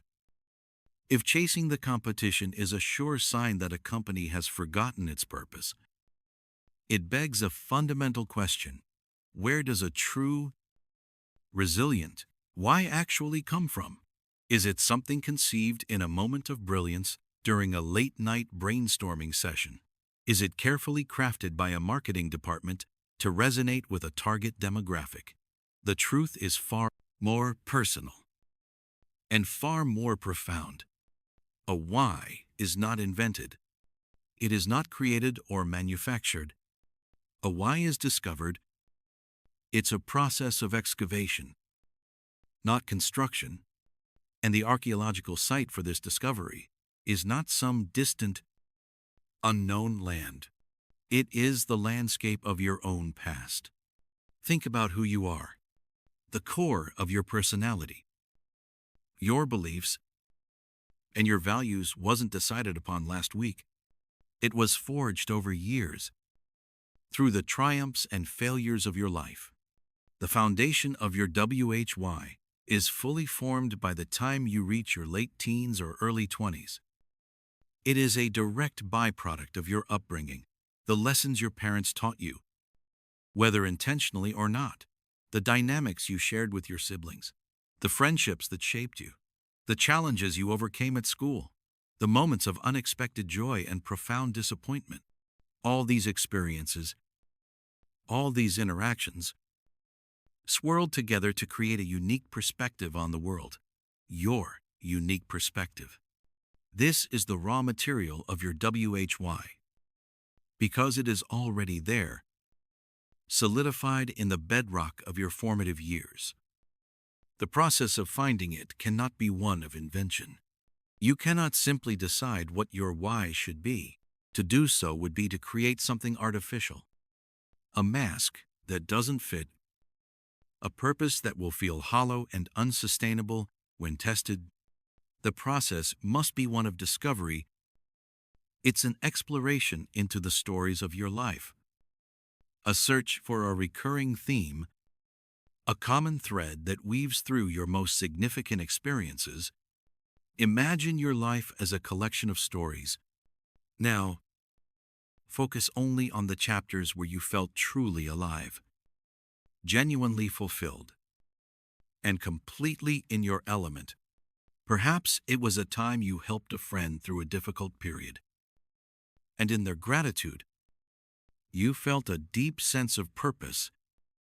Maybe it was a project where you lost all track of time, completely absorbed in solving a problem, not for the reward, but for the sheer satisfaction of seeing it through.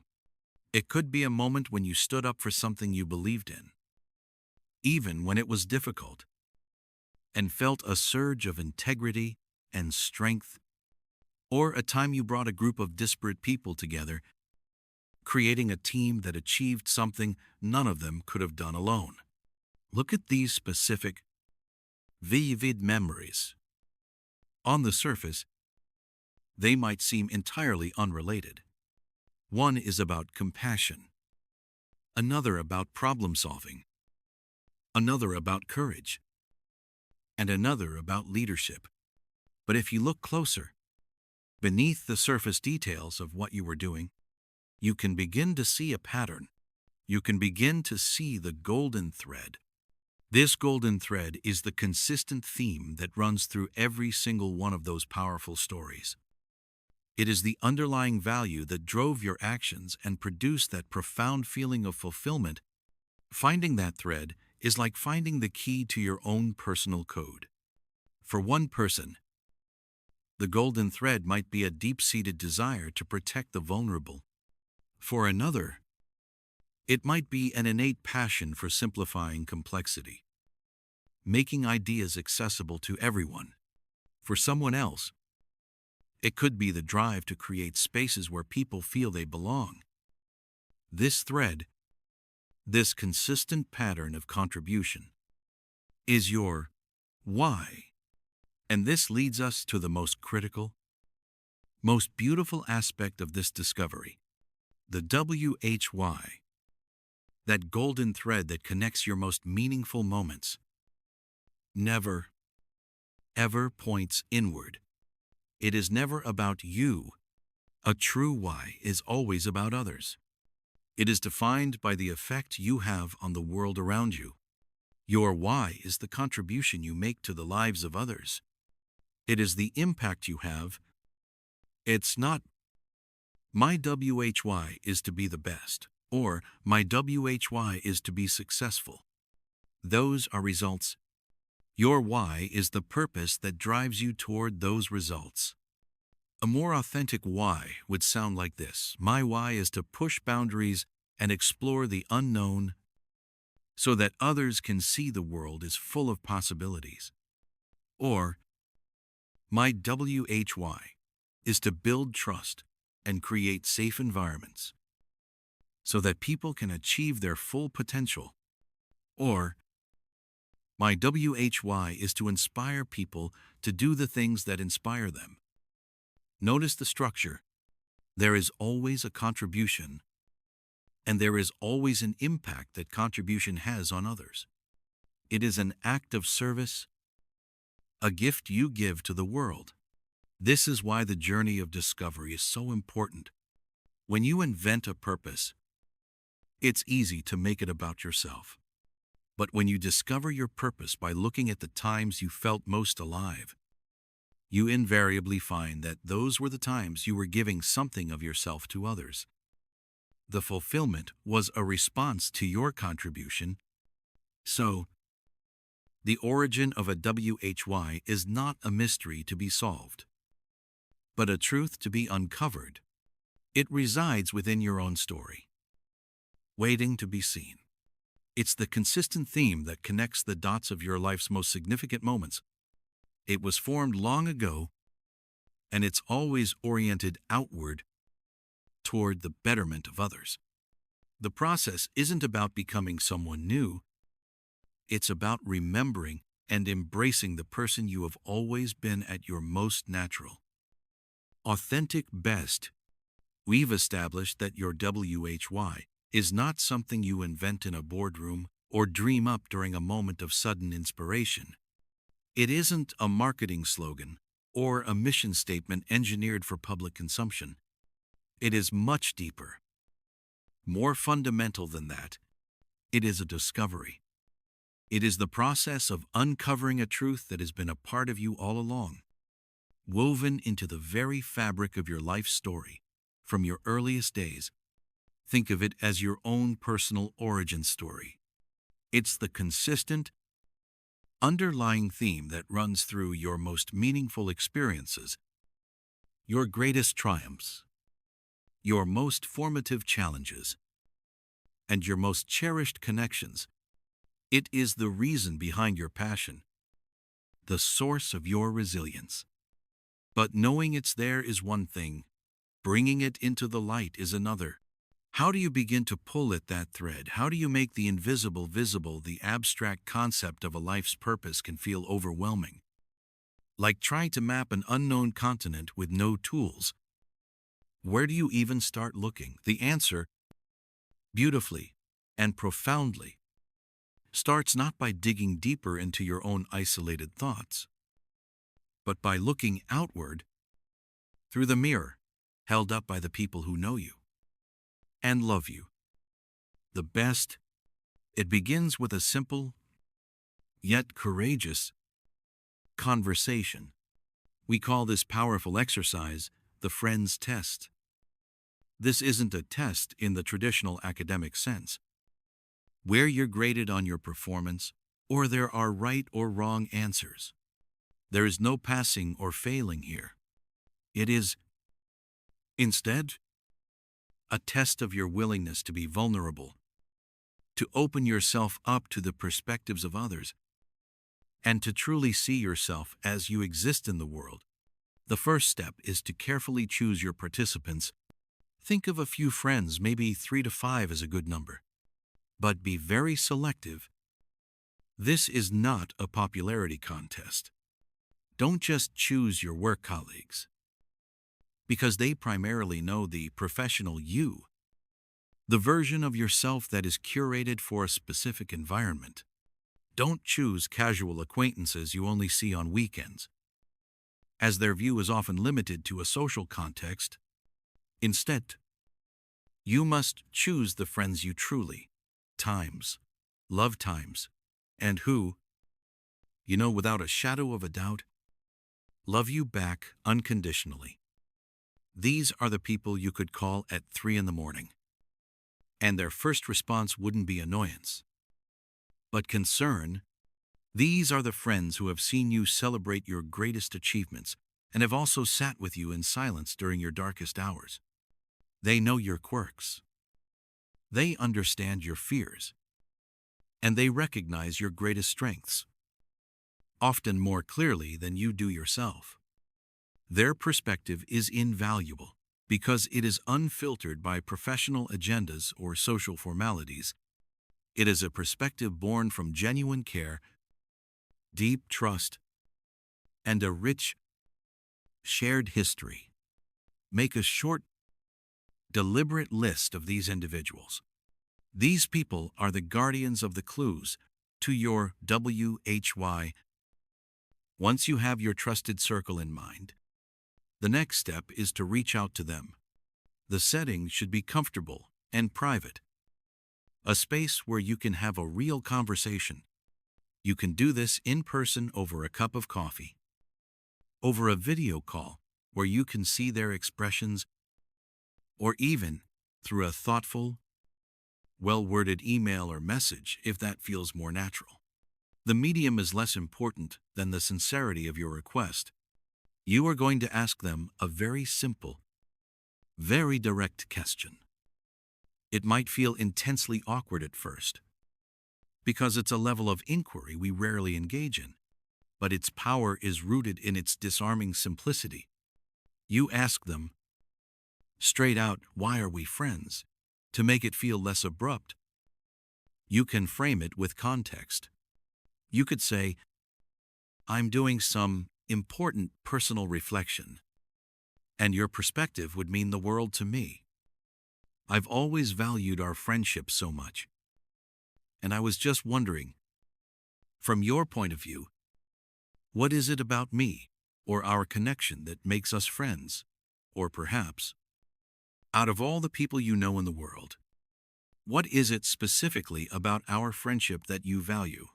The goal here is to prompt them to move beyond the easy, generic platitudes like, you're a nice person, you're funny, or we have fun together. You want them to dig a little deeper, to access the core feeling, and to articulate the specific value you bring to their life. Now comes the most critical and, for many, the most difficult part of the entire exercise. You must listen. And I mean truly, actively listen. Your job is not to talk, not to justify your actions, not to explain your intentions, and certainly not to get defensive. Your sole role is to become a receptacle for their words and the feelings behind them. You have to consciously put your ego on a shelf. This can be immensely challenging. Your friend might say something that completely surprises you, highlighting a quality you've never considered about yourself. They might articulate a strength you've always unconsciously downplayed or a positive impact you had that you didn't even know was visible to others. Conversely, they might not mention something you deeply pride yourself on. And that's okay too. Remember, this is not a performance review or a quest for validation. The goal is simply to gather pure, unadulterated data about your impact on others. Listen for the specific words and phrases they use. If you can, take notes, either during the conversation or immediately after while it's fresh in your mind. What adjectives do they consistently choose? What specific stories or memories do they bring up to illustrate their points? Do not interrupt them. Do not correct their perception. Their perception times is times the reality you are seeking. It is the truth of your impact, as they have experienced it, after you've spoken with your small circle of trusted friends. The final step is integration and analysis. It's time to look for the patterns. Lay out all of your notes and read through their answers side by side. At first, the responses might seem different, deeply personal and unique to each friend and your specific relationship with them. But if you look closely, with an open mind, you will begin to see a theme emerging. A golden thread will start to appear, weaving through and connecting their seemingly disparate descriptions of you.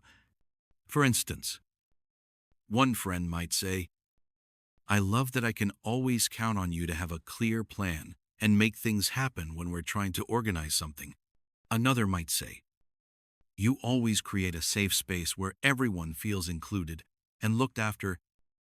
And a third might recall a difficult time when you helped them navigate a complex problem, saying, you just have this remarkable ability to see the clear path forward when everything feels completely chaotic. Do you see the underlying pattern on the surface? They are describing different actions and contexts, planning an event, including people, and solving a problem, but the core value they are all articulating is your innate ability to create order from chaos, to provide structure and safety, to make others feel secure and guided. They are not just describing times what times you do, they are describing times who you are, times at your core, and the tangible, positive impact you have on them. The value they get from being your friend is a direct and consistent result of you living your WHY, whether you were aware of it or not. Through their own words, your friends are giving you the very language to articulate your purpose. They are reflecting back to you the fundamental contribution you naturally and consistently make to the world and to the lives of those around you. This reflection is the raw, invaluable matériel. It is the honest, human-centered data from which you can begin to distill and craft a statement that is not an aspiration for who you want to become, but a powerful declaration of who you have always been. The Friends test won't hand you the final, polished why statement on a platter, but it gives you something far more valuable, the undeniable, living proof that your why exists, and that it has been seen, felt, and cherished by the people who matter most. So, you have gathered the stories, you've sat with the reflections of those who know you best, and listened, truly listened, to the echoes of your impact. In your hands, or perhaps spread across your desk, you now hold a collection of golden threads, shimmering moments, resonant feelings, and powerful descriptions that, when woven together, form the very fabric of your unique value. These are not just compliments or a series of fond memories. They are critical data points illuminating the core of who you are when you are at your most authentic, your most natural, and your most powerful. They are the evidence of your WHY in action. But rough data, no matter how profound, needs a framework to become wisdom. A pile of golden threads is beautiful, a treasure to behold, but a woven tapestry tells a story and provides warmth. Our task now is to become the weaver. We must take these disparate, beautiful elements and synthesize them into a single, clear, and actionable declaration of your purpose. This is the sacred moment we craft, your WHY statement. To accomplish this, we don't need a convoluted corporate formula or a multi-page personal charter. The most profound truths are often the simplest. We need an elegant structure that captures the two most essential components of your WHY, your contribution and your impact. This is a sentence designed to serve as your compass in the fog, your unwavering filter for every decision you make. From the monumental career choices to the countless tiny ways you show up in your relationships each day, the structure is this: to your contribution so that the impact. Let's truly unpack that. The first part, to your contribution, is the articulation of your primary action. It's the tangible, consistent, active way you bring your WHY into the world. It's what you fundamentally times do, times that makes you, you. It's your core verb. The second part, so that the impact, is the ultimate consequence. of your contribution. It's the effect you are meant to have on others, the positive change you aspire to create in the world around you. The future state you are striving to bring into existence. Your contribution is what you give. Your impact is what that giving is for. One cannot exist meaningfully without the other. Let's make this real by walking through an example. Imagine a woman named Maya who just completed the Friends test. Her friends shared a pattern of powerful stories. One recalled how Maya helped her navigate a devastating career setback, not by showering her with advice, but by patiently holding a space where she could voice her deepest fears and, in doing so, rediscover her own resilient strength. Another friend laughed, recounting Maya's uncanny ability to bring a diverse group of strangers together at a dinner party and, by the end of the night, have them buzzing with excitement, collaborating on a new project, energized by a shared potential they didn't see before. A former colleague sent a long email, remembering how during intensely chaotic projects, Maya was the calm center of the storm, the one who could absorb all the conflicting information and articulate a clear, simple vision that made everyone feel grounded, safe, and focused. Maya sits with these stories. The recurring themes leap out at her, creating clarity from chaos, fostering profound connection between disparate people and ideas, and empowering others to find and trust their own strength. These are her golden threads. Now, she must begin to weave them using our structure. First, the contribution. What is she truly doing? Times in these stories. The surface-level words, like managing or organizing, feel hollow. They don't capture the essence. Her action is more foundational. She's creating something. She's building environments. She jots down a first attempt to create clarity and connection. It's a start, but it feels a bit generic, a bit abstract. She pushed deeper. What times? Kind times of clarity, the clarity that makes people feel safe. What times? Kind times of connection, the connection that reveals new possibilities. She refines it to build a world where people and ideas can find their common ground. That feels warmer, closer to the truth. It's active. It's generative. It's about building. Now for the second, crucial part, so that the impact. Why does she do this? What is the ultimate result of building this world of common ground? When people and ideas connect in a space of safety and clarity, what is born? Collaboration, innovation, resilience. People achieve more together than they ever could alone.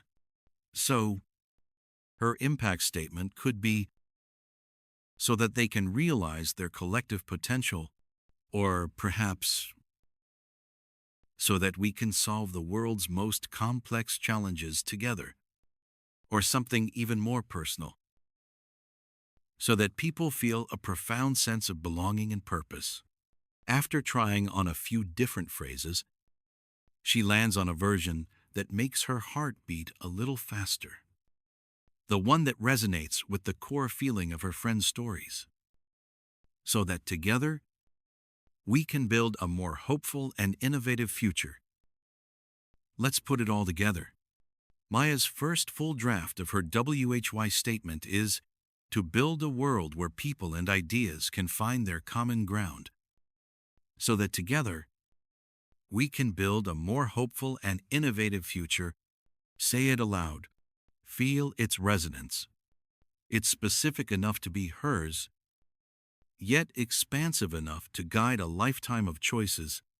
It's about her unique contribution, but its focus is entirely in the service of others. It is a powerful declaration. Now, It is just as important to notice what this statement is not.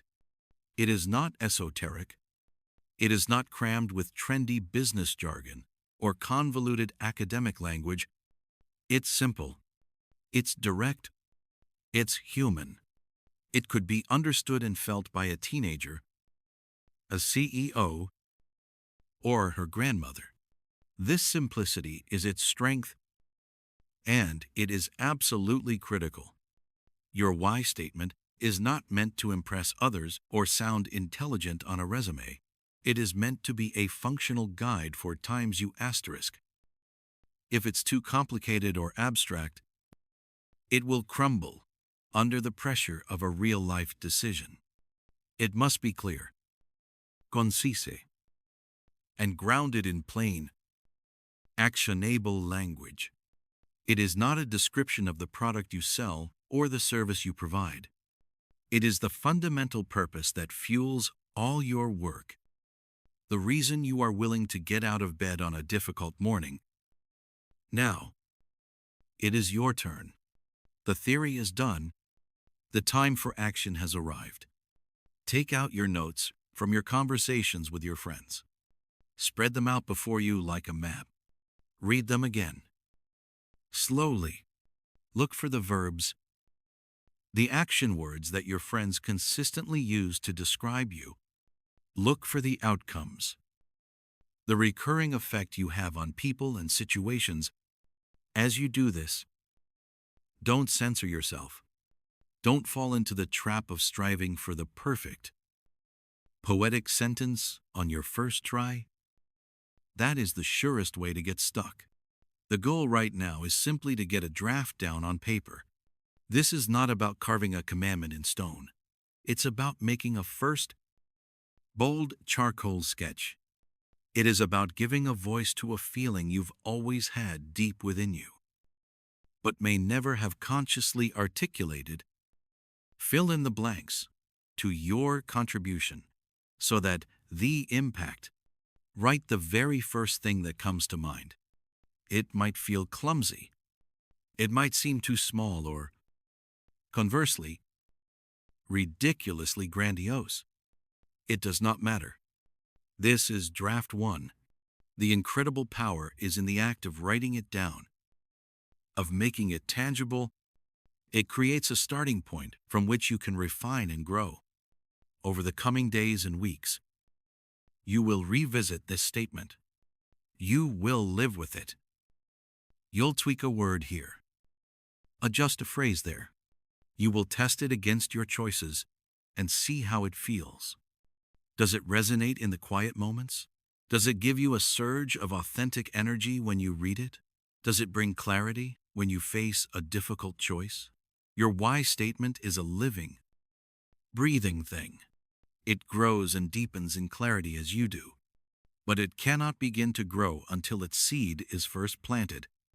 So, take that brave step now. Give your purpose its first words. Write down your WHY. We've walked through the mechanics, the structure of building a why statement. You now have the template to contribute your contribution so that your impact. But I know from experience that staring at that template can feel like looking at a blank map of an undiscovered country. The formula provides the borders, but you have to fill in the terrain, the rivers, the mountains.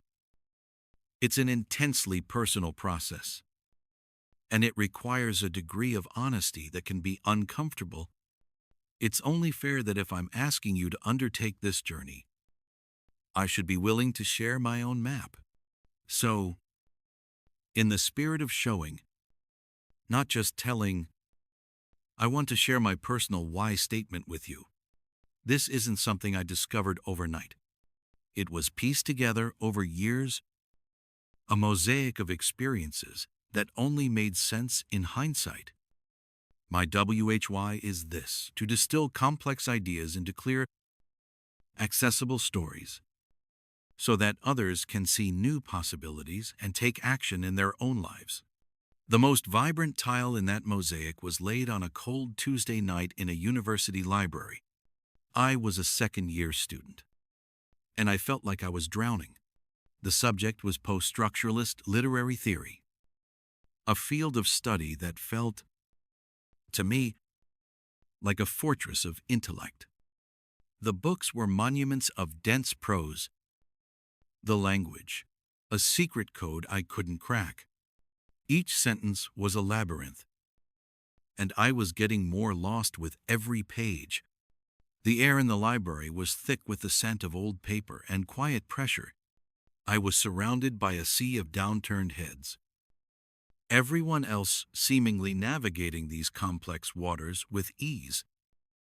While I was sinking fast, the voice of the imposter syndrome was deafening in my head. You don't belong here. You're not smart enough for this. Everyone else gets it. My friend, Mark, was sitting opposite me, his face a perfect mirror of my own despair.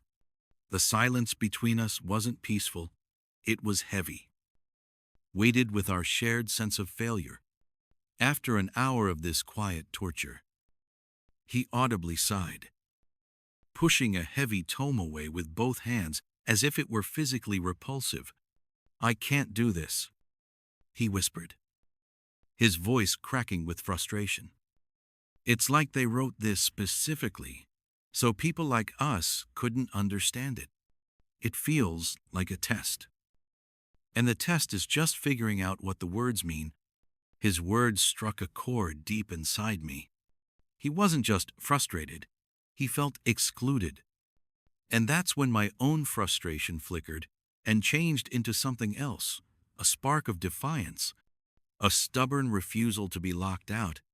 No, I said, surprising myself with a conviction in my voice.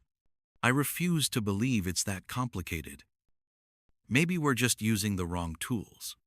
I grabbed a blank sheet of paper. Forget the book for a second.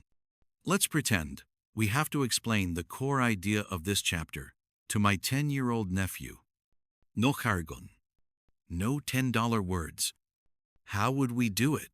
Mark looked at me, a mix of skepticism and desperation in his eyes. With a cartoon, he half joked. Exactly, I said. Let's make it a story. So we began.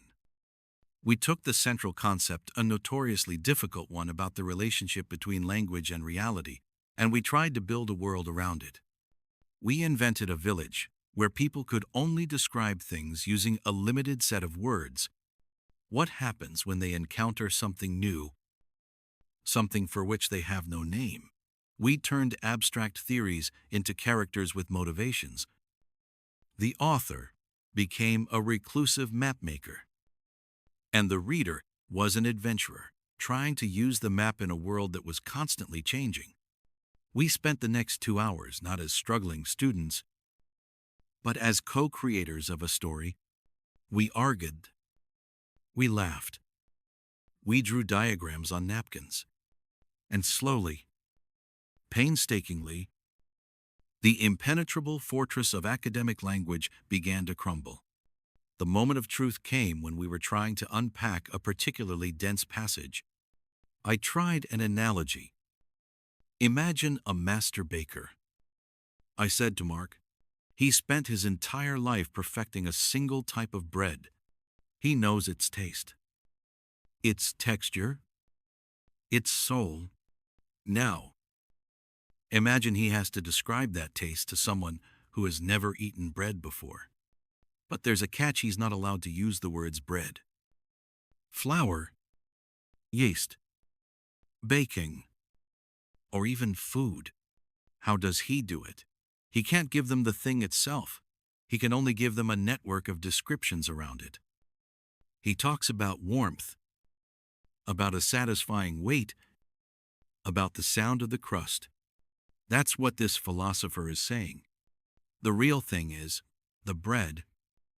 But language can only ever be the description. We can get closer and closer, but we can never fully capture the taste with words alone. I finished and looked at Mark. The confusion was gone from his face. It was replaced by a look of pure, unadulterated revelation. He leaned forward, his eyes wide. "Oh," he said, the word full of wonder. "Oh." So that's all he's been trying to say for 50 pages. In that instant, seeing the light of understanding dawn in his eyes, I felt a jolt of purpose so profound it was almost electric. It was more than just academic success. It was the deep, resonant joy of connection, of taking a knot of confusion and patiently, collaboratively, untangling it. In helping him see, my own vision became crystal clear. I didn't want to be the one who wrote the dense text. I wanted to be the one who sat with a friend and found a way to make it make sense. I wasn't an imposter. I was a bridge. That moment, that feeling, is the why behind everything I do. It is the reason this YouTube channel exists. For years after that night, I found myself drawn to roles where I could be that bridge explaining technical projects to marketing teams, simplifying business strategies for new hires, helping friends understand complicated investment options. I realized this pattern, this pull towards clarity, was my core contribution when I decided to start this project. The idea was terrifying. Who was I to talk about these huge, important books? The imposter syndrome came roaring back, but then I remembered that night, in the library. My goal wasn't to be the ultimate authority. My goal was to be the friend across the table, the one willing to ask, "But what does it really mean?" and then work to find the answer together. This very audiobook about Start with Why is the perfect expression of my purpose. Simon Sinek's Golden Circle is a beautifully simple concept, but the implications are vast and can feel overwhelming to apply. My mission here is not just to read you his words, but to distill their essence, to translate the theory into practical, human terms. I do this by sharing stories, like the one I just told you, to build a bridge from the abstract idea of WHY to the concrete reality of your life. I create these videos so that you, listening right now, might have a moment of clarity, a quiet "oh" of recognition, just like Mark did, so that you feel empowered, not intimidated, and can take this knowledge to build a more fulfilling career and life. My story is not monumental. There were no fireworks or dramatic crescendos. It was a small, human moment born of frustration and friendship, but it contains the DNA of my purpose. And I promise you, your life is filled with similar moments. Your why isn't waiting for you on a mountaintop after a heroic quest. It's woven into the fabric of your past experiences, hiding in plain sight. Think about it. What is the story you tell when someone asks what you loved about your best ever job? What was the nature of the project that made you lose all track of time? When you help people, what kind of problem do you most enjoy solving for them? Is it bringing order to chaos? Is it forging connections between disparate people? Is it protecting the vulnerable? Is it building something from nothing? The formula we discussed is the skeleton. Your stories provide the flesh and blood. They are the proof of your WHY in action. I shared my story of the library not for you to admire it, but for you to use it as a mirror, to see how a simple past event can illuminate a powerful, lifelong purpose. Your why doesn't need to change the world. It just needs to change your time's world. It needs to be the compass that guides your decisions, the fuel for your contributions. It has to be honest. It has to be yours. So, I've laid my WHY bare for you. sharing the story that gives my work and my life its direction. But the question that naturally follows is, what now?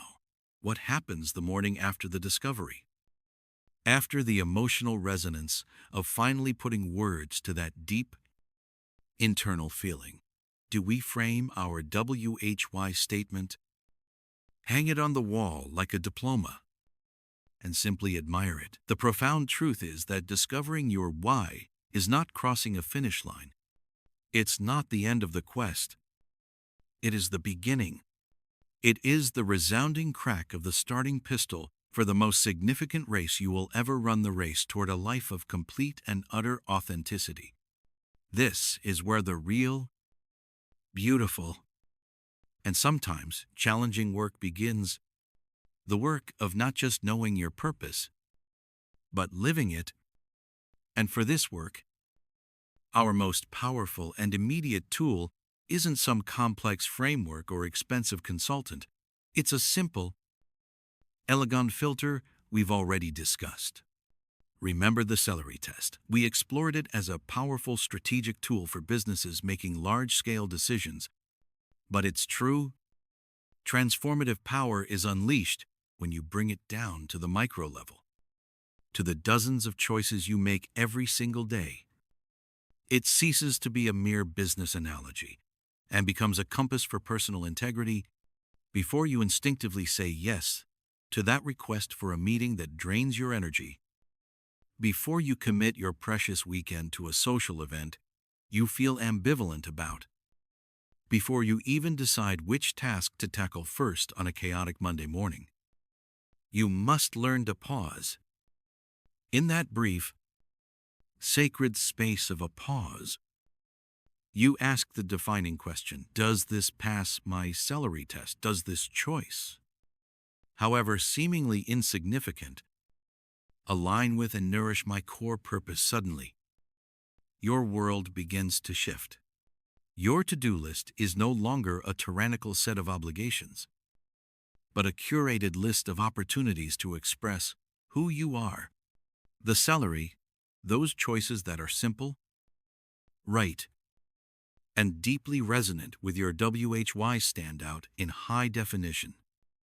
And the chocolate cake and and Ms., those tempting, sugary distractions that offer short-term gratification but pull you off course, become far easier to identify and politely decline. This isn't a practice of self-deprivation. It is the ultimate practice of self-respect. You are no longer just reacting to the world and getting things done. You are consciously, deliberately building a life that is a true reflection of your deepest self. One small, filtered decision at a time. As you consistently apply this filter, this daily practice of choosing celery, it will inevitably lead you to confront a larger, more profound question: does my environment support my WHY? Imagine for a moment that your life is a garden, and your why is the most precious, vital seed you've been given to plant. Now, consider the soil. Is the soil represented by your job, your company's culture, your team dynamics, even your closest personal relationships rich with the nutrients you need to thrive? Or is it toxic, barren, and rocky? If your environment is misaligned with your purpose, you will feel it. It manifests as a constant, low-grade friction, a feeling of swimming against the current, a sense that you have to wear a mask or become a different person just to get through the day. This is an exhausting way to live. Aligning your environment with your WHY doesn't necessarily mean triggering a dramatic, chaotic upheaval overnight. It doesn't mean you have to quit your job tomorrow or sever all ties with your past. It means you begin the patient, deliberate work of a master gardener. You start consciously cultivating your plot. You seek out projects and colleagues that energize your purpose, You invest more time and energy into friendships that reflect and reinforce your most cherished values. You start to gently prune the commitments and relationships that consistently drain you and make you feel small. Eventually, this might mean looking for a new role or even a new industry where your why is not just tolerated, but is actively sought after and celebrated.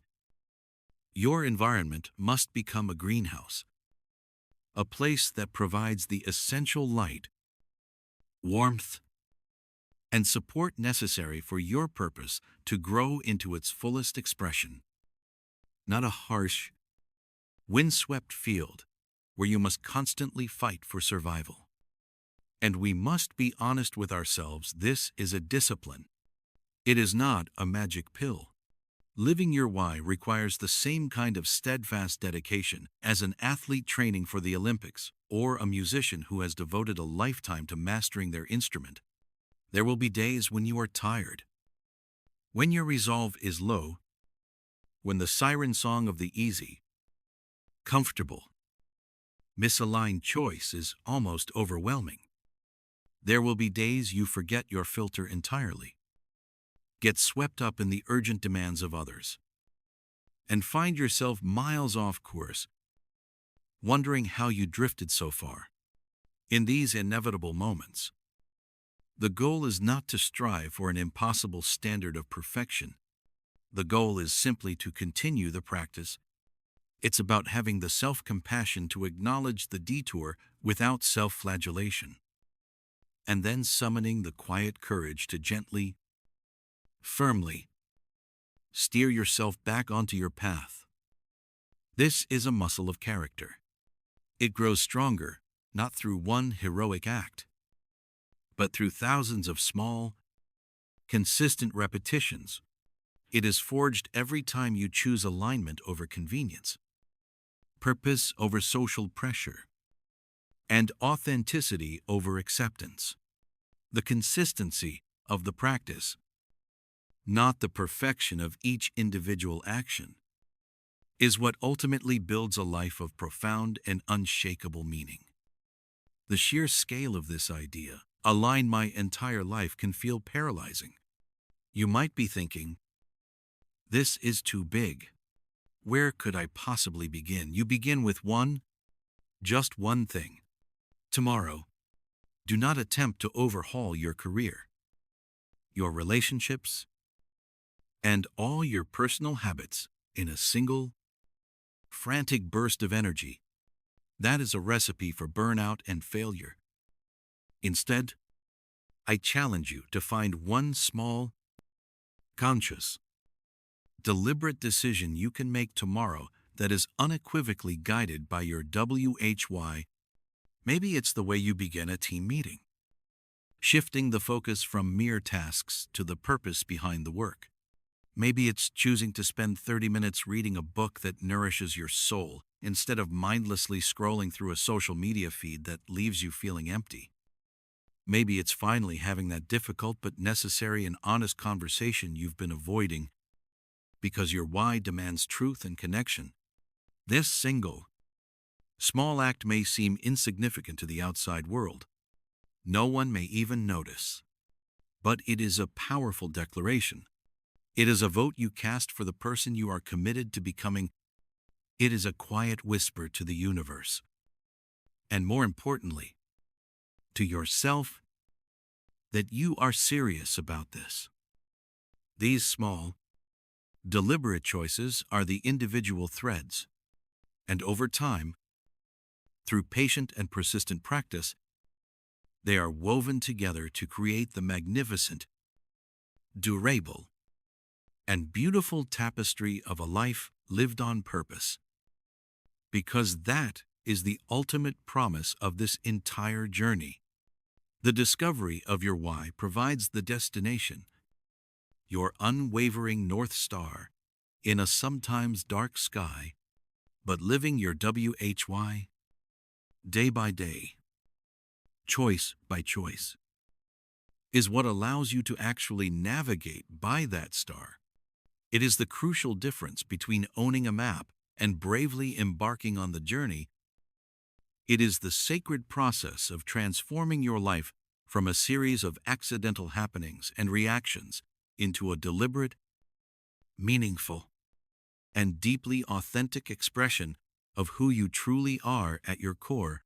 And that journey, the daily practice of living it, is where all the real magic, all the real fulfillment is found. In our last conversation, we established a powerful, life-altering truth. Discovering your WHY is not the final destination, but the starting line of a lifelong journey. The real work, the true measure of our clarity, lies in the conscious, daily act of living it. But this revelation immediately collides with a stark reality, a pressing, practical question that so many of you face. The moment you walk into your workplace on Monday morning, it's a question that echoes in the sterile hallways of countless organizations, a silent hum beneath the frantic clicking of keyboards. What do you do when the company you dedicate your life to doesn't seem to have a WHY? What is your path forward when you're adrift in a vast, cold sea of what's, a world relentlessly driven by metrics, quarterly targets, and shareholder value, with no discernible purpose, no North Star guiding the ship? It's a feeling of profound disconnect, where your passion and energy are slowly siphoned away by tasks that lack context and meaning. The immediate temptation in such an environment is to feel powerless, a cog in a machine you cannot change. The instinct is to believe your only options are grim acceptance or an immediate "despérate escape." But the first, most crucial step isn't external. It is a quiet revolution that happens within you. It begins not with an attempt to change the entire organization overnight, but with fundamentally changing your perspective on your own role within its structure. You must become an archaeologist of your own position. Look closely at the space you occupy. Your formal job description is just a skeleton, a list of what's. It is your job to provide the soul, the lifeblood, which is your why. If your personal why is to build bridges between people, to foster connection and understanding, how can you live that as a software engineer? Perhaps it means dedicating extra time to writing clear, empathetic documentation so that other developers can easily build upon your work. Maybe it's proactively collaborating with the design team to ensure the user's experience is seamless and intuitive. If your why is to bring clarity and order to chaos, your role as an accountant becomes something more profound. You aren't just crunching numbers, you are the storyteller of the company's financial health, providing the clarity that enables leaders to make wise, stable décisions. The challenge and the opportunity is to consciously and deliberately find the alignment between your deep-seated personal purpose and your day-to-day professional function. You must actively search for that sacred intersection where your individual why can breathe and express itself within the confines of the corporate what. This isn't about delusion, pretending the company has a grand purpose. It doesn't. It's about bravely claiming your own purpose within the existing framework. You become a self-sustaining generator of meaning, a vibrant pocket of purpose in an otherwise gray landscape. Once you have anchored yourself in your own purpose, you can begin to radiate that clarity outward. This is where you begin to lead. Regardless of your official title or position on the organizational chart, true leadership isn't about authority bestowed from above. It's about taking radical responsibility for the world immediately around you. Begin with your circle of influence, the people you work with every single day. Your team, your department. Your mission is to cultivate a small bubble, an oasis of WHY in the middle of the corporate desert. This profound transformation begins with something as simple and powerful as language. You must consciously shift the tenor of your conversations. When a new project lands on your desk, resist the gravitational pull to only discuss times what times needs to be done, and by times when asterisk. Have the courage to ask the bigger question times. Why times are we doing this? Who? Specifically, will this help? What real-world problem are we solving for our customers? How will this make their lives better, easier, or safer? By consistently and gently framing tasks within a broader context of purpose and human impact, you slowly but surely begin to change the DNA of your immediate environment. You begin to build a team that isn't just mindlessly executing tasks, but is deeply connected to a shared, meaningful outcome. They start to see their work not as a series of disconnected, monotonous actions, but as a vital and indispensable part of a larger story, a compelling story that you are helping to write, one conversation at a time.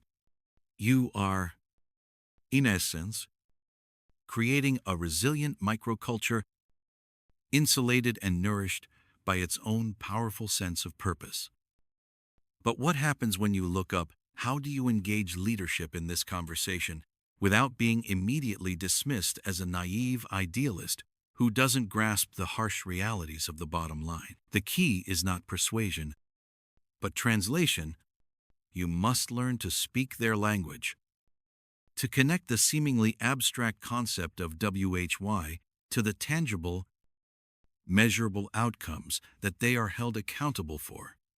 Do not march into your manager's office to deliver a sermon on the need for a corporate soul. Instead, become a scientist of human motivation. Frame your insights as constructive, data-driven observations.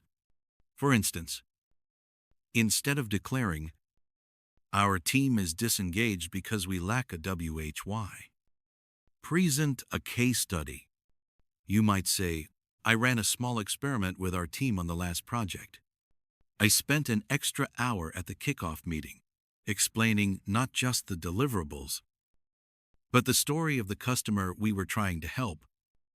Throughout the project, I noticed a 20% decrease in requests for clarification and a significant increase in proactive problem-solving from junior members. It seems that when the team has a clear line of sight to the human impact, their autonomy and performance naturally increase. I have a few ideas on how we could apply this principle to our next major initiative to potentially reduce project overhead." You are not asking them to believe in a philosophy. You are showing them a strategy that improves efficiency, boosts engagement, and enhances quality. You are positioning yourself as a strategic partner, a pragmatist who has found a new lever for achieving the results they desire. Finally, we must confront a difficult and uncomfortable truth. There are times when, despite your most sincere and sustained efforts, despite finding internal alignment, building a pocket of purpose with your team, and skillfully communicating with leadership, the chasm between your values and the organization's is simply too wide to bridge. The fundamental operating system of the company may be so profoundly misaligned with your own that no amount of personal effort can overcome the systemic friction. In these moments, the most courageous, most profound act of living your WHY is to recognize, with clarity and without apology, that you are in the wrong place. This is not an admission of failure. On the contrary, it is the ultimate declaration of your own self-worth and the non-negotiable importance of your purpose. It is the conscious choice to place yourself in an environment where you can truly thrive, not just perpetually survive. Leaving is never the first option, but it must always remain times and time's option. It is the final, powerful tool you possess when the environment consistently proves itself incapable of supporting the very purpose that animates you. To stay in a place that systematically drains your spirit, that rewards cynicism and punishes passion, is the only true failure. For it is a slow betrayal of your WHY. The ultimate goal, the true north of your career, is to find an organization whose why resonates with your own, a place where your contribution is valued, not just for times what times you do, but for times who times you are, and times why times you do it. So, if you find yourself today in a company seemingly devoid of a clear WHY, do not fall into despair or cynicism. Your journey forward is not blocked. It simply begins with you. Anchor your own daily work in the bedrock of your personal purpose. Lead from exactly where you are, patiently fostering a microculture of meaning with those around you. Learn to translate the power of purpose into the undeniable language of results for those above you. And if, after all that, the misalignment persists, have the profound courage to seek a new home, a place that is truly worthy of your passion and your commitment, because your fulfillment is your ultimate responsibility, and that journey begins and ends with your why. After exploring the difficult question of what to do when your organization lacks a clear sense of purpose, it's fitting that we turn our attention to the ultimate case study, a story that so perfectly illustrates every principle we've discussed, from the golden circle to the painful reality of the split, and the triumphant power of returning to WHY. Let's revisit the story of Apple. We all think we know it, but let's look at it through the lens of why. In the late 1970s, the world of computing was a cold, corporate landscape dominated by giants like IBM. Computers were complex, intimidating machines hidden away in air-conditioned rooms, operated by specialists. They were tools of the establishment. Into this world came two Steve Jobs and Wozniak with a radically different belief. Their why was not to build a computer company. Their why was to empower individuals, to give the little guy the same power that big corporations had. Their cause was to challenge the status quo. This was a rebellion, a crusade packed into a circuit board. This core belief, this unwavering WHY, was the genesis of everything they did. It was the center of their golden circle. Their how was to achieve this by creating products that were beautiful, simple, and intuitive.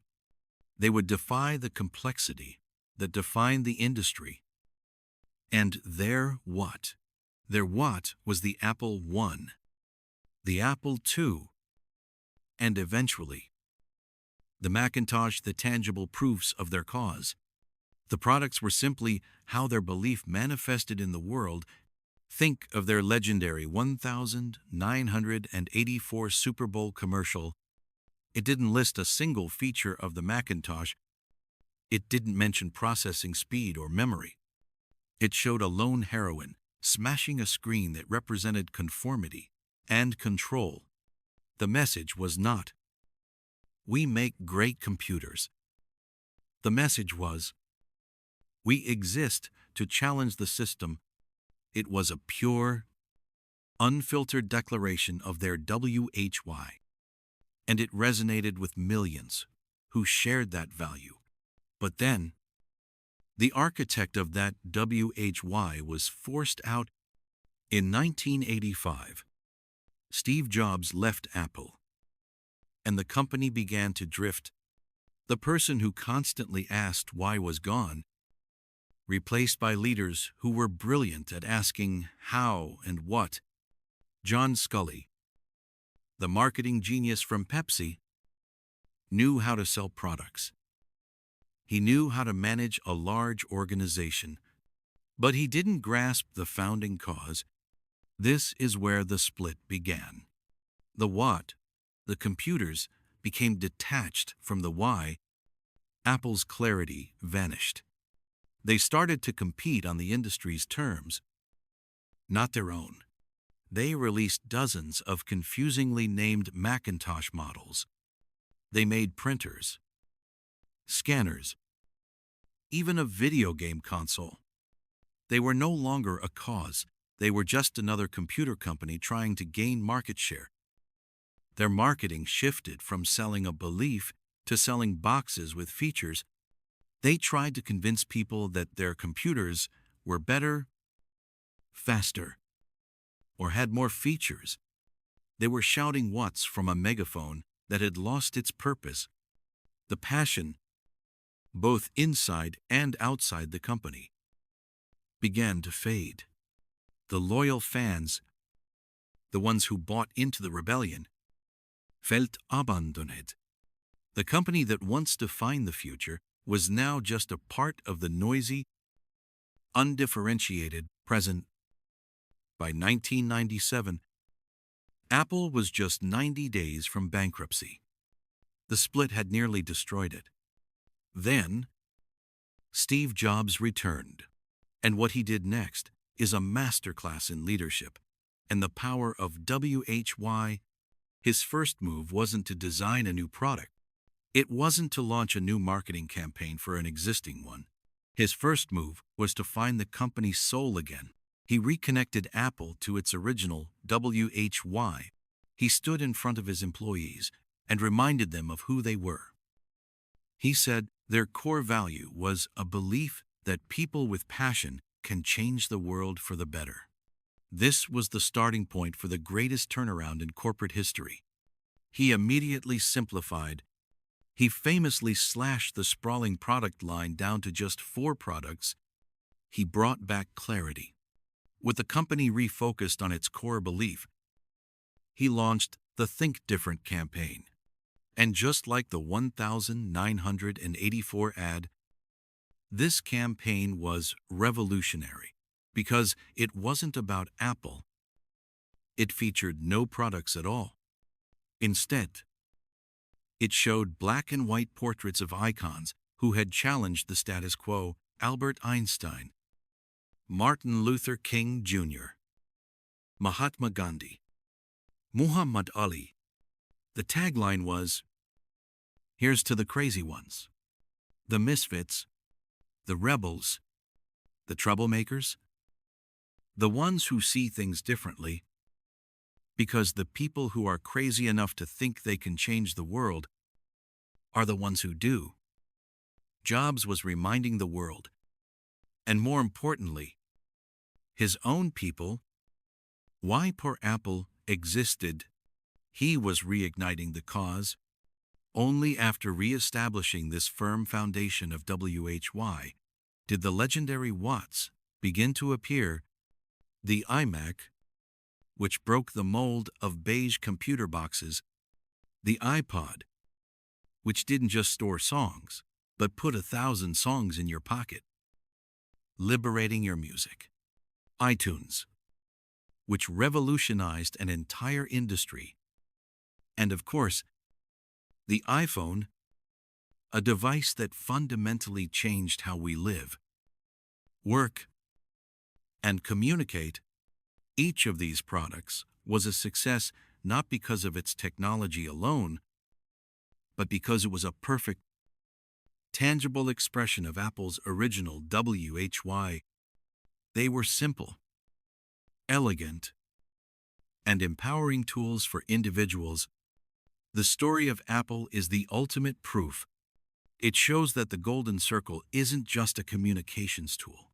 It's the very structure of an inspiring and lasting organization. It demonstrates that the split is a real and present danger that occurs when a company forgets its purpose and focuses only on its products. And it proves, more powerfully than any other story, that a return to WHY is not just a soft, feel-good idea. It is the most powerful force for innovation, loyalty, and enduring success. Apple's comeback wasn't about making better computers. It was about remembering to be Apple again. From the meticulously polished glass and brushed aluminum of Silicon Valley, our journey now takes a hard turn, leaving the digital frontier behind for the raw, thundering heart of the American highway. If Apple, as we've seen, represents the clean, intuitive future of human connection and creative expression, our next subject embodies a timeless, rebellious spirit forged in fire, steel, and leather. Let's talk about Harley-Davidson. Superficially, they are a company that manufactures and sells motorcycles. They are heavy. They are loud. They are gleaming, chrome-plated machines that demand attention. But if you believe for a second that what they are truly selling is a mode of transportation, you haven't been listening closely enough to the deep, resonant rumble of their V-twin engine. That iconic sound isn't just the byproduct of internal combustion. It's a heartbeat. It's a visceral, guttural declaration of independence that echoes across open plains and down city streets. Harley-Davidson doesn't sell a way to get from point A to point B. They sell a one-way ticket to freedom. They offer the tangible manifestation of the dream of the open road, the potent promise of rugged individualism, and the very essence of the maverick spirit that lies dormant in so many of us, waiting for a spark. This profound connection isn't the result of a clever marketing slogan or a well-placed advertisement. It is a deeply ingrained belief system, a philosophy on wheels that resonates with a very specific tribe of people, drawing them in with an almost gravitational pull. And the most compelling, undeniable proof of this powerful connection is, quite literally, skin deep. Pause and consider this for a moment. How many commercial enterprises on this planet can legitimately claim that their customers, their tribe, willingly, proudly, and permanently tattoo the corporate logo onto their own bodies? It is a staggering, almost unbelievable thought in the context of modern consumerism. You do not see people lining up to get the Amazon smile etched onto their biceps, or the iconic golden arches of McDonald's emblazoned across their backs. Such an act would be universally seen as bizarre, commercial devotion taken to an absurd and illogical extreme. Yet, for tens of thousands, perhaps even hundreds of thousands of people across the globe, the Harley-Davidson bar and shield logo is not just a brand mark, it is a sacred symbol, a badge of honor, a permanent fixture on their skin that they will carry to their grave. The question is not if they do it, but why? What primal force drives a rational human being to make such an ultimate, irreversible statement of brand loyalty? The answer, as it always does, lies deep within the core of the golden circle. It is a fundamental misunderstanding to believe these individuals are tattooing the logo of a motorcycle manufacturer on their arm. That is merely the surface-level interpretation. What they are actually doing is tattooing a symbol of who they are. They are making a permanent, public declaration of their own deeply held beliefs and values. The logo has transcended its corporate origins to become the most potent, universally recognized icon for the very ideals they cherish: freedom from the mundane, rebellion against conformity, unshakable self-reliance, and the unspoken brotherhood of the open road. Harley-Davidson, the company, just happens to be the organization that, for over a century, has so perfectly, so consistently, and so authentically articulated this powerful why. People don't get the tattoo to say, I own a product from this successful corporation. They get the tattoo to roar to the world, I believe in what this symbol represents. This is the tribe I belong to. This is me. It stands as the ultimate, irrefutable evidence for the core principle of this book. People don't buy what you do, they buy why you do it. They are not buying a motorcycle. They are buying what that motorcycle represents. This potent why is not an afterthought. It is the lifeblood that courses through every vein of the organization. It permeates every single thing the company does. Every decision it makes. You see it. Of course, in the design of the bikes themselves, which are deliberately raw, visceral, and mechanical, proud, defiant, stand against the often sterile, plastic-clad efficiency of their competitors. But you also hear it, that patented, soul-stirring potato, potato, potato rumble of the engine is so distinctive it has been legally protected. It is a sound that cannot be mistaken for anything else on the road. You feel it in the apparel, the heavy leather jackets, the worn-in boots, the branded gear that are less about safety and personal protection and more about a shared uniform, a clear and immediate signal to others in the tribe. It's in the fiercely loyal community, fostered through sponsored rallies like Sturgis and the global network of H.O.G. Harley Owners Group chapters. These are not just customer appreciation clubs, they are congregations of the faithful, gatherings of believers who come to share stories, reinforce their shared identity, and celebrate their collective, every single touch point, from the dealership experience to the font on their website. Every product, every event, is a consistent and unwavering reinforcement of their core belief in personal freedom and rebellion.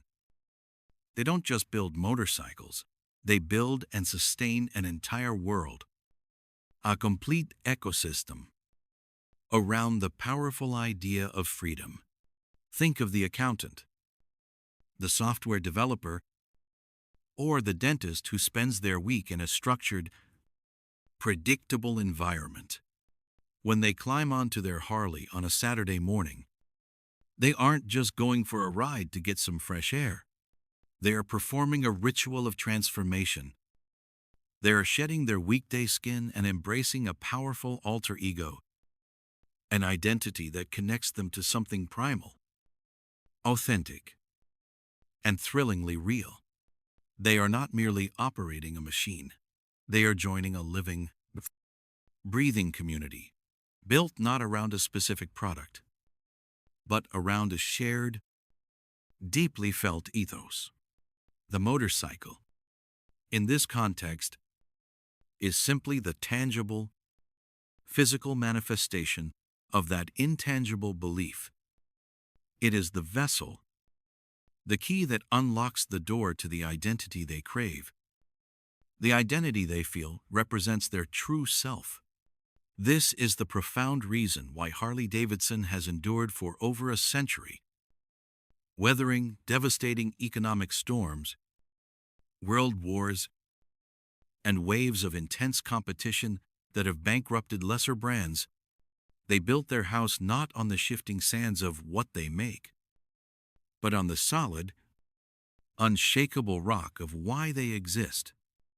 They have an innate understanding that a machine can always be copied, a price can always be beaten, and features can always be matched or surpassed.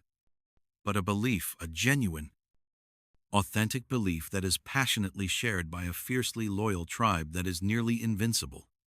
It is a bond sealed not in a sales contract, but in ink and skin, a permanent and living testament to the incredible, world-changing power of starting with WHY. We saw with Harley-Davidson how a profound why doesn't just sell motorcycles. It builds a global tribe. It forges a symbol of freedom that people proudly wear on their skin. A community united not by a product, but by a shared identity and a deep-seated set of beliefs.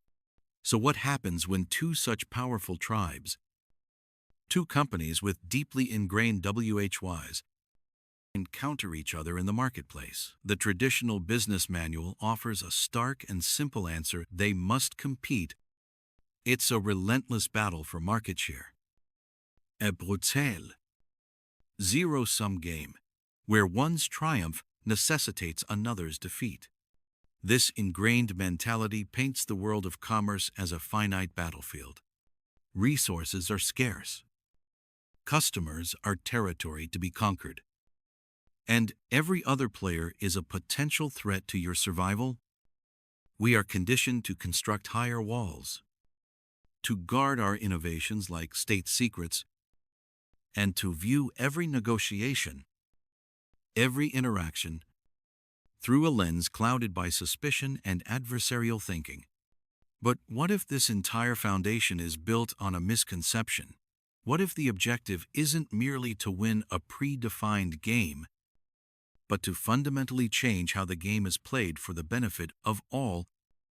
When you begin to operate from a place of WHY, the entire landscape of your world transforms. Your clarity of purpose becomes a powerful lens, refracting the light and allowing you to see everything and everyone around you in a new dimension. Suddenly, that company you once labeled a direct competitor might not appear as an enemy at all if their why resonates deeply with your own. If they are fundamentally committed to building the same kind of future you envision, they cease to be a rival. They become something far more valuable, a potential collaborator. They evolve into a fellow traveler on the same grand journey, simply navigating a parallel path toward a shared destination. This is not a naive, idealistic fantasy. It is a profound strategic advantage rooted in human connection. Knowing your WHY grants you the unique ability to identify and attract partners who believe what you believe. This pivotal shift alters the entire basis of partnership, moving it from the shallow waters of the transactional to the deep, transformative currents of a shared cause. You are no longer just searching for a supplier who can deliver a component at the lowest possible price. You are seeking a true partner who understands the cause you are championing.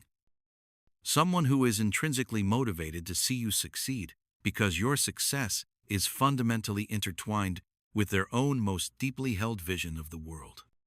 Consider the dynamic between two nonprofits, one focused on providing clean water and the other on building schools in developing nations. In a scarcity mindset, they might compete for the same pool of donor funds. But if both share a core why of empowering communities to achieve self-sufficiency, they are not competitors.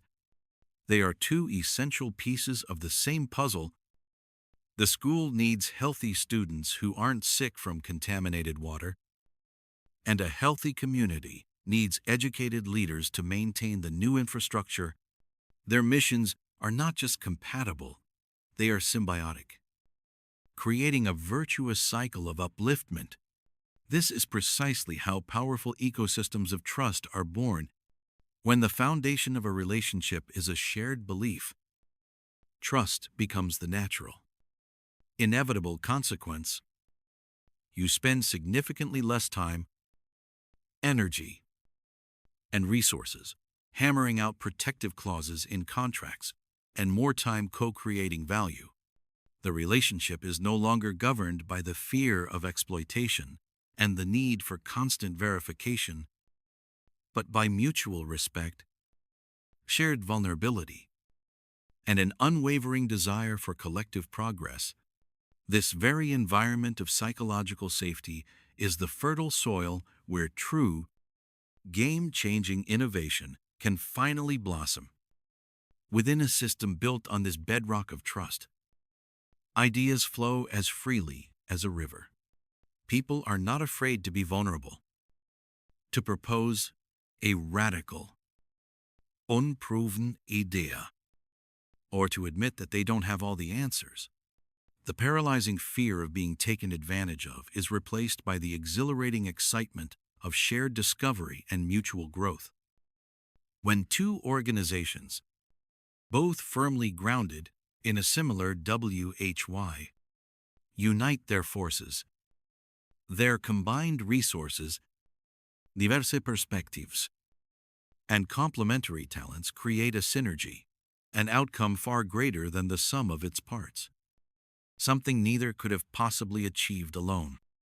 It's the profound difference between two world-class musicians playing separate solos in the same concert hall, and those same two musicians engaging in an improvisational duet, building on each other's melodies to create a singular, breathtaking piece of music that transcends their individual abilities. Imagine a technology company with a WHY of making complex information accessible to everyone, and a university whose WHY is to foster lifelong learning for a more informed society viewed through the old lens. They are in different sectors, but guided by their shared WHY, their potential for collaboration is limitless. They could co-create intuitive educational platforms, develop free public courses on digital literacy, or launch initiatives to bridge the digital divide. They become a powerful force multiplier for their shared cause, accelerating progress for all of society. This vision implores us to look beyond the immediate gratification of quarterly reports and the volatile dance of the stock market tickers. It invites us to imagine, and then to build, a new kind of economy, a purpose-driven economy. An economy where value is measured not just in currency, but in human impact and positive contribution, where ultimate success isn't defined by how many competitors you've driven out of business, but by how many collaborators you've empowered and inspired. In this reimagined world, businesses are not isolated castles, fiercely defending their moats and hoarding their treasures. They are vibrant, interconnected nodes in a vast, dynamic network, each contributing its unique strength to a larger, shared purpose that benefits the whole ecosystem. It's a fundamental shift toward a world where the primary goal is not to be the best times in times the world, but to be the best times for times the world. This is not to say we should eliminate competition entirely. Healthy, good-natured competition can still be a powerful catalyst for excellence, pushing us to refine our craft and improve our offerings. But it's about reframing its very nature. The real, meaningful competition is not against each other. It's against mediocrity. It's against apathy. It's against the complex global problems we are all, in our own ways, trying to solve. And when we find others who are fighting that same good fight, who share our conviction and our sense of urgency, the most logical, most powerful, and most deeply human thing we can do is not to draw a battle line in the sand, but to extend an open hand and ask a simple, transformative question: how can we build this better future together? The answer to that question and the actions that follow have the power to change absolutely everything, turning a world of isolated rivals into a global community of purpose-driven allies. In a world where we envision organizations not as competitors, but as collaborators in a shared cause, a powerful, invisible force has emerged to accelerate this reality. It's a force that has fundamentally rewired how we communicate, how we share ideas, And, most importantly, how we build trust. This is the force of the networked age, an era defined by the unprecedented transparency and connectivity of the Internet. And in this new world, the principles of starting with why are not just relevant. They have become the absolute bedrock of sustainable success. For decades, the dominant model of communication was a monologue. A company, with enough resources, could craft a perfect message, buy the airtime, and broadcast it to the masses. They controlled the narrative. They told us what to think about their products, their services, their values. The public's voice, in comparison, was a whisper. But the Internet handed everyone a megaphone. Social media platforms like Facebook, Twitter, and Instagram, alongside review sites like Glassdoor and Yelp, transformed the monologue into a global conversation. Suddenly, the whisper became a roar. A single customer's experience, good or bad, could be shared with millions in an instant. An employee's honest account of the company culture could undermine a multi-million-dollar advertising campaign overnight. In this ecosystem of radical transparency, authenticity is no longer a marketing buzzword. It is the price of admission. The meticulously crafted mask of corporate messaging can be torn away by a single, authentic tweet. The public is now the fact-checker, the jury, and the judge, and they have access to more information than ever before. They don't just see what you sell, they see how you treat your people, how you respond to criticism, and whether your actions align with the values you proclaim. This leads us to a critical truth of the networked age. It is virtually impossible to fake a WHY in the long run. A fabricated purpose is like a poorly constructed building. From a distance, the facade might look impressive, but up close, under the constant scrutiny of millions of interconnected observers, the cracks will always show. Inconsistencies become glaring liabilities. A company that claims its WHY is to empower communities, yet is exposed for exploiting its local workforce, will be judged not for its noble words, but for its hypocritical actions. The network has an unforgiving memory. Every press release, every customer service interaction, every internal memo that gets leaked, it all contributes to a permanent public record.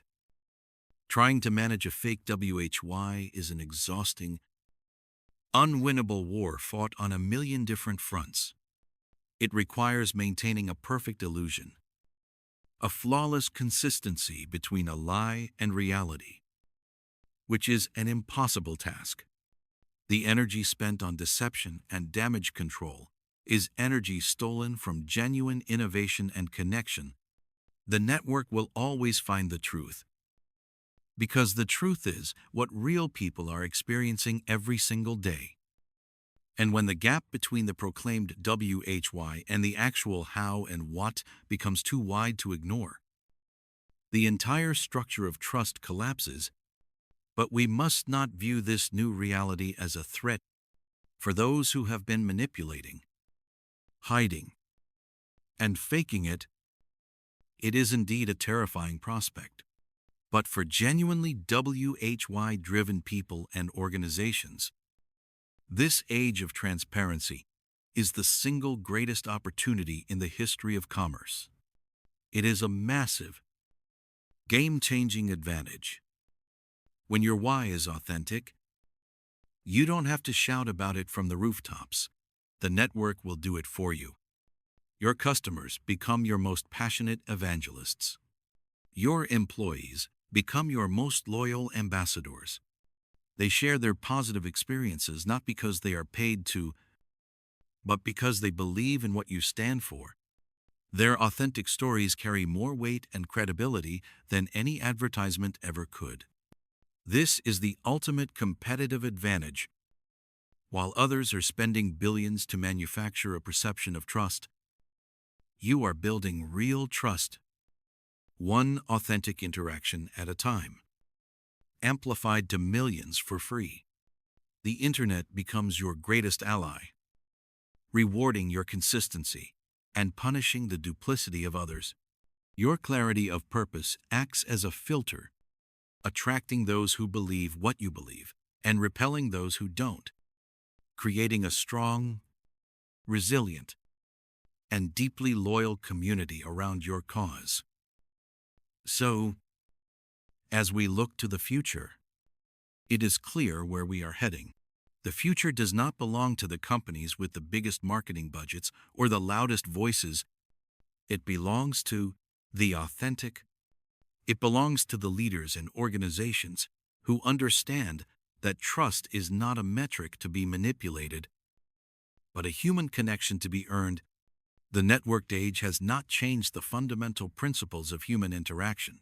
It has simply put them on a global stage and turned up the volume. In this transparent world, you cannot hide who you are. The only sustainable strategy is to be who you are, consistently and unapologetically. The future belongs to those who start with WHY, not as a tactic, but as the truest expression of their identity. Because in a world where everyone is connected, the truth always finds a way to the surface. In an age defined by hyperconnectivity, where our digital footprints are etched into the permanent record of the internet, the concept of legacy is no longer a distant thought for the end of life. It is being written, line by line, with every email we send, every project we lead, and every value we broadcast. The transparency of this networked world, which we explored previously, acts as a great amplifier. It doesn't just hold us accountable in the moment. It ensures that the sum of our moments, our character, our purpose, our impact echoes forward in time. This forces us to grapple with one of humanity's most profound desires, the desire for our lives to mean something, to leave a mark that outlasts our own existence. To truly understand how to build a meaningful legacy, one that is authentic and enduring, we must first understand the nature of the game we are all playing. The philosopher James Carse offers a powerful framework for this understanding in his book, Finite and Infinite Games. He proposes that humanity engages in two fundamental types of play. The first, and the one we are most familiar with, is the finite game. Think of any sport, like football, or a board game, like chess. Finite games are defined by their boundaries. They have known players who agree to participate. They have fixed, unchangeable rules that govern play.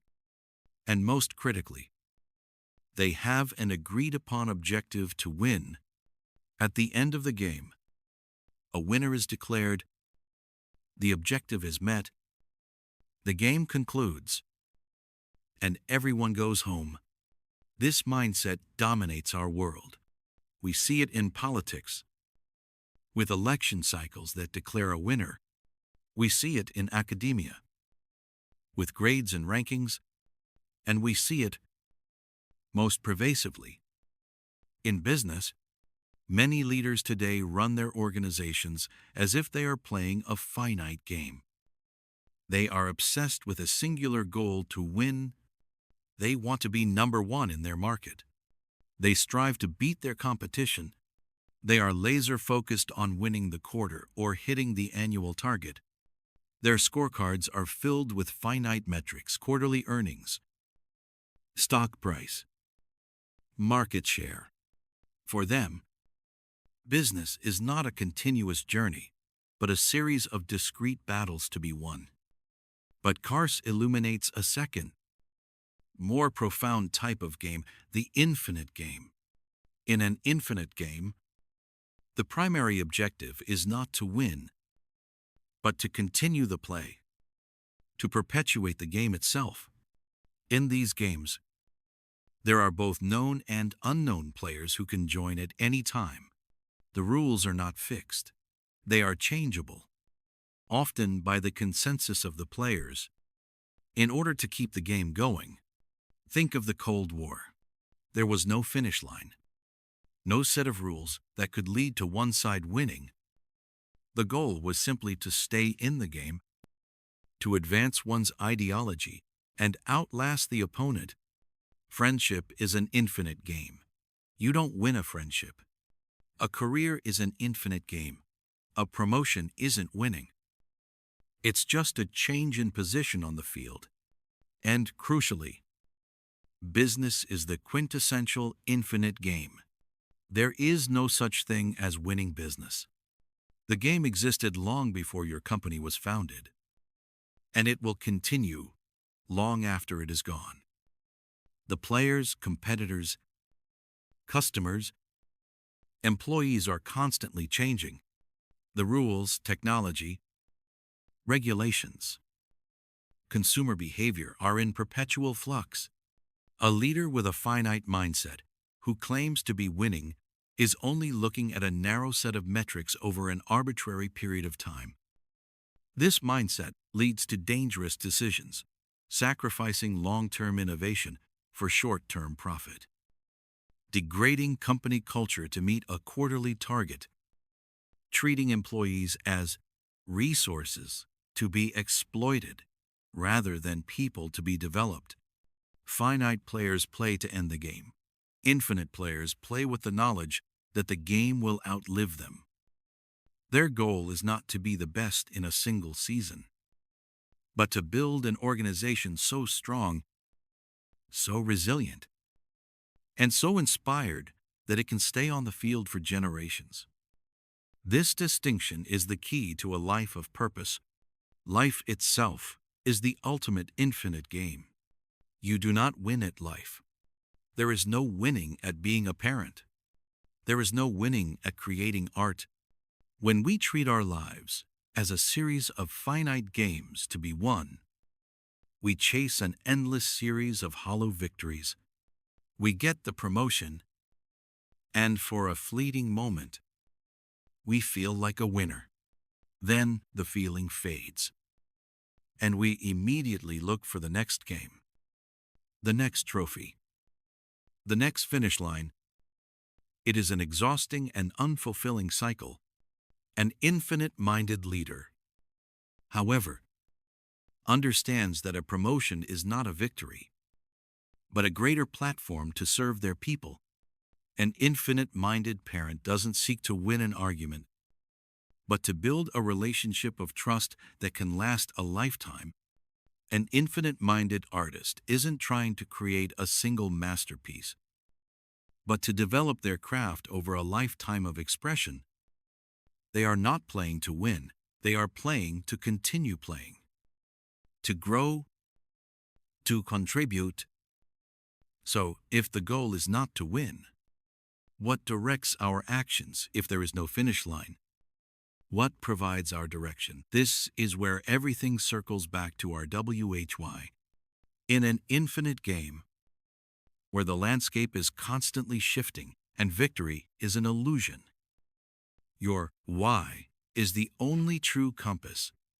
It is the fundamental purpose, cause, or belief that inspires you.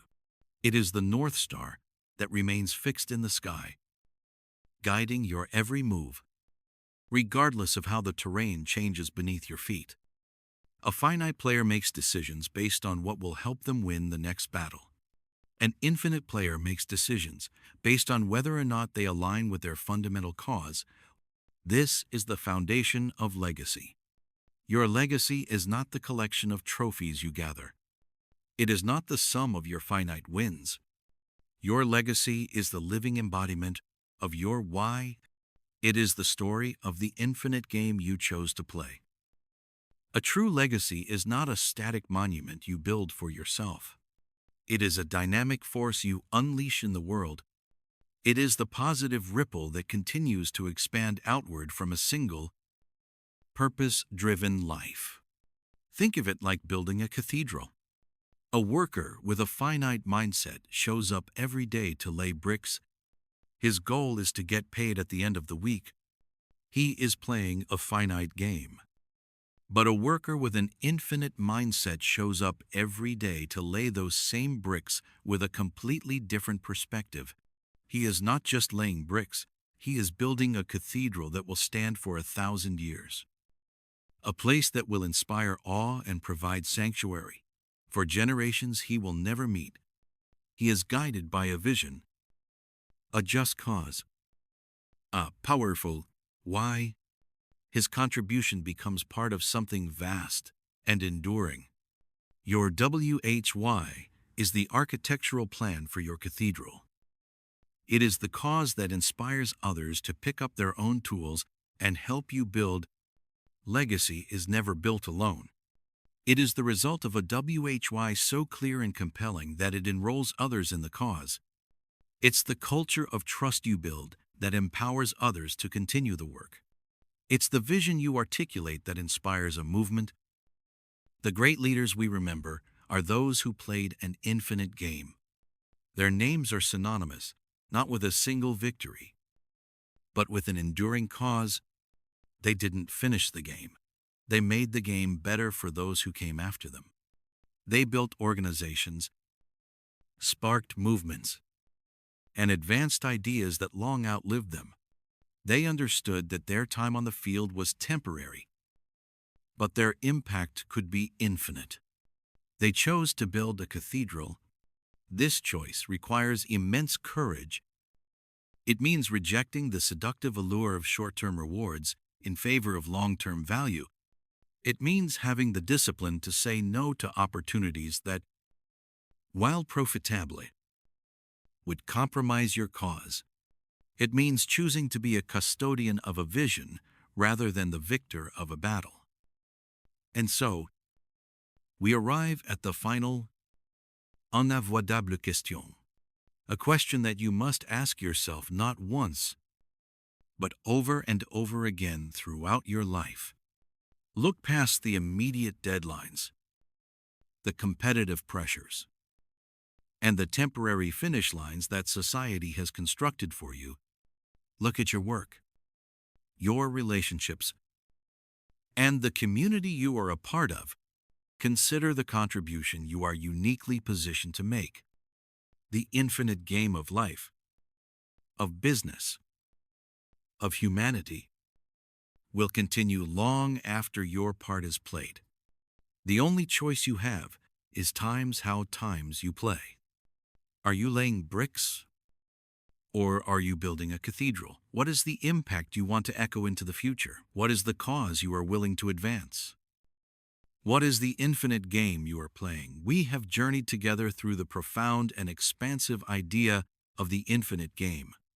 We've explored that deep, resonant chord within the human spirit, the desire to live a life that matters, to contribute to something larger than ourselves, and to leave a legacy that ripples forward through time, long after our own story has concluded.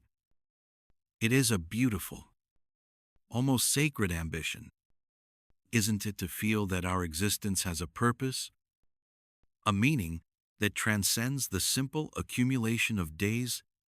Yet, for so many of us, a vast and silent chasm seems to separate this noble aspiration from the concrete reality of our daily lives.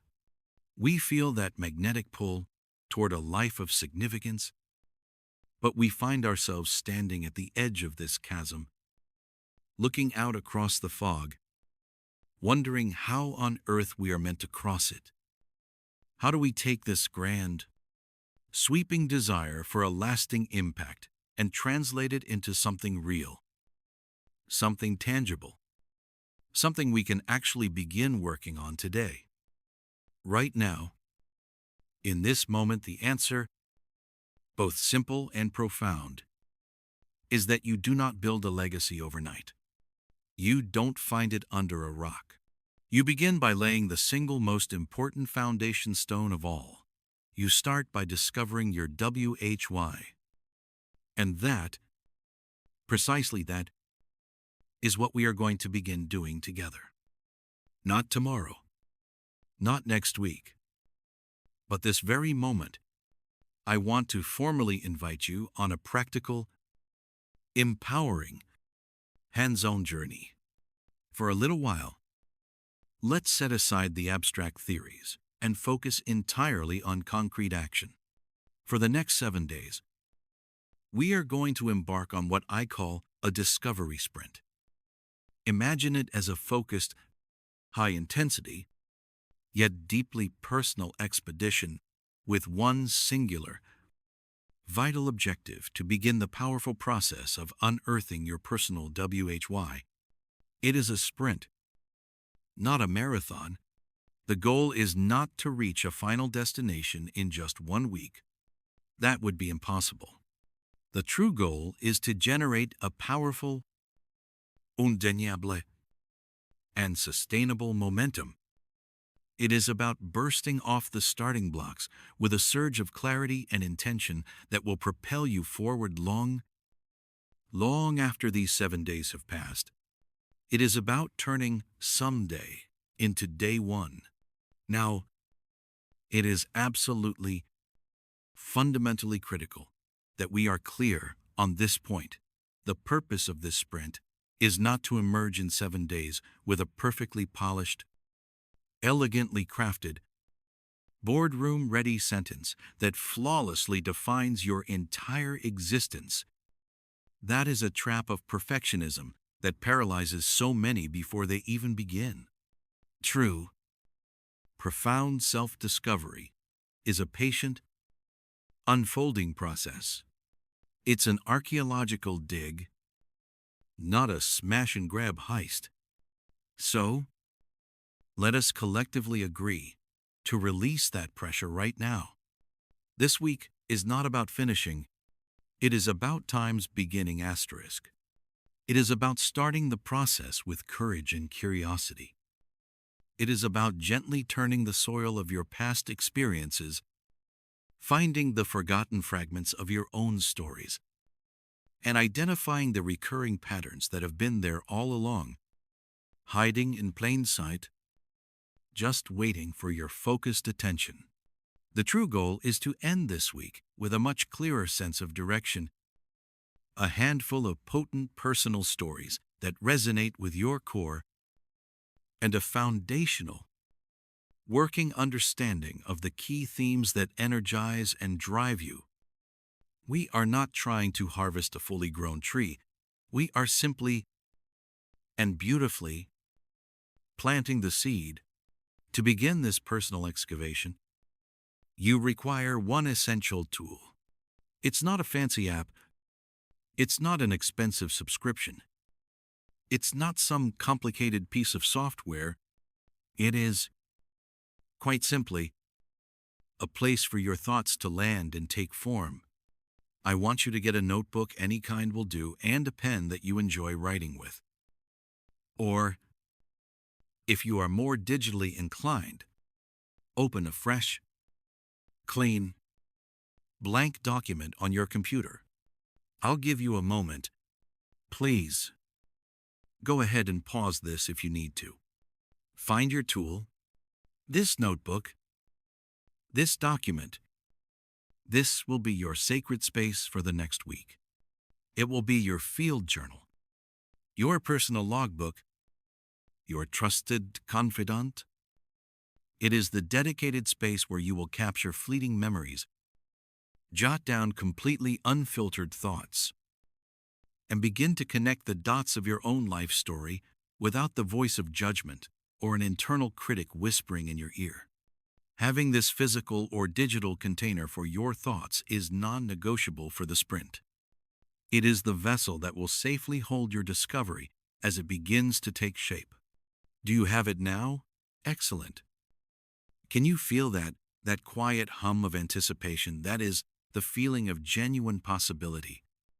It is the unique thrill that comes only from embarking on a quest into the most fascinating, complex, and uncharted territory that exists your own inner world.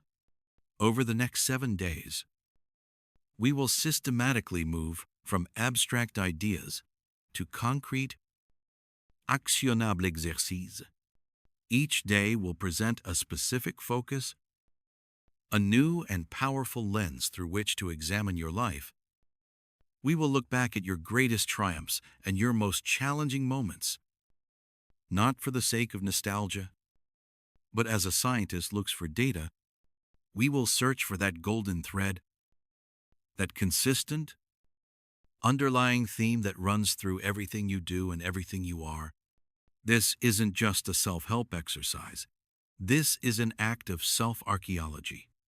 We are looking for the very blueprint of you. So, take a deep breath with me now. Consciously let go of the person you think you're supposed to be. The expectations placed upon you by family, society, or yourself. This week is about uncovering who you truly, authentically are at your core. Your journey to your WHY. The very first conscious step in building your legacy starts now. Let the discovery sprint begin. Welcome to Day 1. The first step on our 7-day expedition into the heart of what moves you. Our journey begins not with a bold leap forward, but with a gentle turn inward. Today is about harvesting. We are going to become archaeologists of our own experiences, carefully brushing the dust off of memories that hold the essential clues to our purpose. We call this the story harvest, because like any good harvest, it requires patience, care, and a keen eye for what is truly valuable. Your life, up to this very moment, is a rich field of stories. Some are grand tales of triumph. Others are quiet moments of connection. All of them contain the raw material of your WHY. Our task today is simply to gather that material. So, find a quiet space. Take a deep breath. And let's begin. The first task is to reach back into your personal history and write down 2 or 3 of your most powerful positive life memories. I want you to close your eyes for a moment. If you can, let your mind drift back through the years, past the noise and the obligations of the everyday. I'm not asking for your proudest achievements in the conventional sense, the awards, the promotions, the public recognitions. Those are important, but they are often the whats of your life. We are looking for the WHYs. We're searching for the moments when you felt an undeniable sense of rightness, of fulfillment, a feeling that you were exactly where you were supposed to be, doing exactly what you were supposed to be doing. Think of a time you truly came alive. Perhaps it was the successful completion of a project that everyone said was impossible. Feel the energy of that moment, the collective sigh of relief, the shared look of victory. Or maybe it was a much quieter moment. The time you taught a child to ride a bike, and you saw the explosion of joy and confidence on their face as they finally pedaled away on their own. Maybe it was helping a friend through a difficult time, not by giving advice, but simply by being there, listening with your whole being. Recall the feeling of a team you were part of, working in perfect sync to create something beautiful or solve a difficult problem. The easy camaraderie, the shared purpose that made the hard work feel effortless. These are the moments we're looking for. They are specific, vivid, and they carry a distinct emotional signature. Don't rush this process. Let the memories surface naturally. When one comes to mind that makes your heart feel a little fuller, that brings a subtle smile to your face, hold on to it. Write it down. Capture the essence of the story. Aim for 2 or 3 such stories. These are your foundational data points. Once you have your stories written down, we move to the next layer of our archaeological dig. For each story, you must identify 2 key things: your specific contribution and the impact it had on others. This is a crucial step, and it requires absolute honesty. Let's start with the first instruction. For each story, identify the specific contribution you made. I want you to pinpoint your role. What did you do that made the positive outcome possible? It's easy to say, "We succeeded." But for this exercise, you need to isolate your action. Were you the one who saw the vision when no one else did? Were you the one who stayed late to perfect the details that elevated the project from good to great? Perhaps your contribution was not in doing, but in being. Were you the calm presence in a storm? The one who asked the difficult questions that forced the team to think deeper? The one who believed in someone when they had stopped believing in themselves? Write it down next to your story. My contribution was, and be as specific as possible. For example, my contribution was creating a step-by-step plan that made a complex task feel manageable for everyone. Or, my contribution was listening to my friend without judgment for 2 hours, allowing them to find their own solution. The second part of this instruction is to identify the impact your contribution had on others.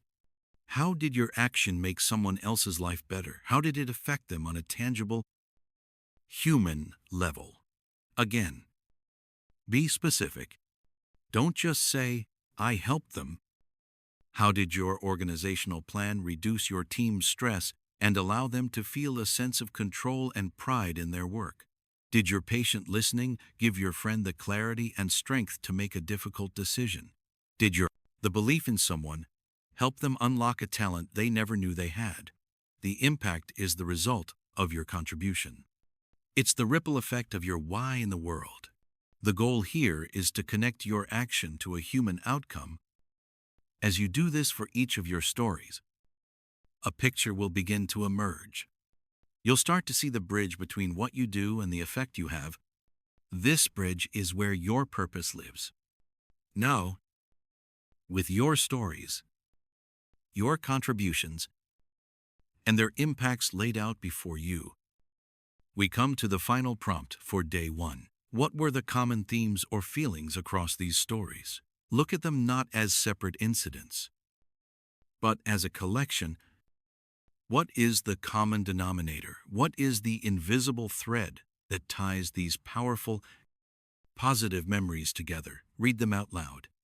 Is there a recurring verb that describes your contribution? Words like to build, to protect, to simplify, to empower, to inspire, to connect. Is there a consistent feeling you experienced in each of these moments? A sense of harmony, a thrill of discovery, a deep feeling of compassion? Look at the impacts you created. Do they cluster around a central idea? Perhaps in all your stories, you helped people find clarity in chaos. Or maybe you consistently created environments where others felt safe enough to be their best selves. This is pattern recognition. This is the ultimate goal for today. We are not trying to write a perfect purpose statement. We are simply gathering the data needed for that pattern recognition. Think of yourself as a detective looking for clues. Each story is a piece of evidence. Your contribution is a fingerprint. The impact is the testimony of a witness. The common theme is the motive. It's the underlying drive that you may never have consciously articulated, but has been guiding your most meaningful actions all along. So, take your time with this final step. Let the themes emerge. Write down any words, feelings, or ideas that resonate across all your chosen memories. Treasure these stories. They are more than just memories. They are the purest expressions of you at your natural best. They are the first real, tangible clues on our path to articulating your WHY. You have successfully completed day one of the challenge. You have harvested the raw materials from the rich soil of your own life. Tomorrow, we will take this harvest and begin to find the language that gives it shape and form. For now, simply sit with the richness of your own history and the powerful themes that have just begun to reveal themselves. Yesterday, we journeyed inward. We sifted through the archives of our own lives, unearthing the stories that made our hearts beat faster, the moments of triumph and trial that shaped us. We gathered the raw, personal material of our past, but a story told by only one person is incomplete. Our perception of ourselves, no matter how honest, is only one perspective. We live in a world of others, and our impact, our value, is ultimately reflected in their eyes. To truly understand our why, we must be brave enough to see ourselves as others see us. Today, we turn the lens outward. We move from the internal harvest to an external reflection. Welcome to Day 2, the Friends Test.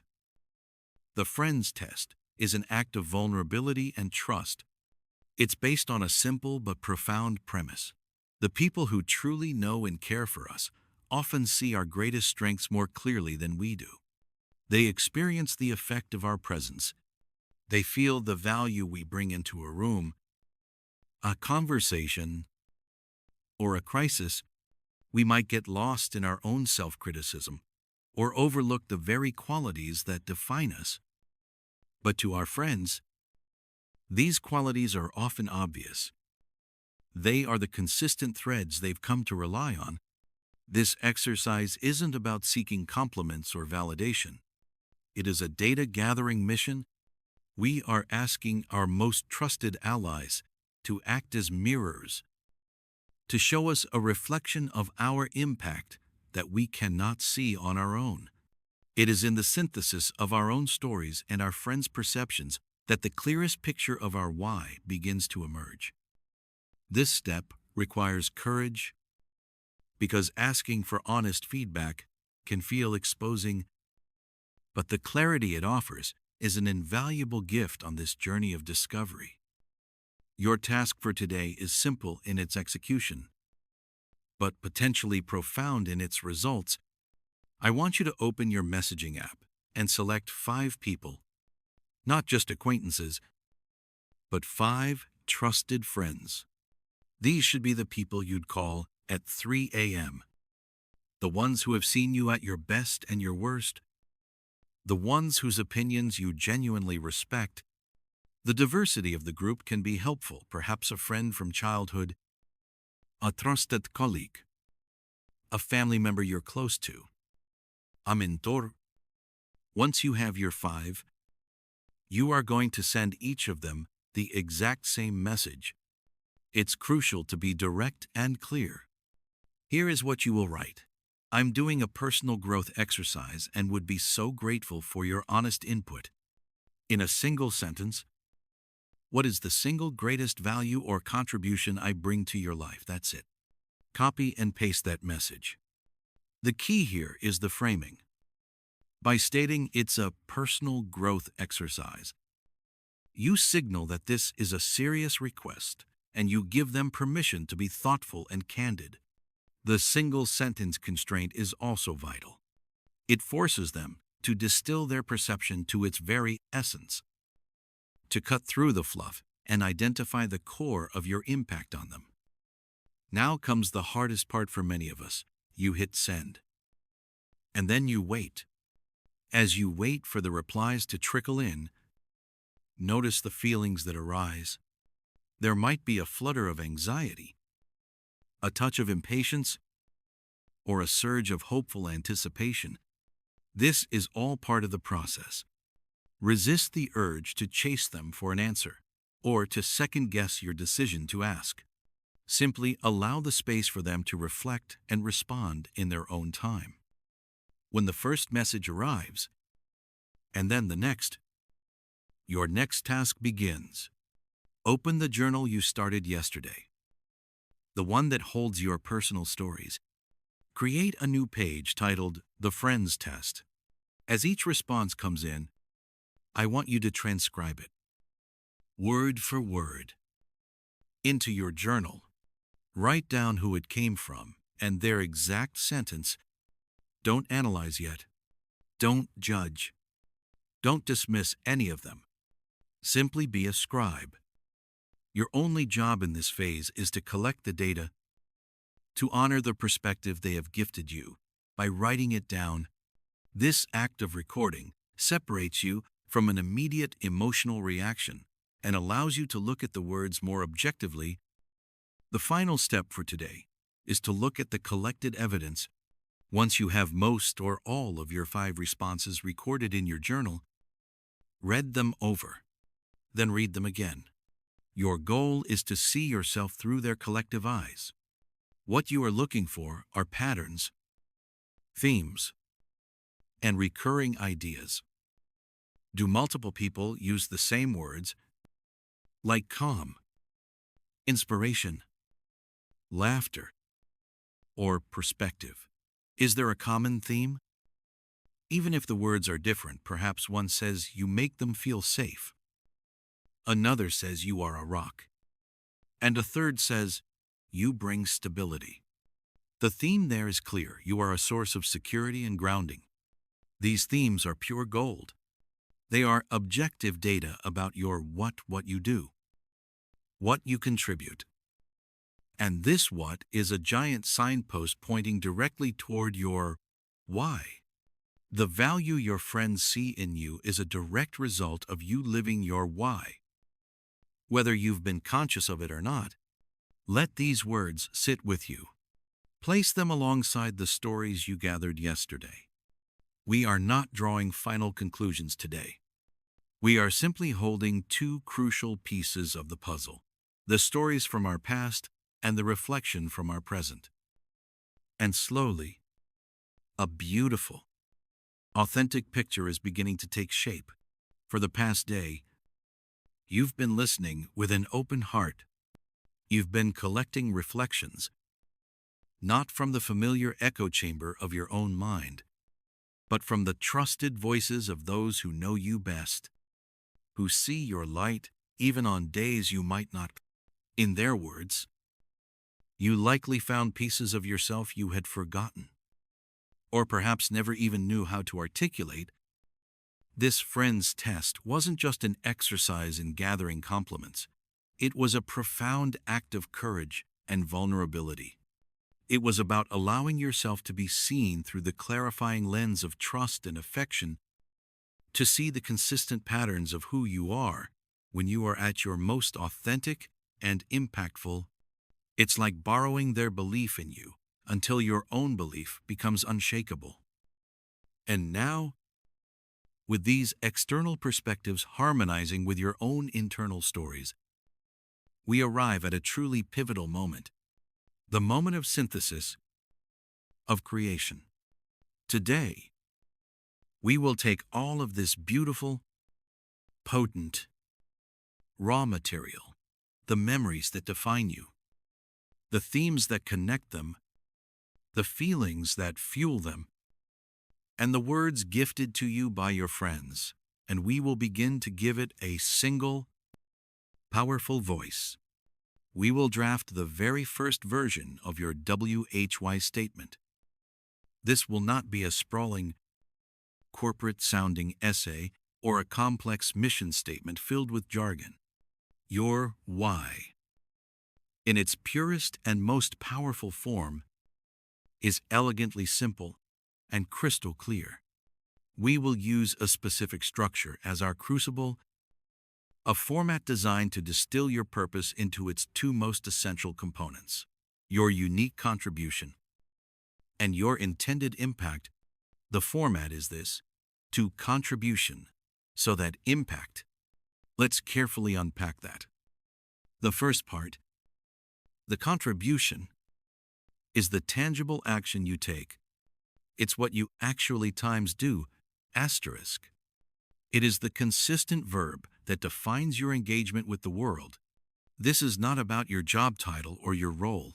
It's about the core action that underlies your most meaningful work. Think back to the stories you unearthed on day one.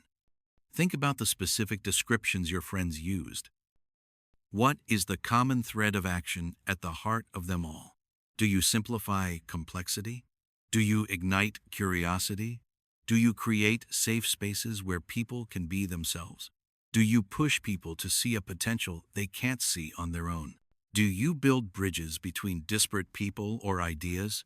Your contribution is the seed you plant, the cause you set in motion. The second part, the impact, is the ultimate effect of that contribution. It's the so that. It's the future world you wish to build, the positive change you want to see, the state of being you want to leave people in. If your contribution is the seed, the impact is the forest that will grow from it. It's the legacy of your actions. The reason times why times your contribution matters so deeply. So that people can finally feel understood and seen. So that teams can achieve more together than they ever could apart. So that every individual feels empowered to express their unique voice without fear. So that a more just and compassionate future becomes possible for the next generation. This impact statement is your vision. It's the destination you are leading people towards. Notice, it's not about you. It's about the effect you have on the lives of others. Your why must serve. The contribution is what you give, and the impact is what that giving creates for the world. Now, I invite you to take a deep, calming breath, grab a piece of paper or open a new document, and write that powerful formula at the top, so that. Your one task for today is simply to begin filling in those blanks. And here is the single most important instruction I can give you at this juncture. Do not overthink it. Release the need for it to be perfect. This is version 1. Ling. It is a first draft. A sketch. A hypothesis. It is not meant to be chiseled in stone or tattooed on your arm by the end of the day. Perfectionism is the greatest enemy of clarity at this stage. Because it engages the wrong part of your brain. It's your analytical neocortex trying to find the right words, the most impressive words. Your why doesn't live there. It lives in your heart. Your gut. Your limbic brain. We are not aiming for clever poetry. We are aiming for a resonant gut feeling. Look at your lists of themes. Look at the recurring words from your friends. Let your intuition be your guide. What phrase jumps out? What combination of ideas makes your heart beat a little faster? Just write it down. Write down 5, 10, 20 different versions if you need to. The goal is not to find the one perfect statement right away, but to get a tangible, living starting point onto the paper. So, how will you know when a draft is getting warm? How do you sense you're on the right track? Your draft WHY statement should feel simple. It should be easily understood by a child. It should be clear and unambiguous. But most importantly, it should give you goosebumps. That little shiver. That subtle but undeniable electrical charge that runs up your spine, that is your body's way of telling you that you've struck gold. That is your emotional center, your limbic brain, recognizing a deep, personal truth. Your why isn't a logical conclusion. It's a declaration of faith in who you are. So if you read the words you've written and you feel nothing, it's not quite right yet.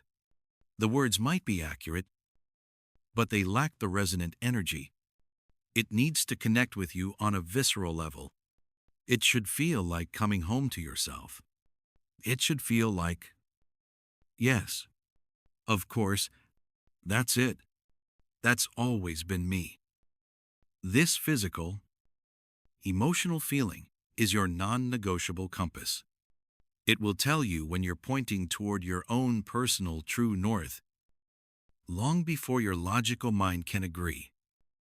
Once you have a version, or even a few promising versions, on paper, I want you to perform a simple but profoundly transformative act. Read it out loud. And I don't mean just mumbling it under your breath while sitting at your desk. Find a quiet space. Stand up to feel the ground beneath your feet. And speak the words into existence, to your contribution, so that your impact, say it again, louder this time. How does it feel in your body? How does it sound in the air around you? Does it feel strong, resonant, authentic? Does it sound like times you times? Hearing your own voice articulate your potential purpose is a profoundly different experience than simply reading it on a screen. Words have a vibrational quality, a creative power when spoken. When you say it out loud, you're not just testing the phrasing, you are testing its energetic alignment with your very being. Does it feel awkward or forced, like you're wearing someone else's clothes? Or does it flow naturally, as if you've been waiting your whole life to finally give it a voice? This auditory feedback is a critical part of the refinement process, helping you sand down the rough edges until the statement feels like a second skin. Remember, the goal for today is not to achieve a final, flawless declaration of your life's purpose. The goal is to get a tangible, heartfelt statement on paper that we can begin to work with, to test, and to refine. This first draft is your block of clay. It might be misshapen and rough around the edges, but it holds the essential material, the potential for a masterpiece that is your life's work. By writing it down and speaking it aloud, you have taken an abstract feeling from deep within and given it concrete form. You have created a focal point, an anchor in a sea of possibilities. This statement will now become the lens through which you can examine your past decisions with compassion and a compass that can guide your future choices with intention. This is a massive step.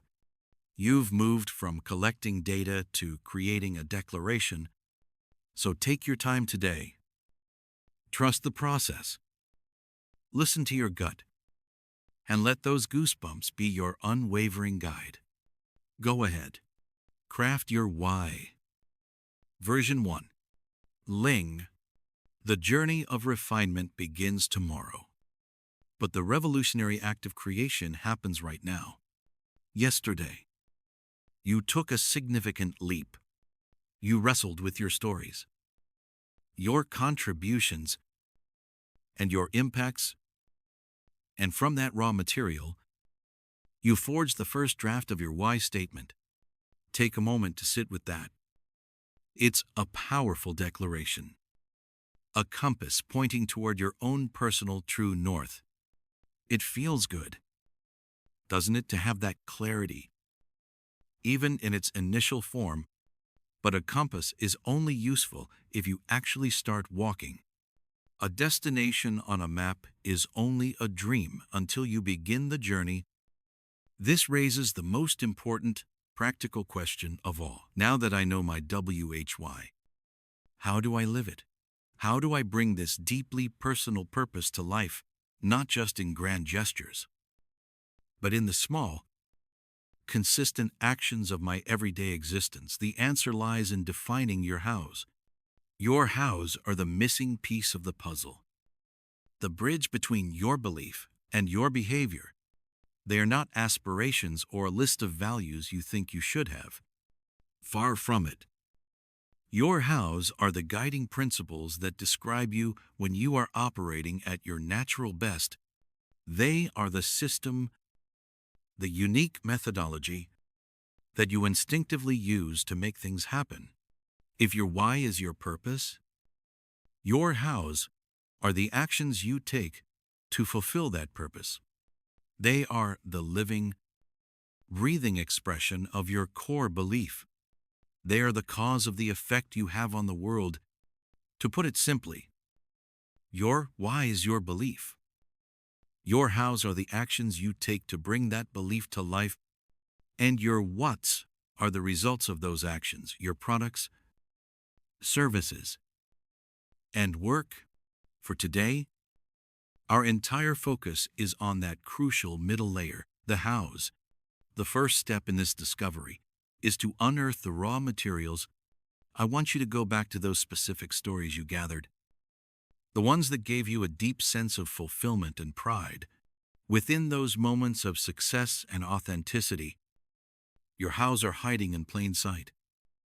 Your task is to brainstorm a list of verbs that describe how you bring your why to life. Verbs, action words. Why verbs? Because your hows are not passive states of being. They are active principles. They are about doing. Look at your stories and ask yourself, what was I actively doing that made this a success? Was I simplifying a complex problem? Was I connecting two people who needed each other? Was I challenging the status quo? Was I building a system from nothing? Was I creating a safe space for others to share? Don't filter yourself. Create a long list. Write down every single verb that resonates with those peak moments. Simplify, connect, challenge, build, inspire, listen, create, nurture, organize, question, invent, translate, elevate. Focus on the action itself. The unique way you operate. This is not about finding the most impressive sounding words. It is about finding the most accurate ones. Your list might have 20, 30, even 50 verbs on it. That's fantastic. Let it all flow out. This is the expansive part of the process. Gathering all the potential ingredients before we begin to refine them. Now, with this long list in front of you, it's time for the second step, distillation. The goal here is not to have a long list of admirable traits, but to identify the vital few that are truly core to your nature. Your next instruction is to select the top 3 to 5 verbs that feel most authentic and most essential to you. How do you choose? Read each verb on your list aloud. Pay attention to your body's reaction. Which words create a physical sense of recognition? A feeling of yes, that's me. Which ones feel like the fundamental pillars that hold everything else up? You might notice that some verbs are related. Perhaps you wrote down organize, structure, and systematize. They all point to a similar theme. Your job is to choose the one that best encapsulates the essence of that theme for you. Which one feels the most powerful and encompassing? This isn't an intellectual exercise, it's an intuitive one. It's about recognizing yourself in the words. These 3 to 5 hows will become the core principles for how you operate. They are your personal code of conduct. The rules of the game that you set for yourself to ensure you stay true to your WHY. Think of them as the load-bearing walls of your house. You can change the paint color or the furniture, but these walls are non-negotiable. They are essential to the structural integrity of who you are. Once you have your select few, we move to the third crucial step, the actionability test. A true how is not just a value, it's a verb that can be put into practice. It must be a principle you can use to actively guide your behavior. So, let's put them to the test. Take each of your chosen hows and ask this simple prompt. Is this an actionable principle I can use to guide my behavior? For instance, if one of your hows is to simplify, can you use that to make a decision in this project? I will simplify the process to ensure everyone understands their role. Yes, that's actionable. If a how is to connect, you can ask, how can I connect these disparate ideas into one cohesive strategy? Or, who do I need to connect today to move this forward? That's actionable. Your hows must be practical filters for your decision-making. They help you choose which opportunities to pursue and which to let go. They guide how you interact with your team, your clients, and your family. They are the standards to which you hold yourself.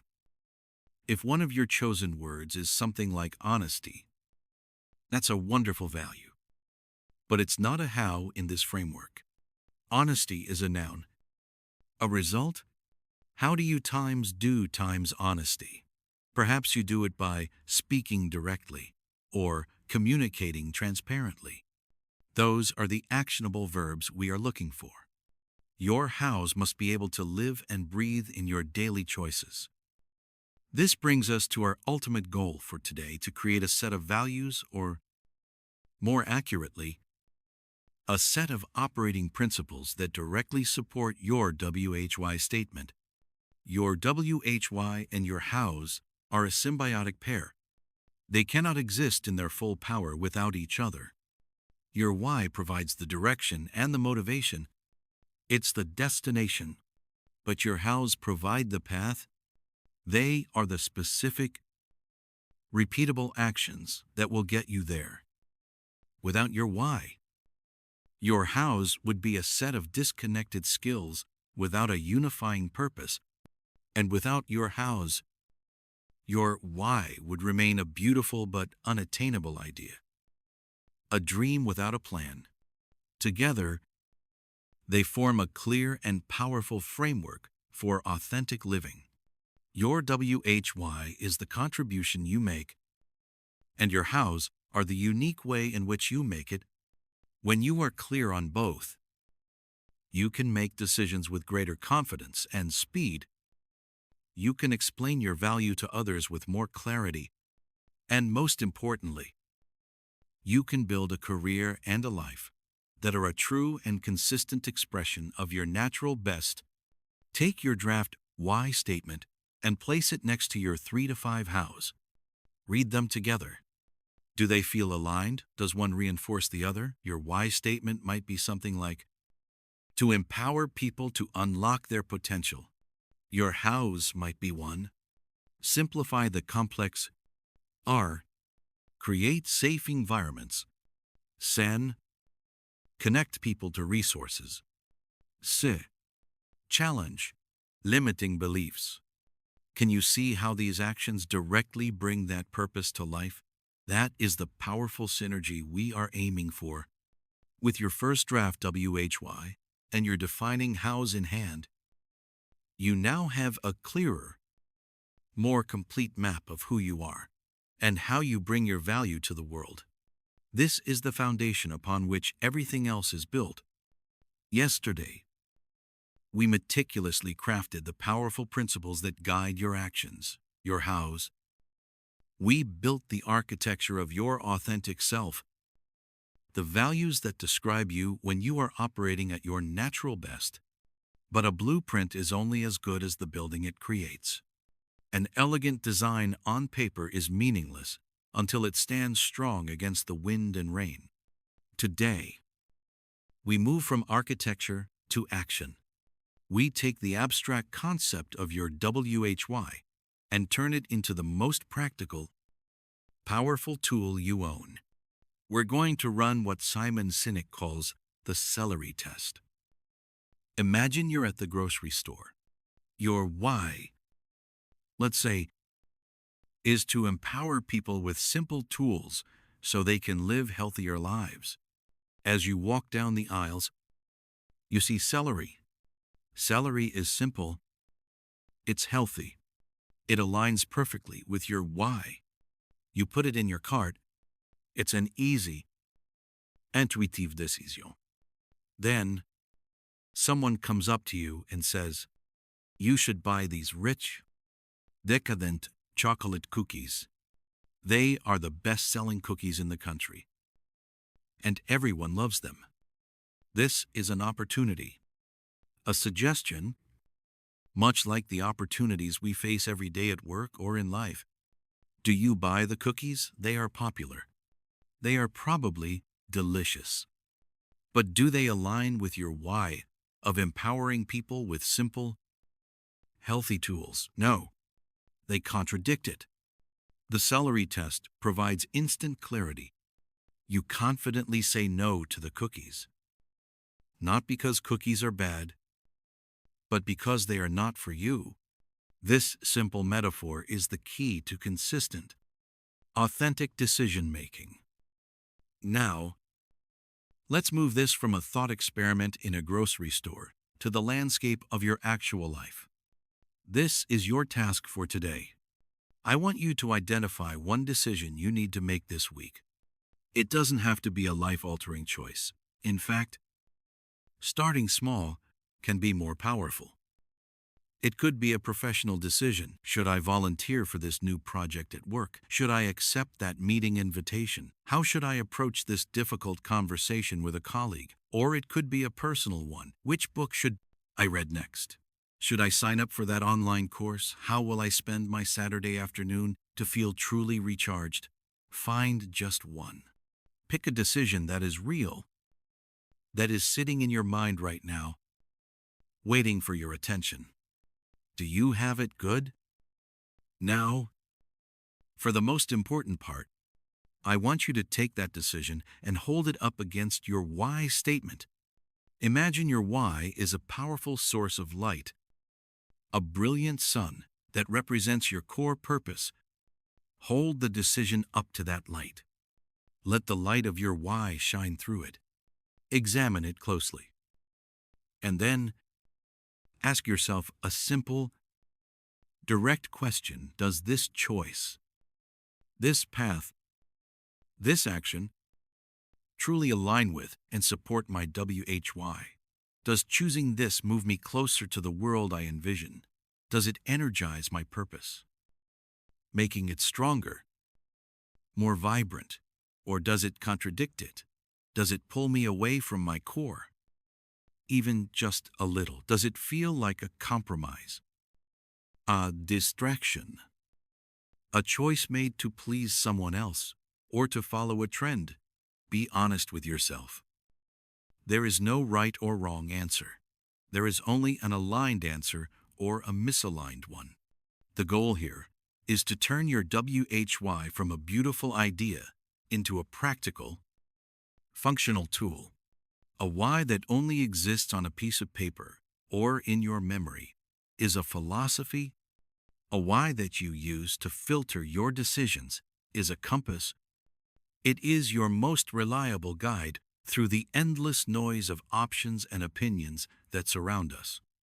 When a decision aligns, you will feel a sense of rightness, of clarity. The path forward, even if difficult, will feel true. When a decision doesn't align, you might feel hesitation, a subtle sense of internal conflict.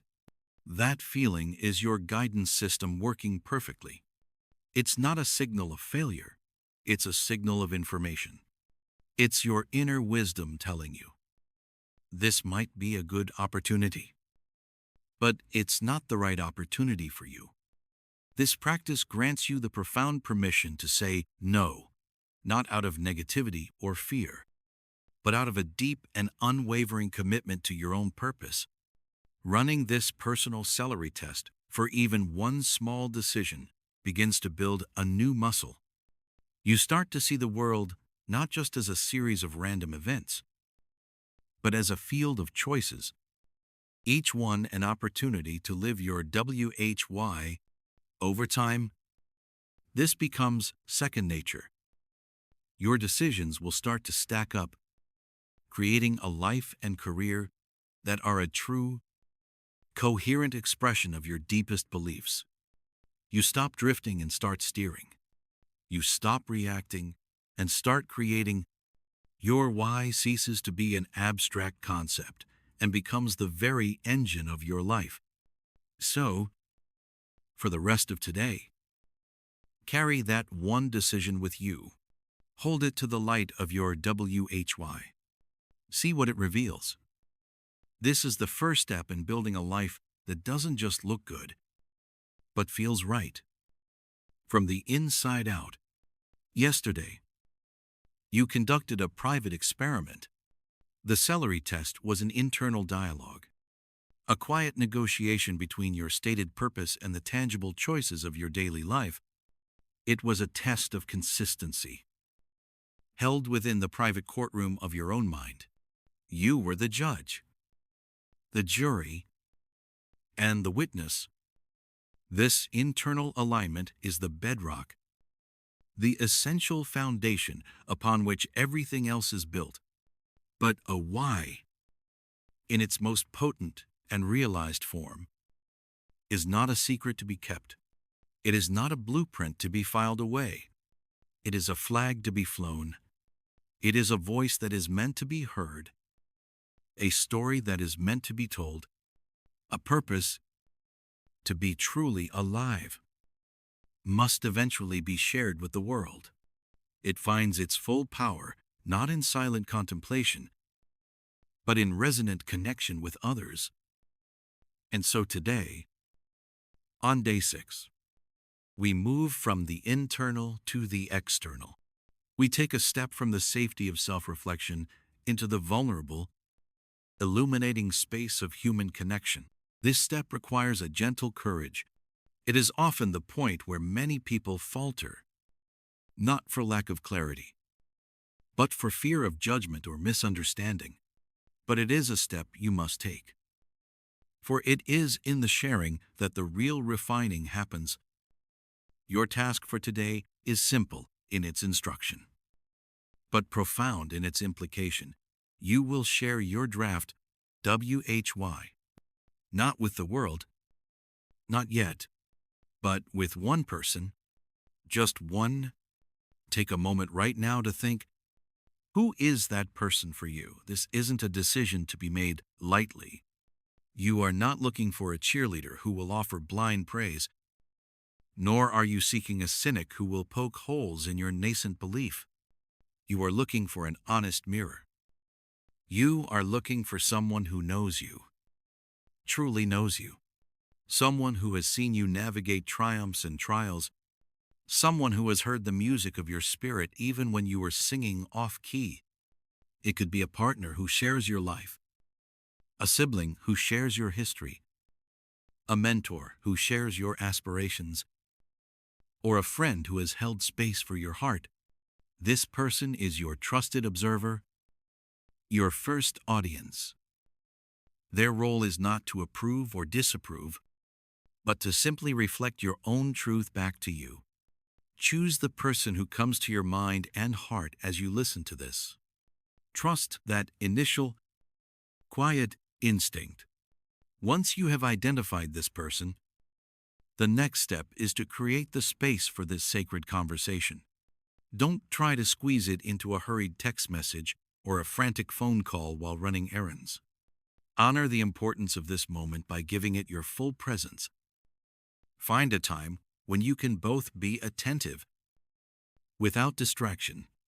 It might be over a cup of tea, on a quiet walk in nature, or in a comfortable corner of your home where you both feel safe.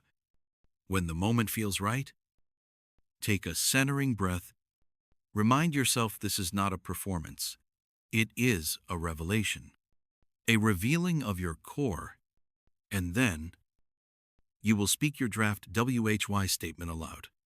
Let the words fill the space between you. Give them life with your breath. And after you have spoken, you will ask a question of profound simplicity and deep vulnerability. You will look at them and ask, does this sound like me? That's it.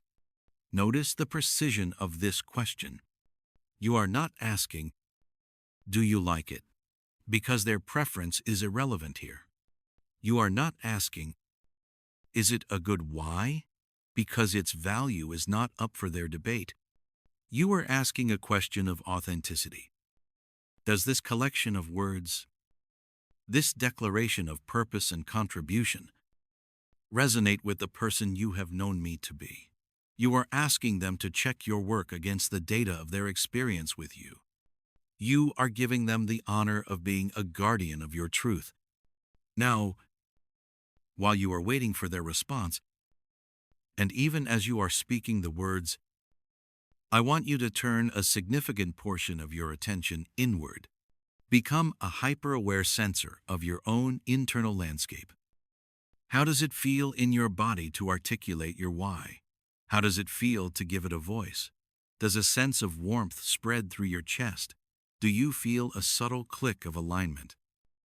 As if tumblers in a complex lock are finally falling into place. Do you feel more grounded, solid, and expansive as you speak? This is the feeling of truth.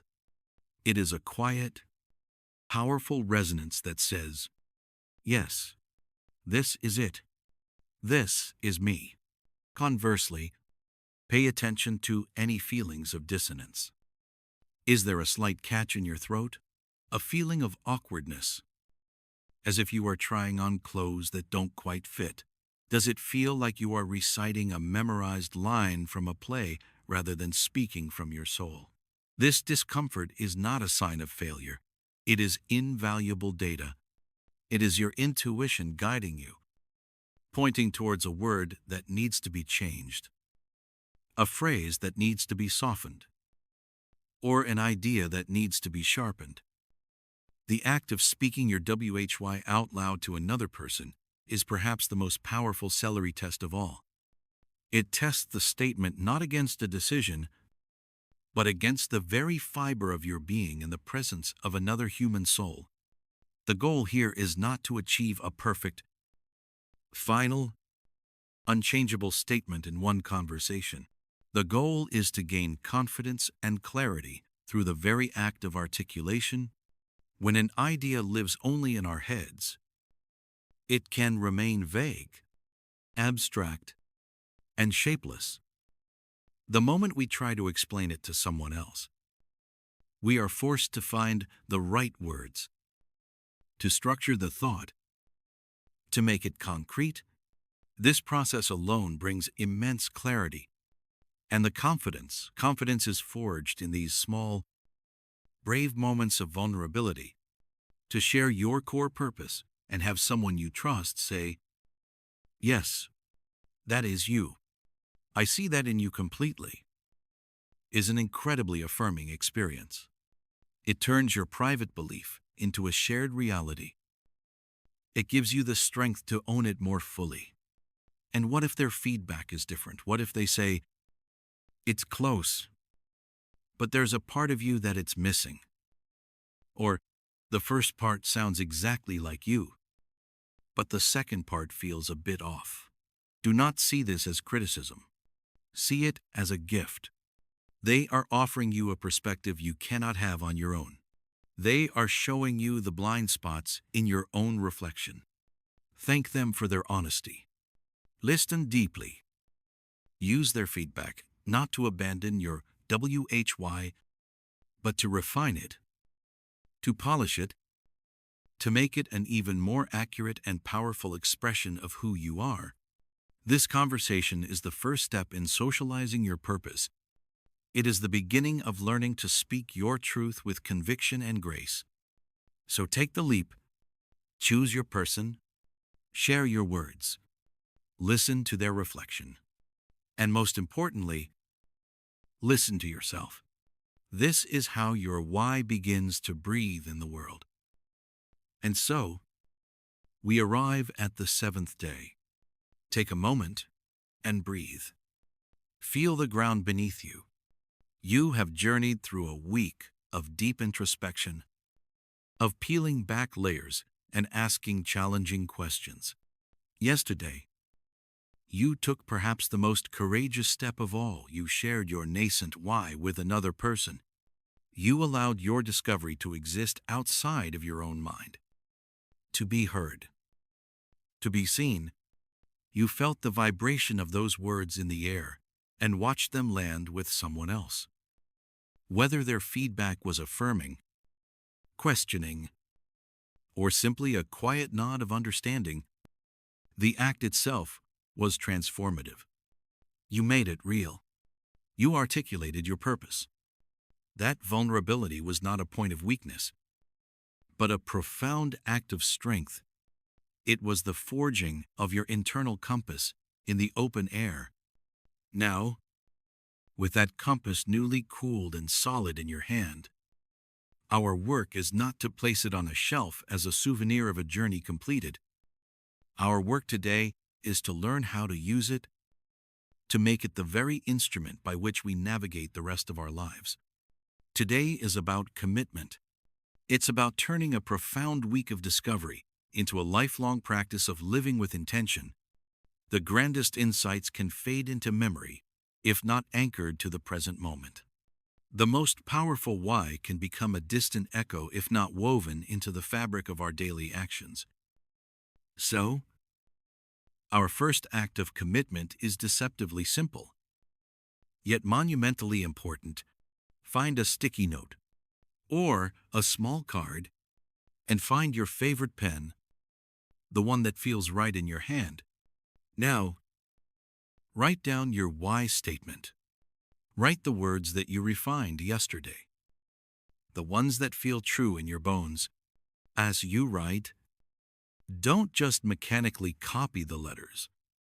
Feel the meaning behind them. Remember the stories and emotions that unearthed this declaration. This small piece of paper is no longer just paper. It is a vessel. It holds the essence of your contribution, the core of your impact. Once you have written it, I want you to choose a location for it. This isn't a random choice.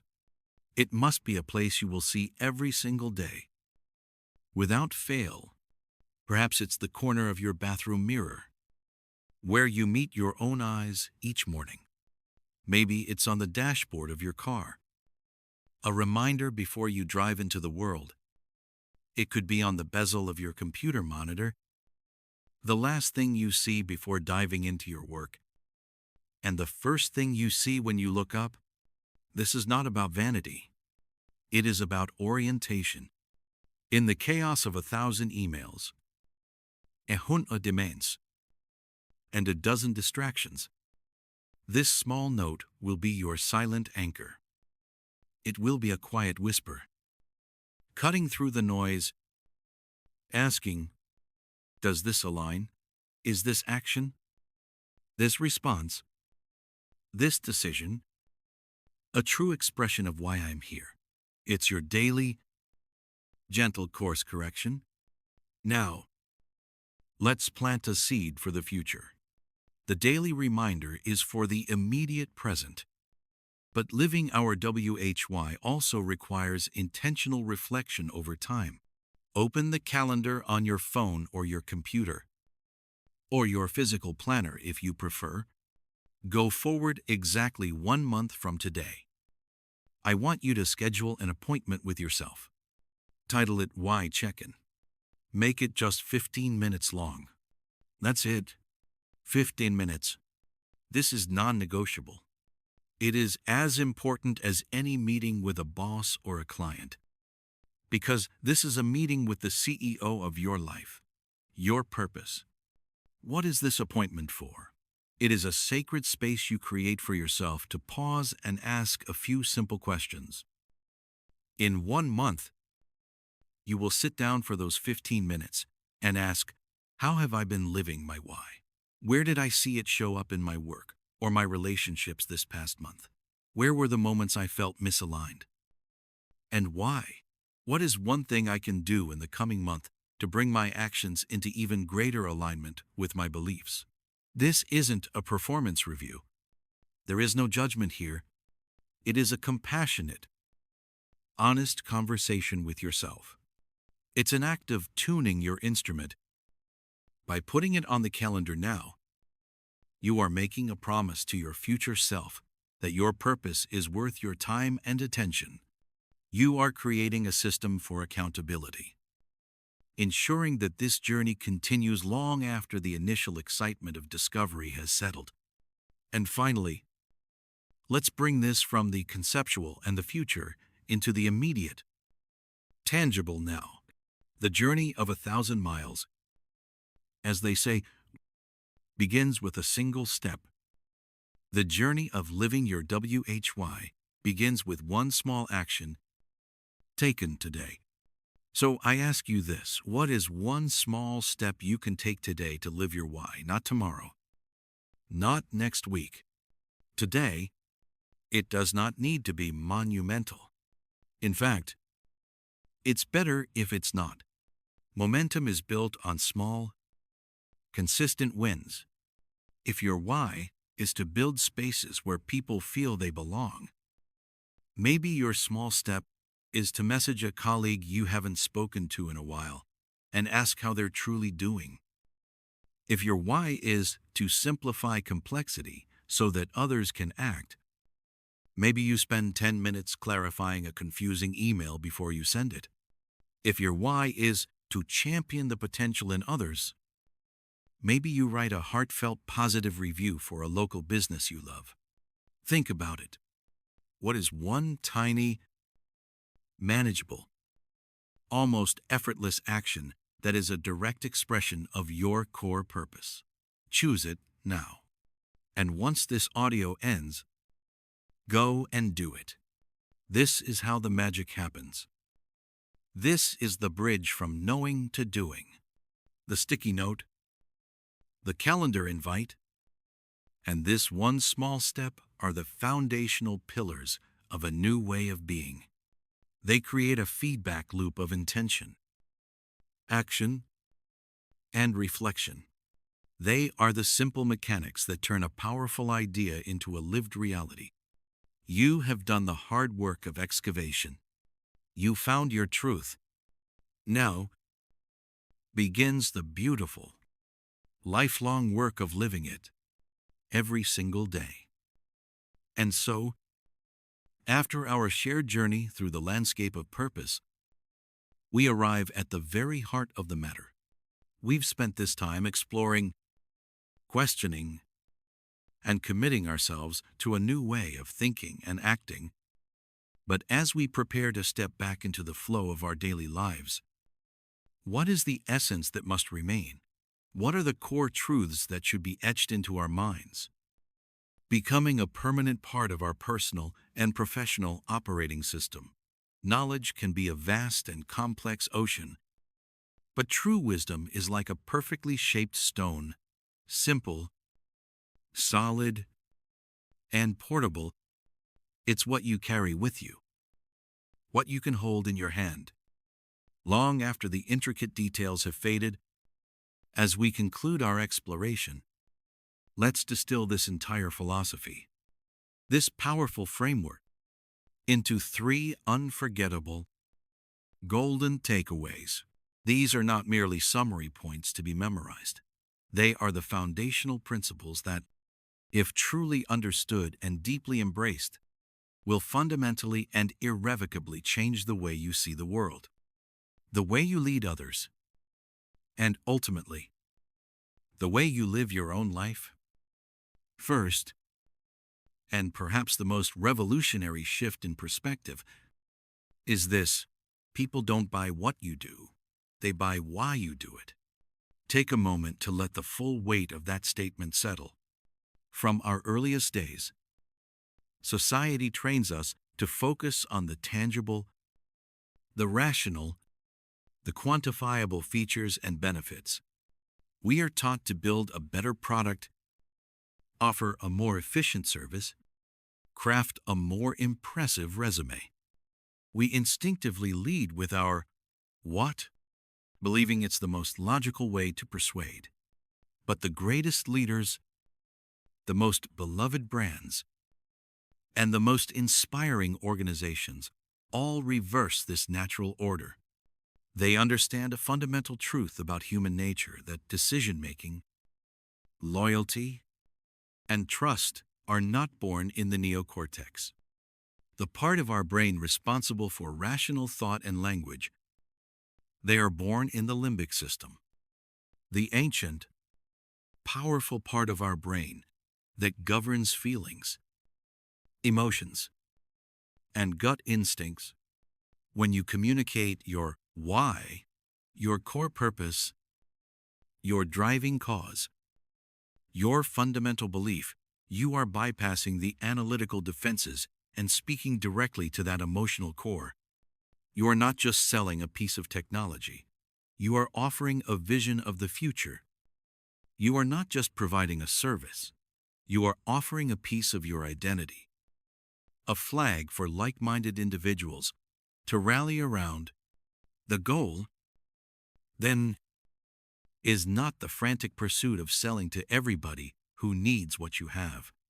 The true, sustainable goal is to find, connect with, and do business with people who believe what you believe. Think of a brand like Patagonia. People don't just buy a jacket because it's waterproof. They buy it because they believe in the company's unwavering mission to save our home planet. The jacket is simply a tangible proof of that shared belief.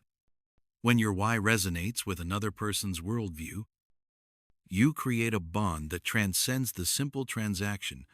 You create a community. You find your tribe.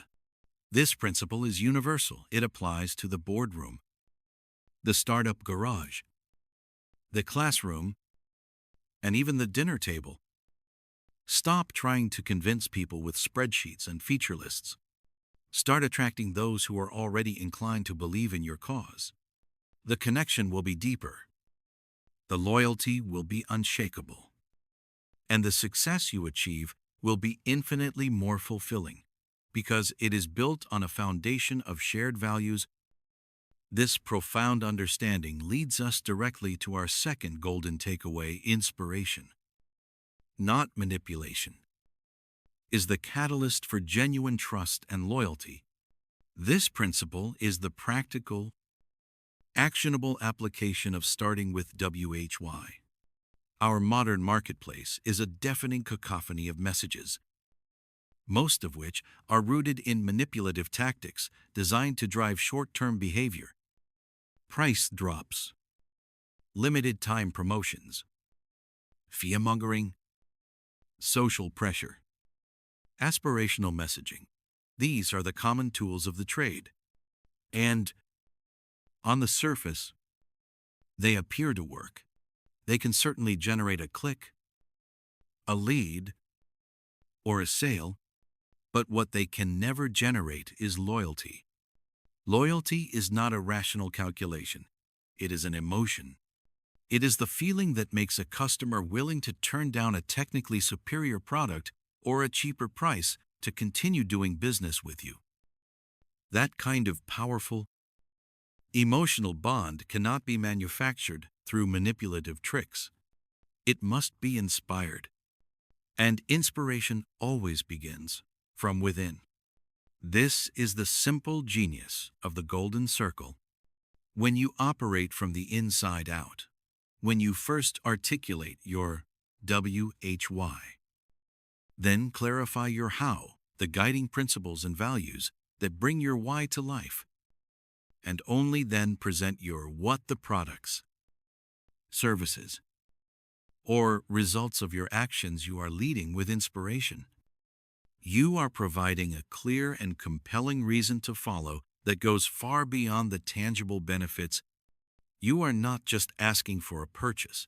You are inviting people on a journey into a story where they can see themselves as a character. Manipulation is a megaphone, shouting indiscriminately at a crowd and hoping someone responds.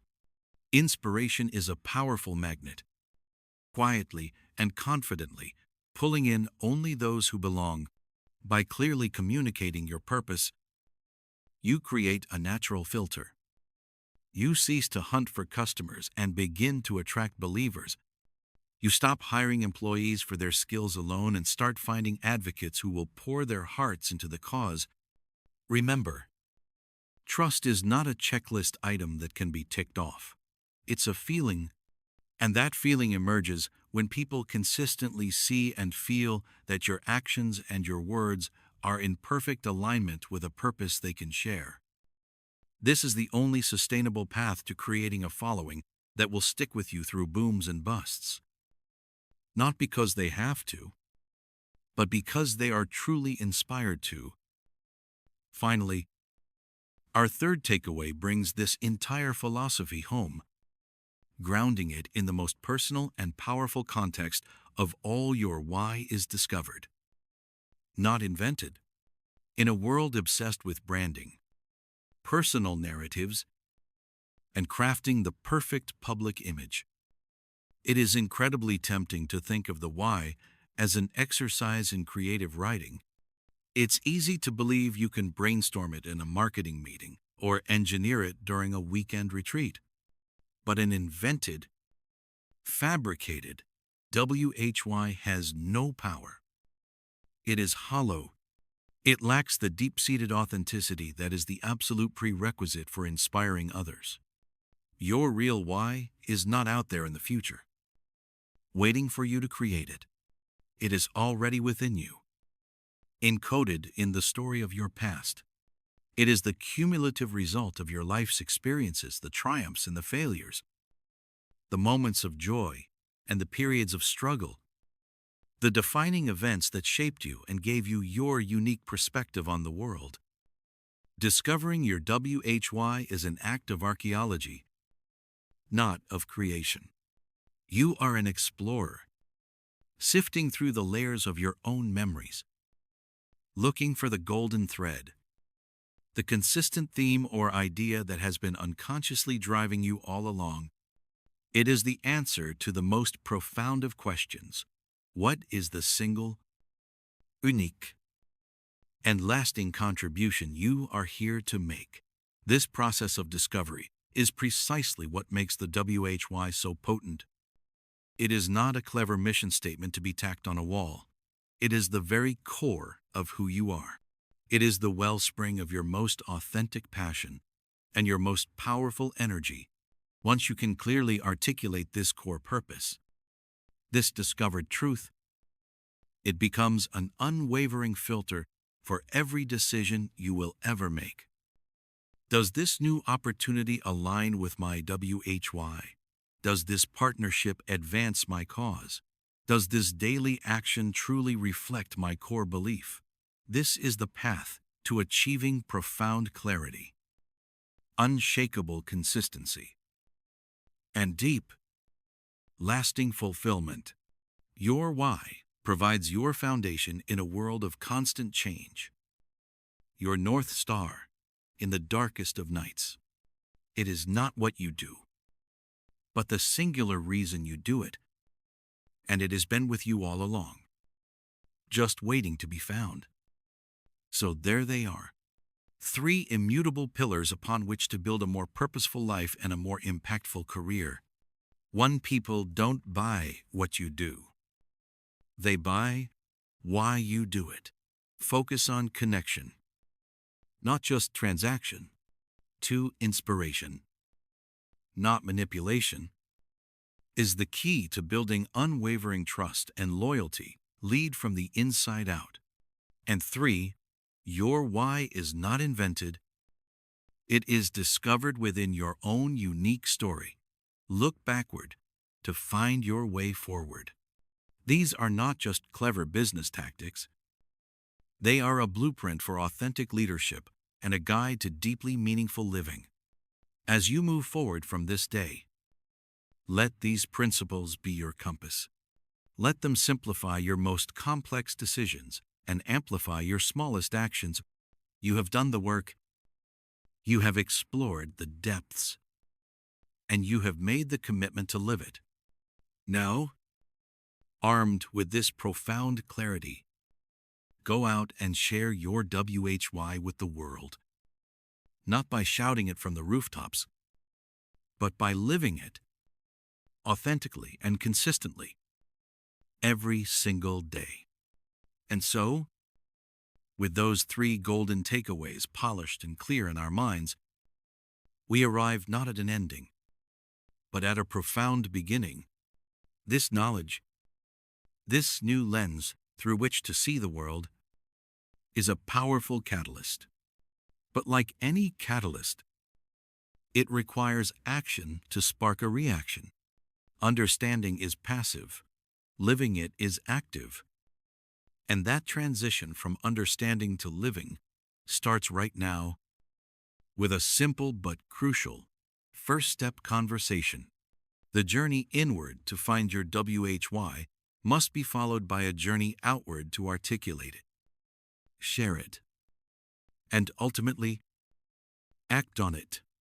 This is where you, the listener, become the leader. This is where the ideas leap off the screen and into the real world. Starting with your own voice, our first step is to make your newfound clarity concrete. An insight, an epiphany, is a fragile thing. It can feel monumental in the moment, but it can fade if not anchored in reality. The best way to anchor it is to give it words. So, I have a very specific question for you, and I genuinely want you to pause and consider it. In this entire exploration of Simon Sinek's work, from the first mention of the golden circle to the biological underpinnings and the celery test, what was your single biggest aha moment?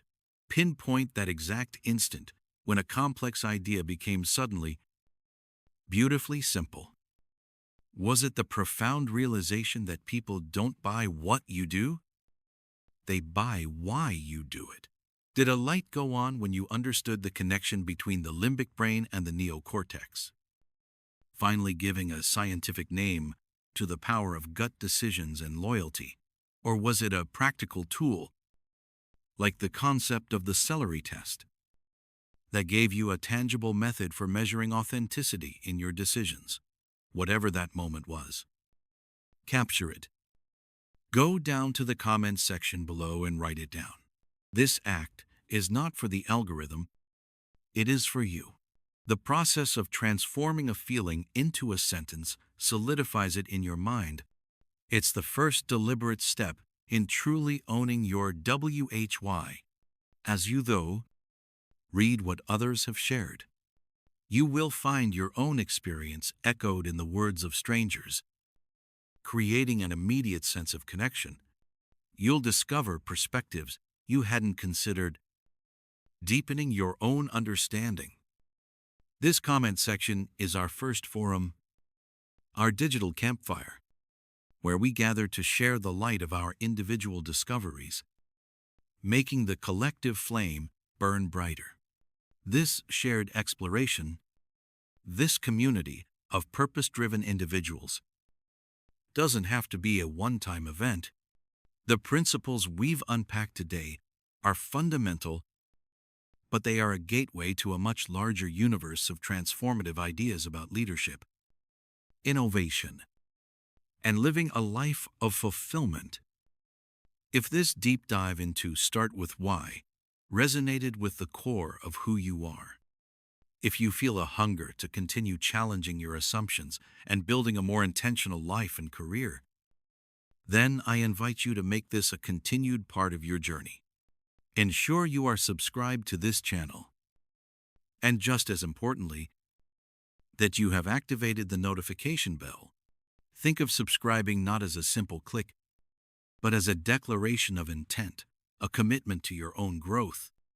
It's a signal to yourself that you are ready to consistently engage with ideas that matter. By hitting that bell, you are ensuring you have a front row seat for every future exploration. We will continue to dissect the work of other monumental thinkers, connect the dots between different schools of thought, and always push beyond the surface-level summary to find the actionable, life-changing wisdom within. This is your invitation to an ongoing masterclass in purposeful living and leading, and the power of a great idea multiplies exponentially when it is shared. The clarity you have found today is not meant to be kept for yourself. It is a gift that grows in value, the more you give it away. The most meaningful action you can take right now is to create a ripple of inspiration in your own world. So, think for a moment. Who is the one person or the one team in your life that needs to hear this message most urgently? Perhaps it's a brilliant colleague who is technically skilled but seems to have lost their spark. Maybe it's a manager who is struggling to unite their team around a shared mission, focusing too much on the what and not enough on the why. It could be an entrepreneur friend, pouring their heart and soul into a product but failing to articulate the powerful story behind its creation. Or maybe it's simply a loved one at a personal or professional crossroads, searching for a compass to guide their next steps. Choose that person or that team. Share this video with them. But don't just send a link. Add a personal message. Tell them exactly why you thought of them as you were watching this. Point out the specific part that made you think they need to hear this. By doing this, you are transforming a simple act of sharing into a profound act of leadership. You are not just forwarding content, you are initiating a meaningful conversation. You are providing a tool that could potentially mend a broken team culture, or clarify a life's direction.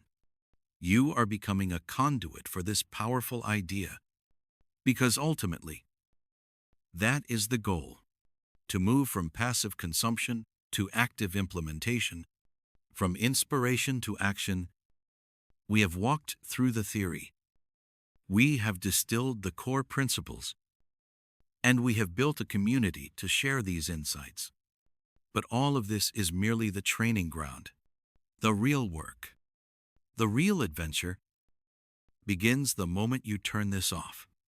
It lives in your next team meeting, your next marketing decision, your next hiring choice, your next personal project. It's in every decision you make when faced with a choice between what is easy and what is right, what is expedient and what is true to your WHY. The golden circle is not an academic concept. It is a practical, living compass. The world is saturated with competence. It does not need more people who simply know what to do or how to do it. It is crying out for individuals and organizations that operate from a deep, unwavering sense of WHY. Leaders who inspire trust, not just compliance. Brands that build loyalty, not just transactions. People who create movements, not just moments. You have been given the framework. You now hold the map. Now go out there and start with why.